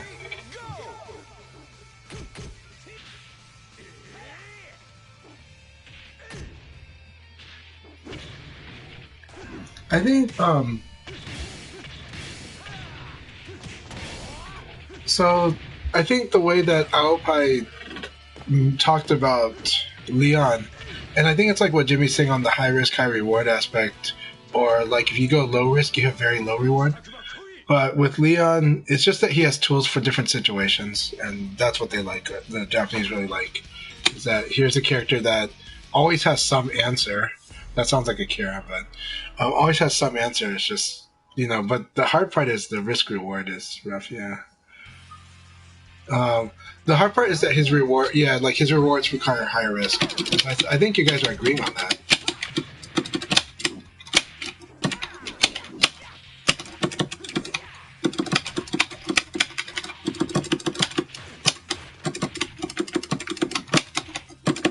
So the spacing, the messing around with the frame data has more to do with using, when you're using space out tools, but also when you're doing meaty wake ups.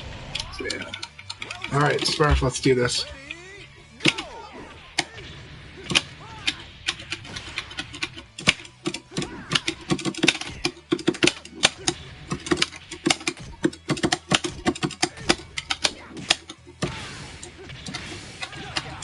I can't focus right now.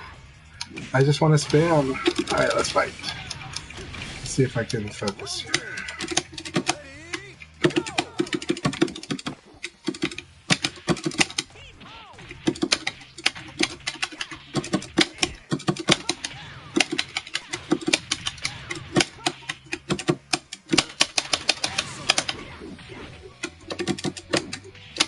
No, I like the chats, don't worry. The chat has the priority, because this is also... These are like, for me, that's what sparring is great, is you get to... And the chat helps me think about things. It's better than when you're just playing by yourself. Oh, that's such a good setup for me. Oh no, he didn't do the knee.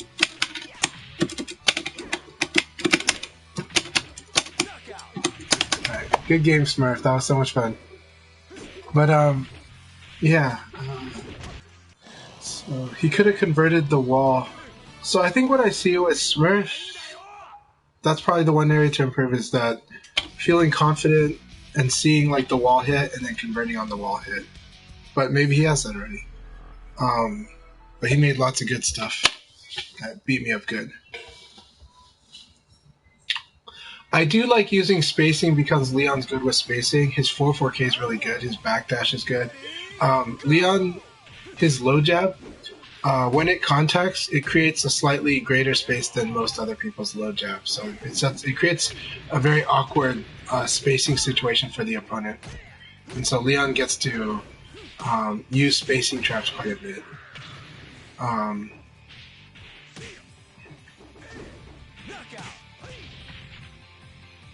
Leon also is good at crushing. So the reason the Leon mix-up, the Leon mirror match is hard or weird, is because Leon has good lows, right? But the thing about Leon is Leon's very good at crushing those. 8K is a good move that you can use in Itaku, but you can also use it whenever you think the opponent's going to low punch. And it's so scary if you just keep punishing the low punch. So when you fight someone like Leon, so that makes the Leon mirror weird. However, Leon has a lot of good mids. They're not like the most devastating because his normal hit launchers are very slow.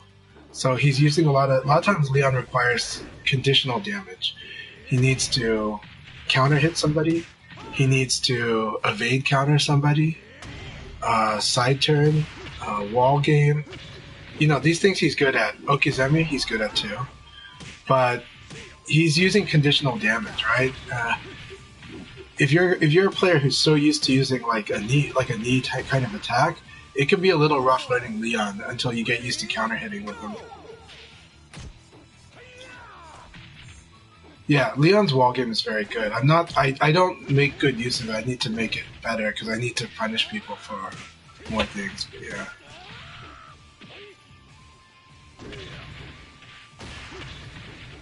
I need to learn how to end Akira in 2 reads.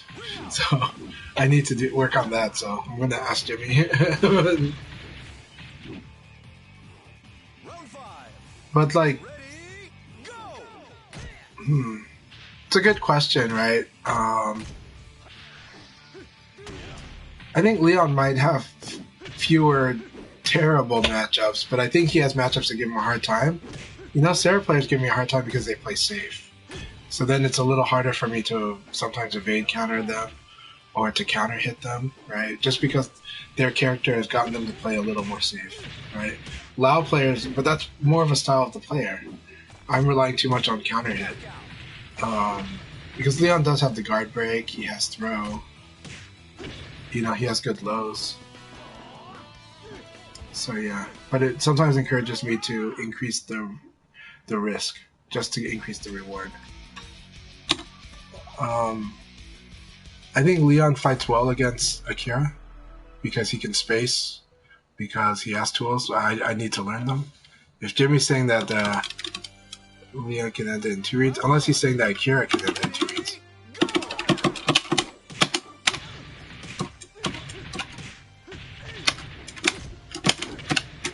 Need to punish that.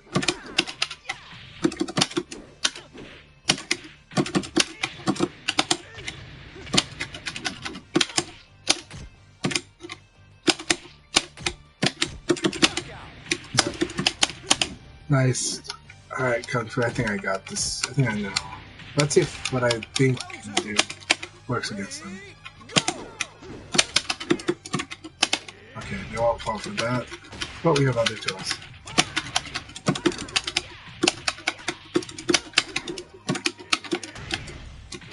Good evade.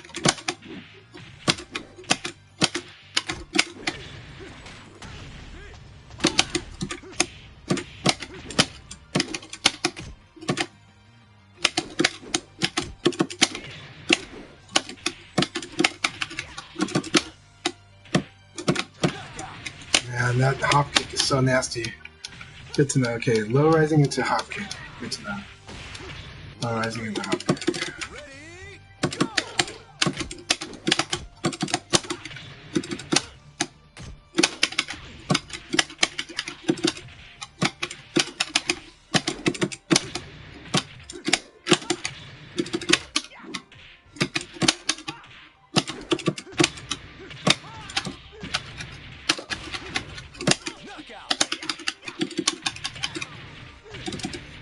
I'm gonna take the stick a bit.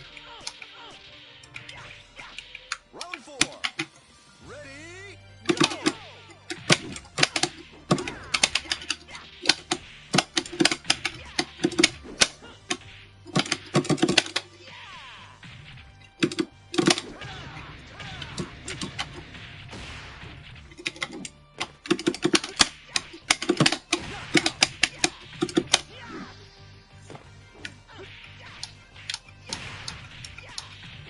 Round 5. Ready, go!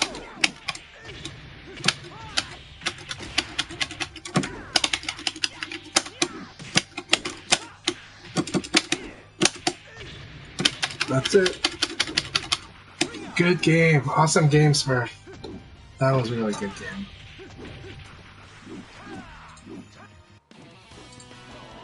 Jimmy, thanks so much for the games, too. I really appreciate it.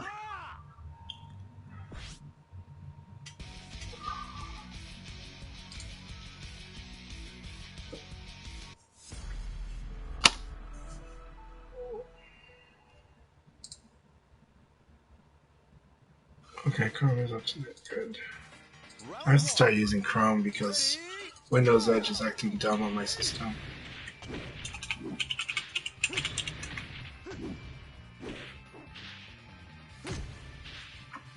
Set up all these stuff later.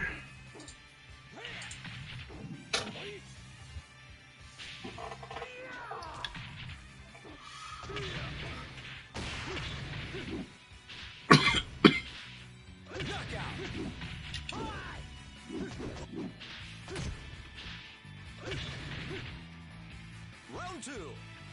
Ready, go!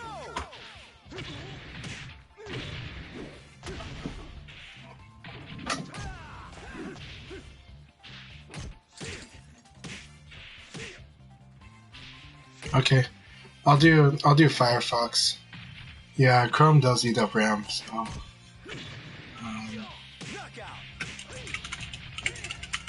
Something has happened with my system where I don't know if the registry is resetting or like, maybe a certain battery in my system's dead, but the battery itself is working. I don't know. Something just bizarre has been happening with it. And so now, like, every time I run Edge, it's acting like it's a new instance of Edge. It's driving me nuts, so.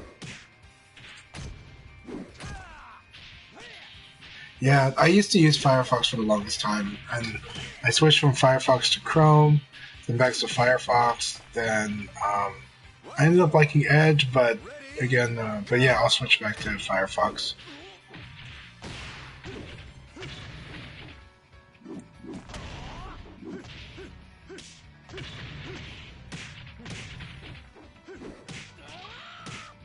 Nice, that was really nice.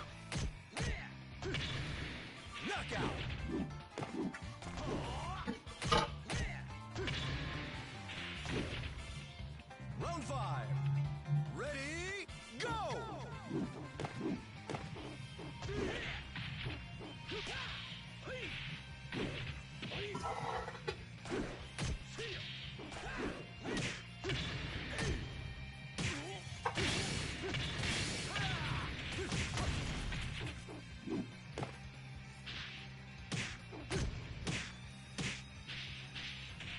Knockout.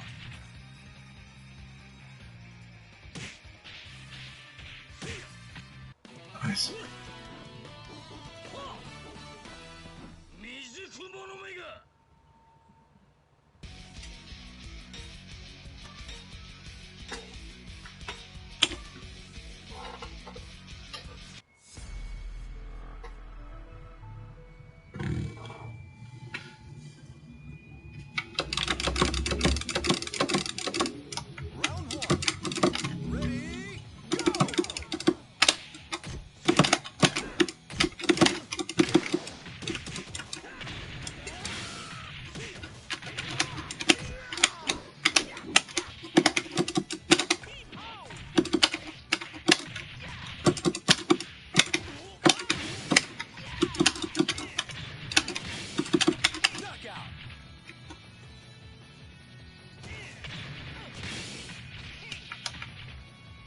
Round 2. Ready, go!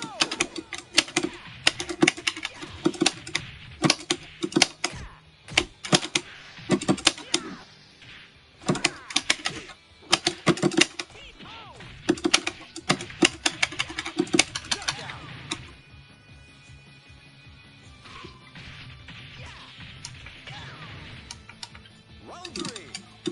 Ready, go!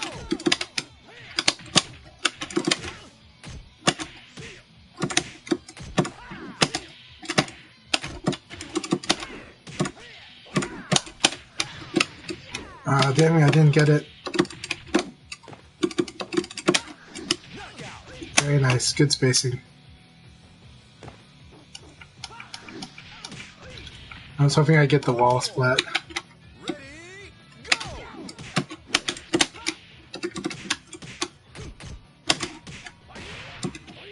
Very nice.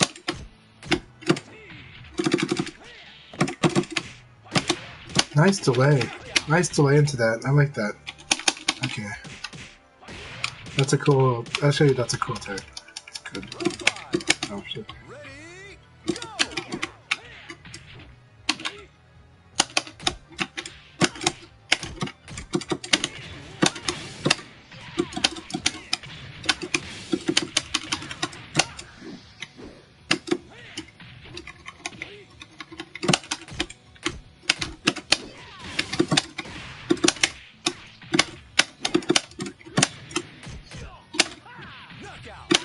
Good game. Good game, combo expert. Really, really good game.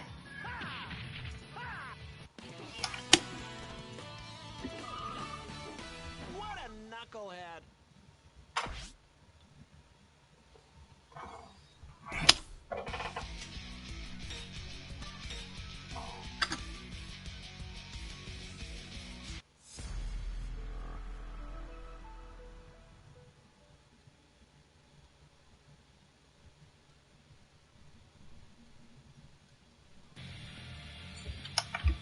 Round 1.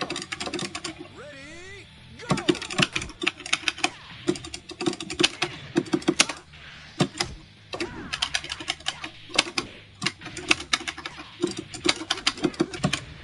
Nice, ring him out, ring him out.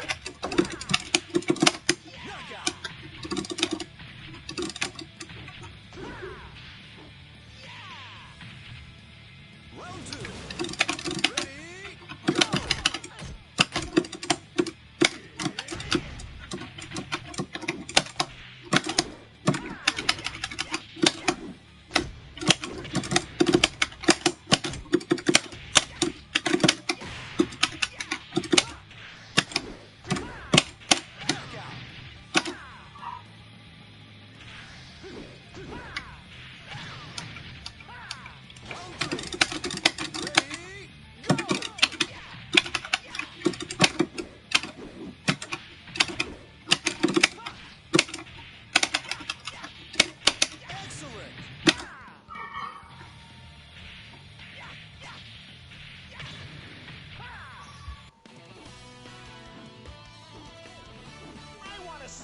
I guessed right a lot.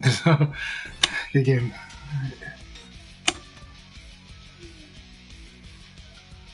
I'm only going to be able to play a few more games, and then I'll let these two spar a bit, because I need to go take care of my kids, and it's a Sunday before 4th of July. I hope everybody has a wonderful 4th of July. It's been a wonderful pleasure to play with you guys and chat.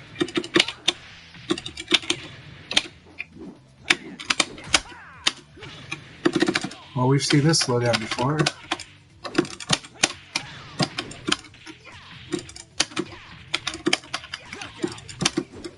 Man, Jimmy, thank you so much for joining. It's always amazing playing with you. I learn a lot every time I fight you, and I always am reminded of things I gotta do too. It's so good, and you're one of the best players in the country. It's always in the continent. It is always just an honor. So thank you so much, Jimmy.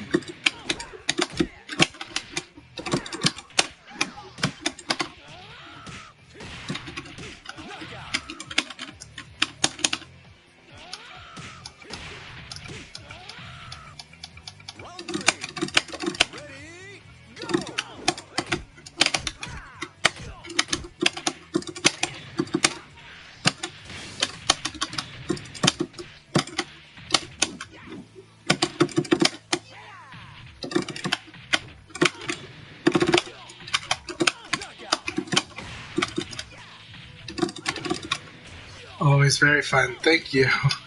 And always, it's great. Oh my god, that's so hard to...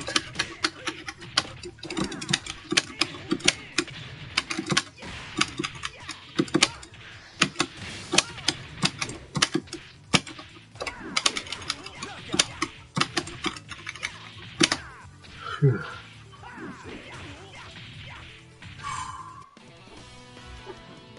That was a rush. That feels like a rush. Let me get Round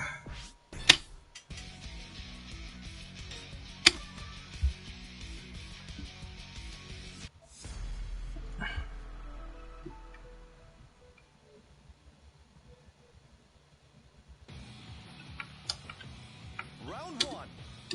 Ready, go!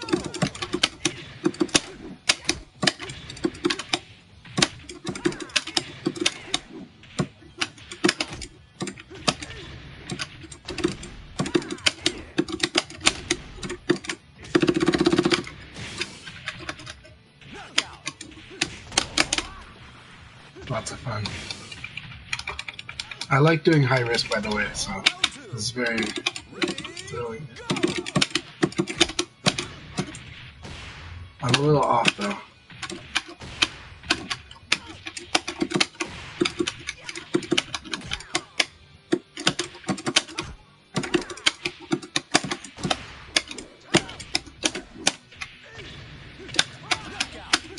Cool.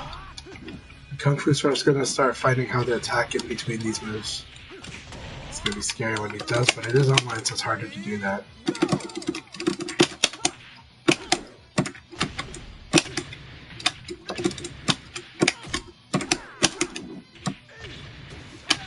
Nice! That is the conversion I wanted. Good game, Smurf. I deserved that. That was really good. I'm glad he got that conversion on the wall, too. It's perfect.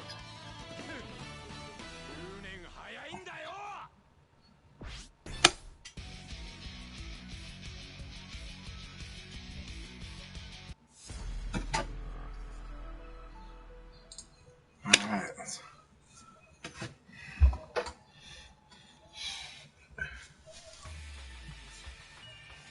Round one. Ready, go! His rhythm is really kills me. It's driving me nuts all day today. Yeah, it is. But it's a good thing. As an Akira player, I like it because it opens up delays, and it makes me like I am afraid to block him. Like I'm really afraid to block. I do block, but I kind of do it with the fear of that guard break.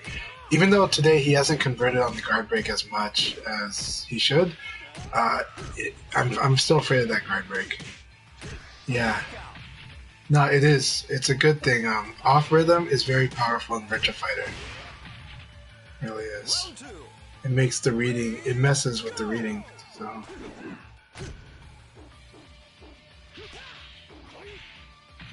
And combo experts showing their footwork too.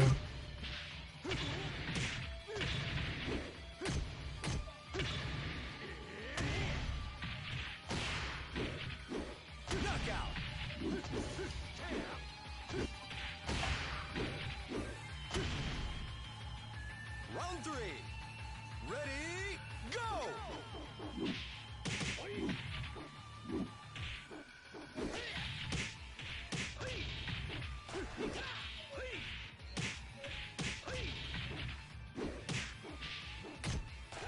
Knockout!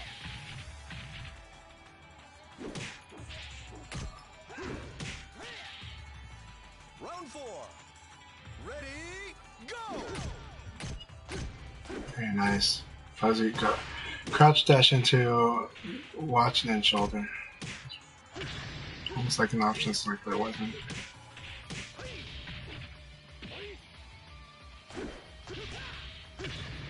Knockout!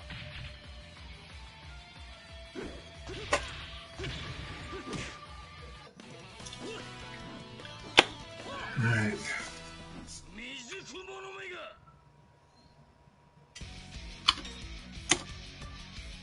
Alright, combo expert, let's do this. This is just a really nice, really nice room.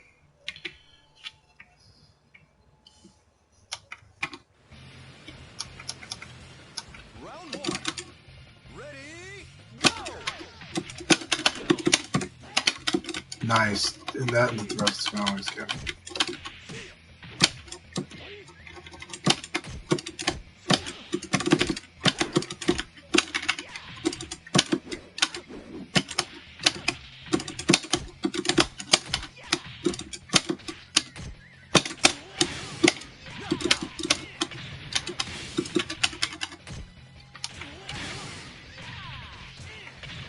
Round 2.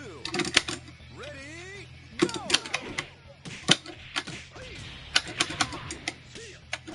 Oh, so mean.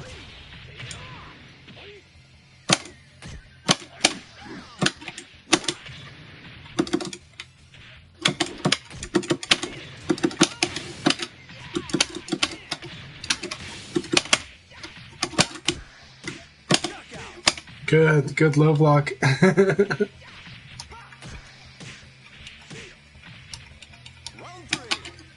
Ready, go!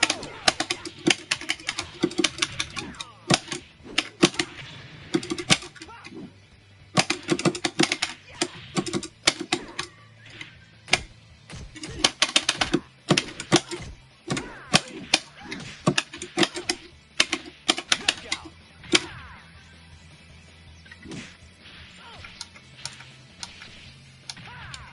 Round 4. Ready, go!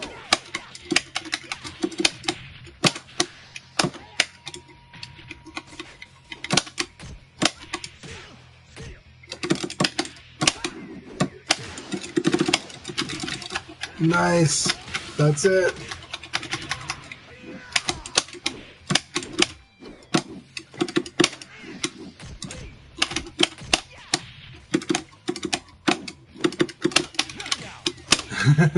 Very good game, combo expert. That was an awesome game. That was a lot of fun. Round 5. Ready, go!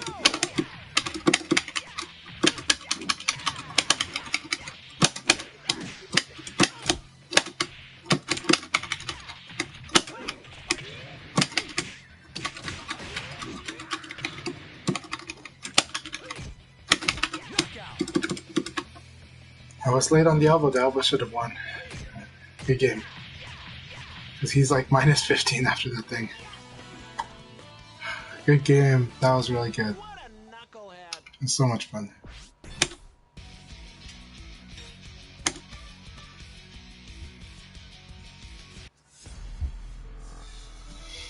Alright, Smurf, let's see if I can crack this.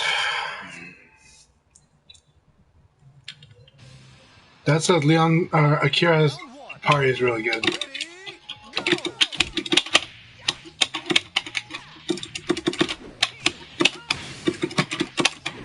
I didn't believe that I had the splat, so my bad. Always believe.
Good game.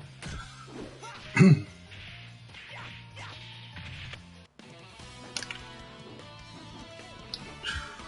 to train, eh?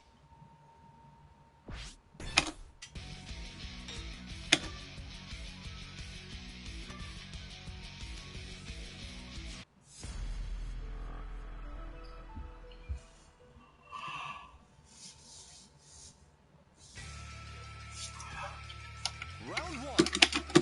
Ready, go!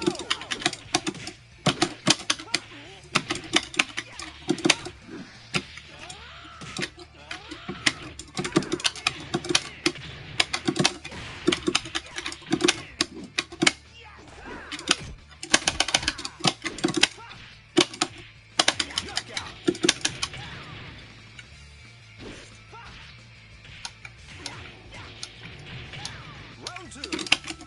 Ready, go!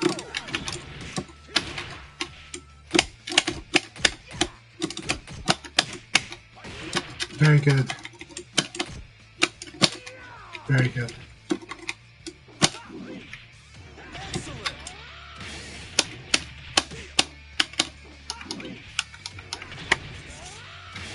Round three. Ready, go!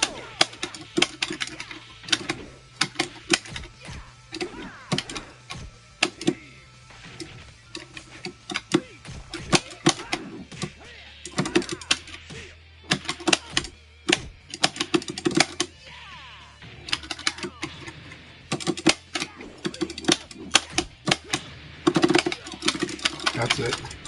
Knockout.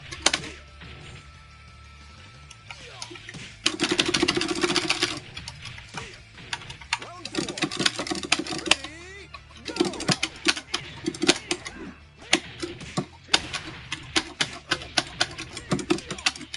Oh, that was so good. Knockout. Good game, Combo Expert. That was really good. Really, really good.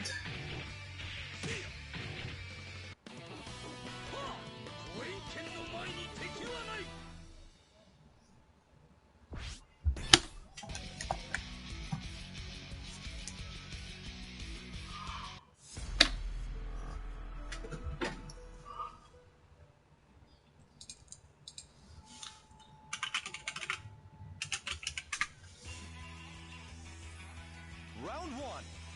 Ready, go!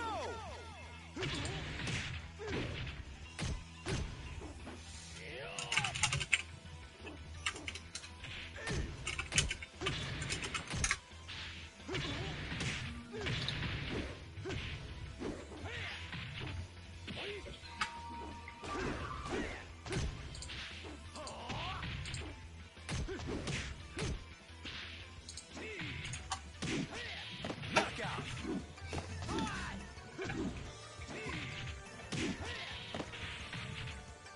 Round two. Ready, go!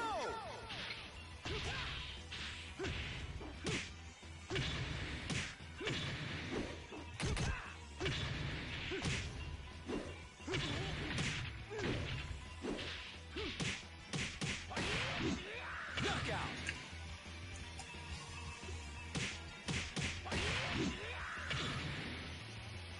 Round three. Ready, go!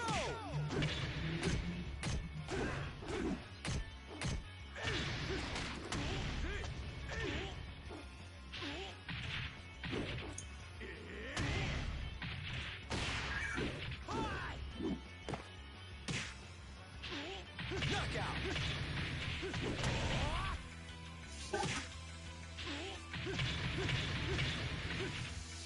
Round four. Ready, go!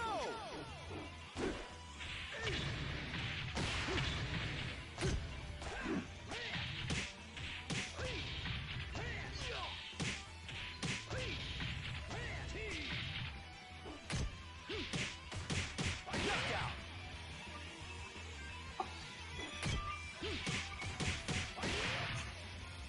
Round five. Ready, go!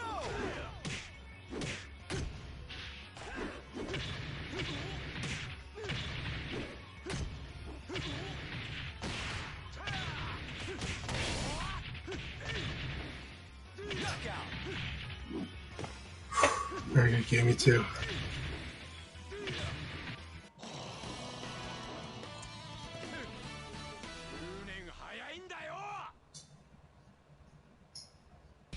This will be the last one for me, or the last run. We'll see.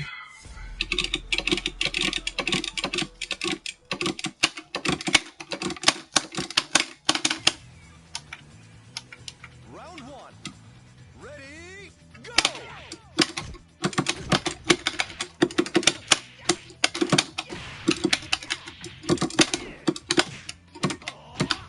Okay, he has guaranteed though.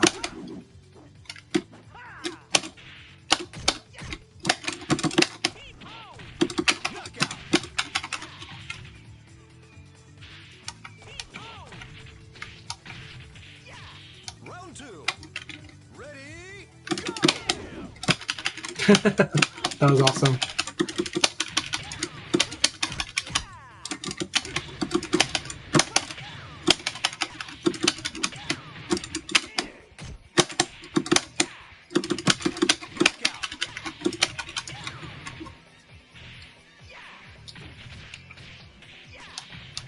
Round three. Ready, go!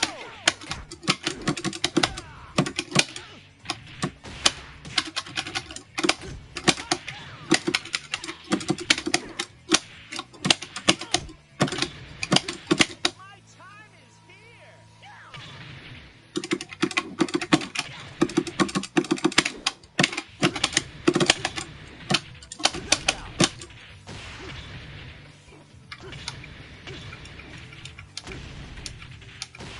Round four.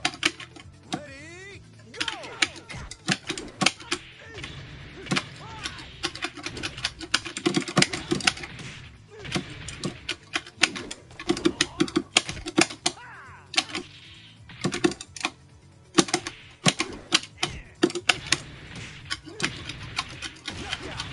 Very fun. Alright. Round five. Ready, go!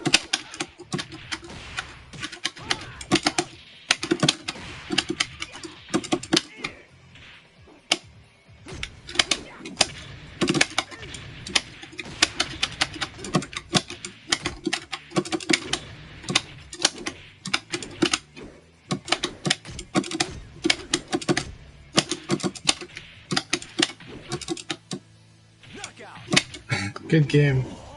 Alright, I'll let them play and then we'll call it, but that was so much fun. Good game, Kung Fu Smurf.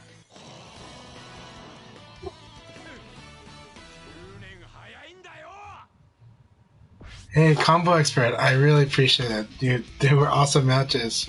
So, I really appreciate it. I'm going to let you guys play this one. And thanks for supporting. And I hope we get to play a lot more soon. I really do. You have a really nice Lao, and I'd like to fight a lot more. Many, many more matches with you. Same with Kung Fu Smurf. This is really stuff that I really want to work on, matchups and just good matches, man.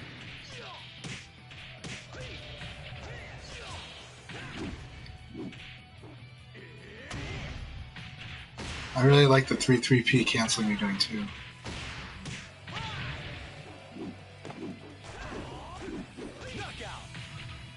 Like in North America, we don't have enough of that, so more is better. The 3-3P canceling allows. Not saying that you gotta do it unnecessarily, just I'm glad we got someone that's using it.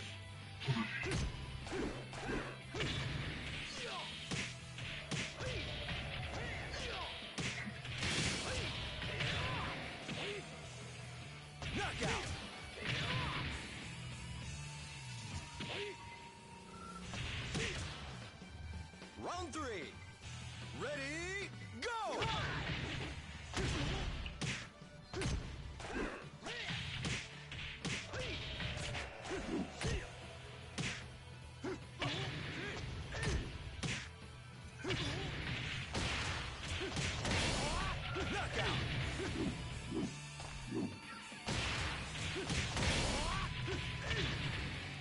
Round four. Ready, go!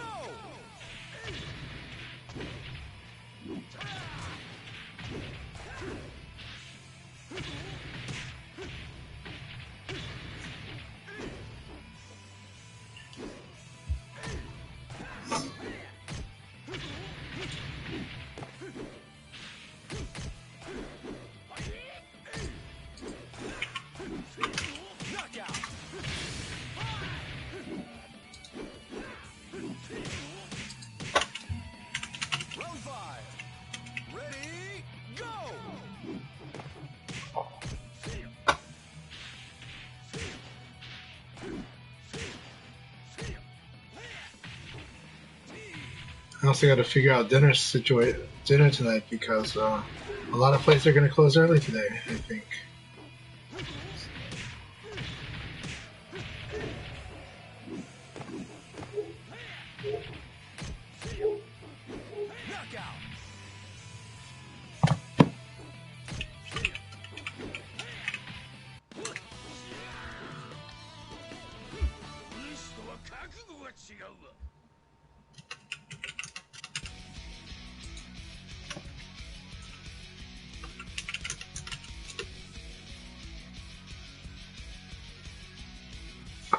Well, the compliment is earned. Your play is very good. So we'll get to play again soon. You know, most of the time I play late night though, but very happy to play. You know, if you want, we'll play one more right now. Let's see, we'll play one last one right now. So I'm gonna watch like your Lao's gonna go monster on me. Thank you very much. I try. So I like my Leon, but there's a lot I'm still working on. But okay, we'll make this the last one. And it's an honor, FeachA, man.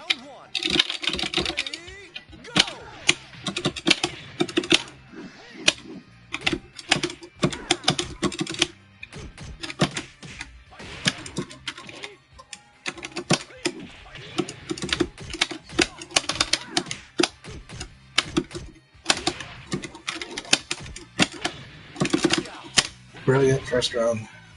Very solid. I need to learn the frame data. I'm going to learn it. Thanks to you. Oh, that was good. Good choice.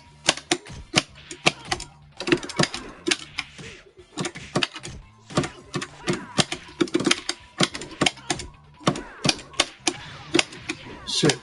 Didn't get the wall splat. Okay, Lao's crouch.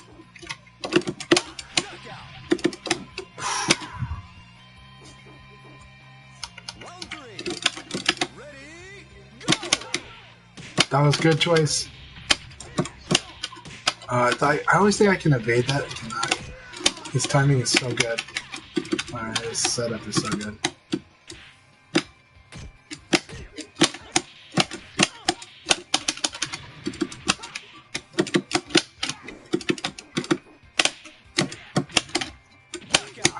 I thought I got the P. That was so good.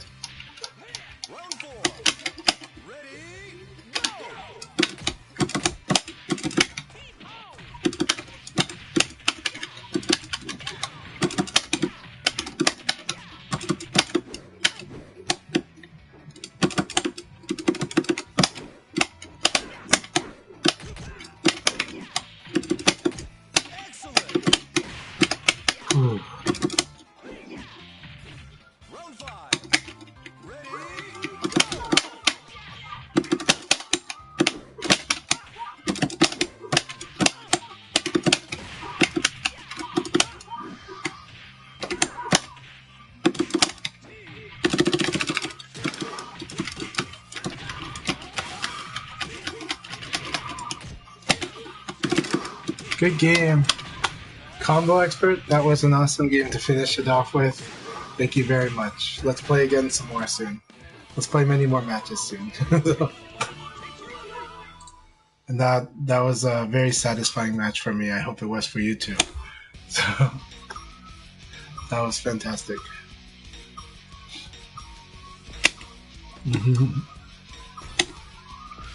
Very good stuff. Let's play again soon. I will add you on PSN if I don't have you on there already. So, and let's do a raid.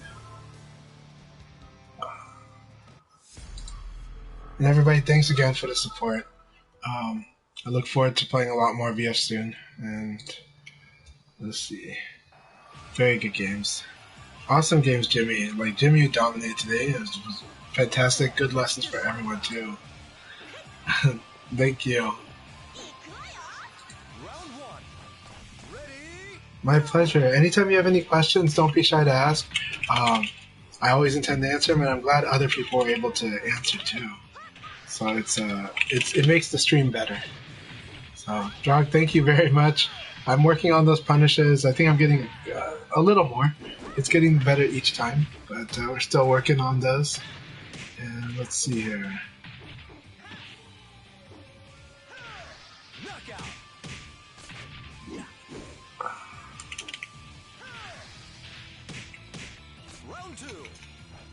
What is going on today?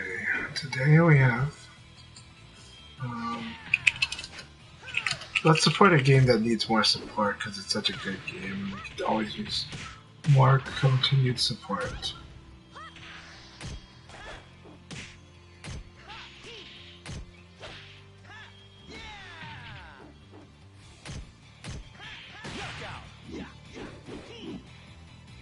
I wish I knew these people more.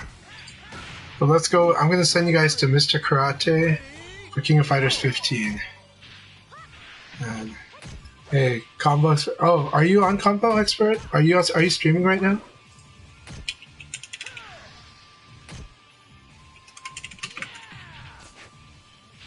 No, okay. If you're streaming, I'd send them your way. But yeah, but thank you so much, and I'm glad that we had an awesome match on the last one too. So it's good stuff. Let's.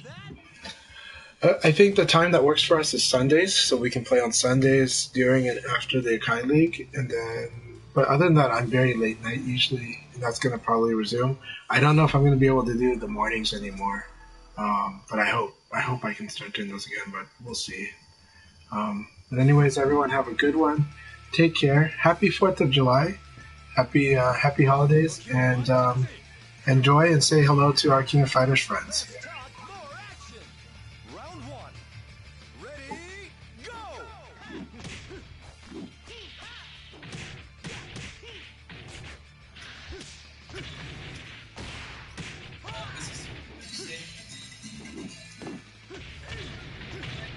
Oh, and it went to Monster Hunter.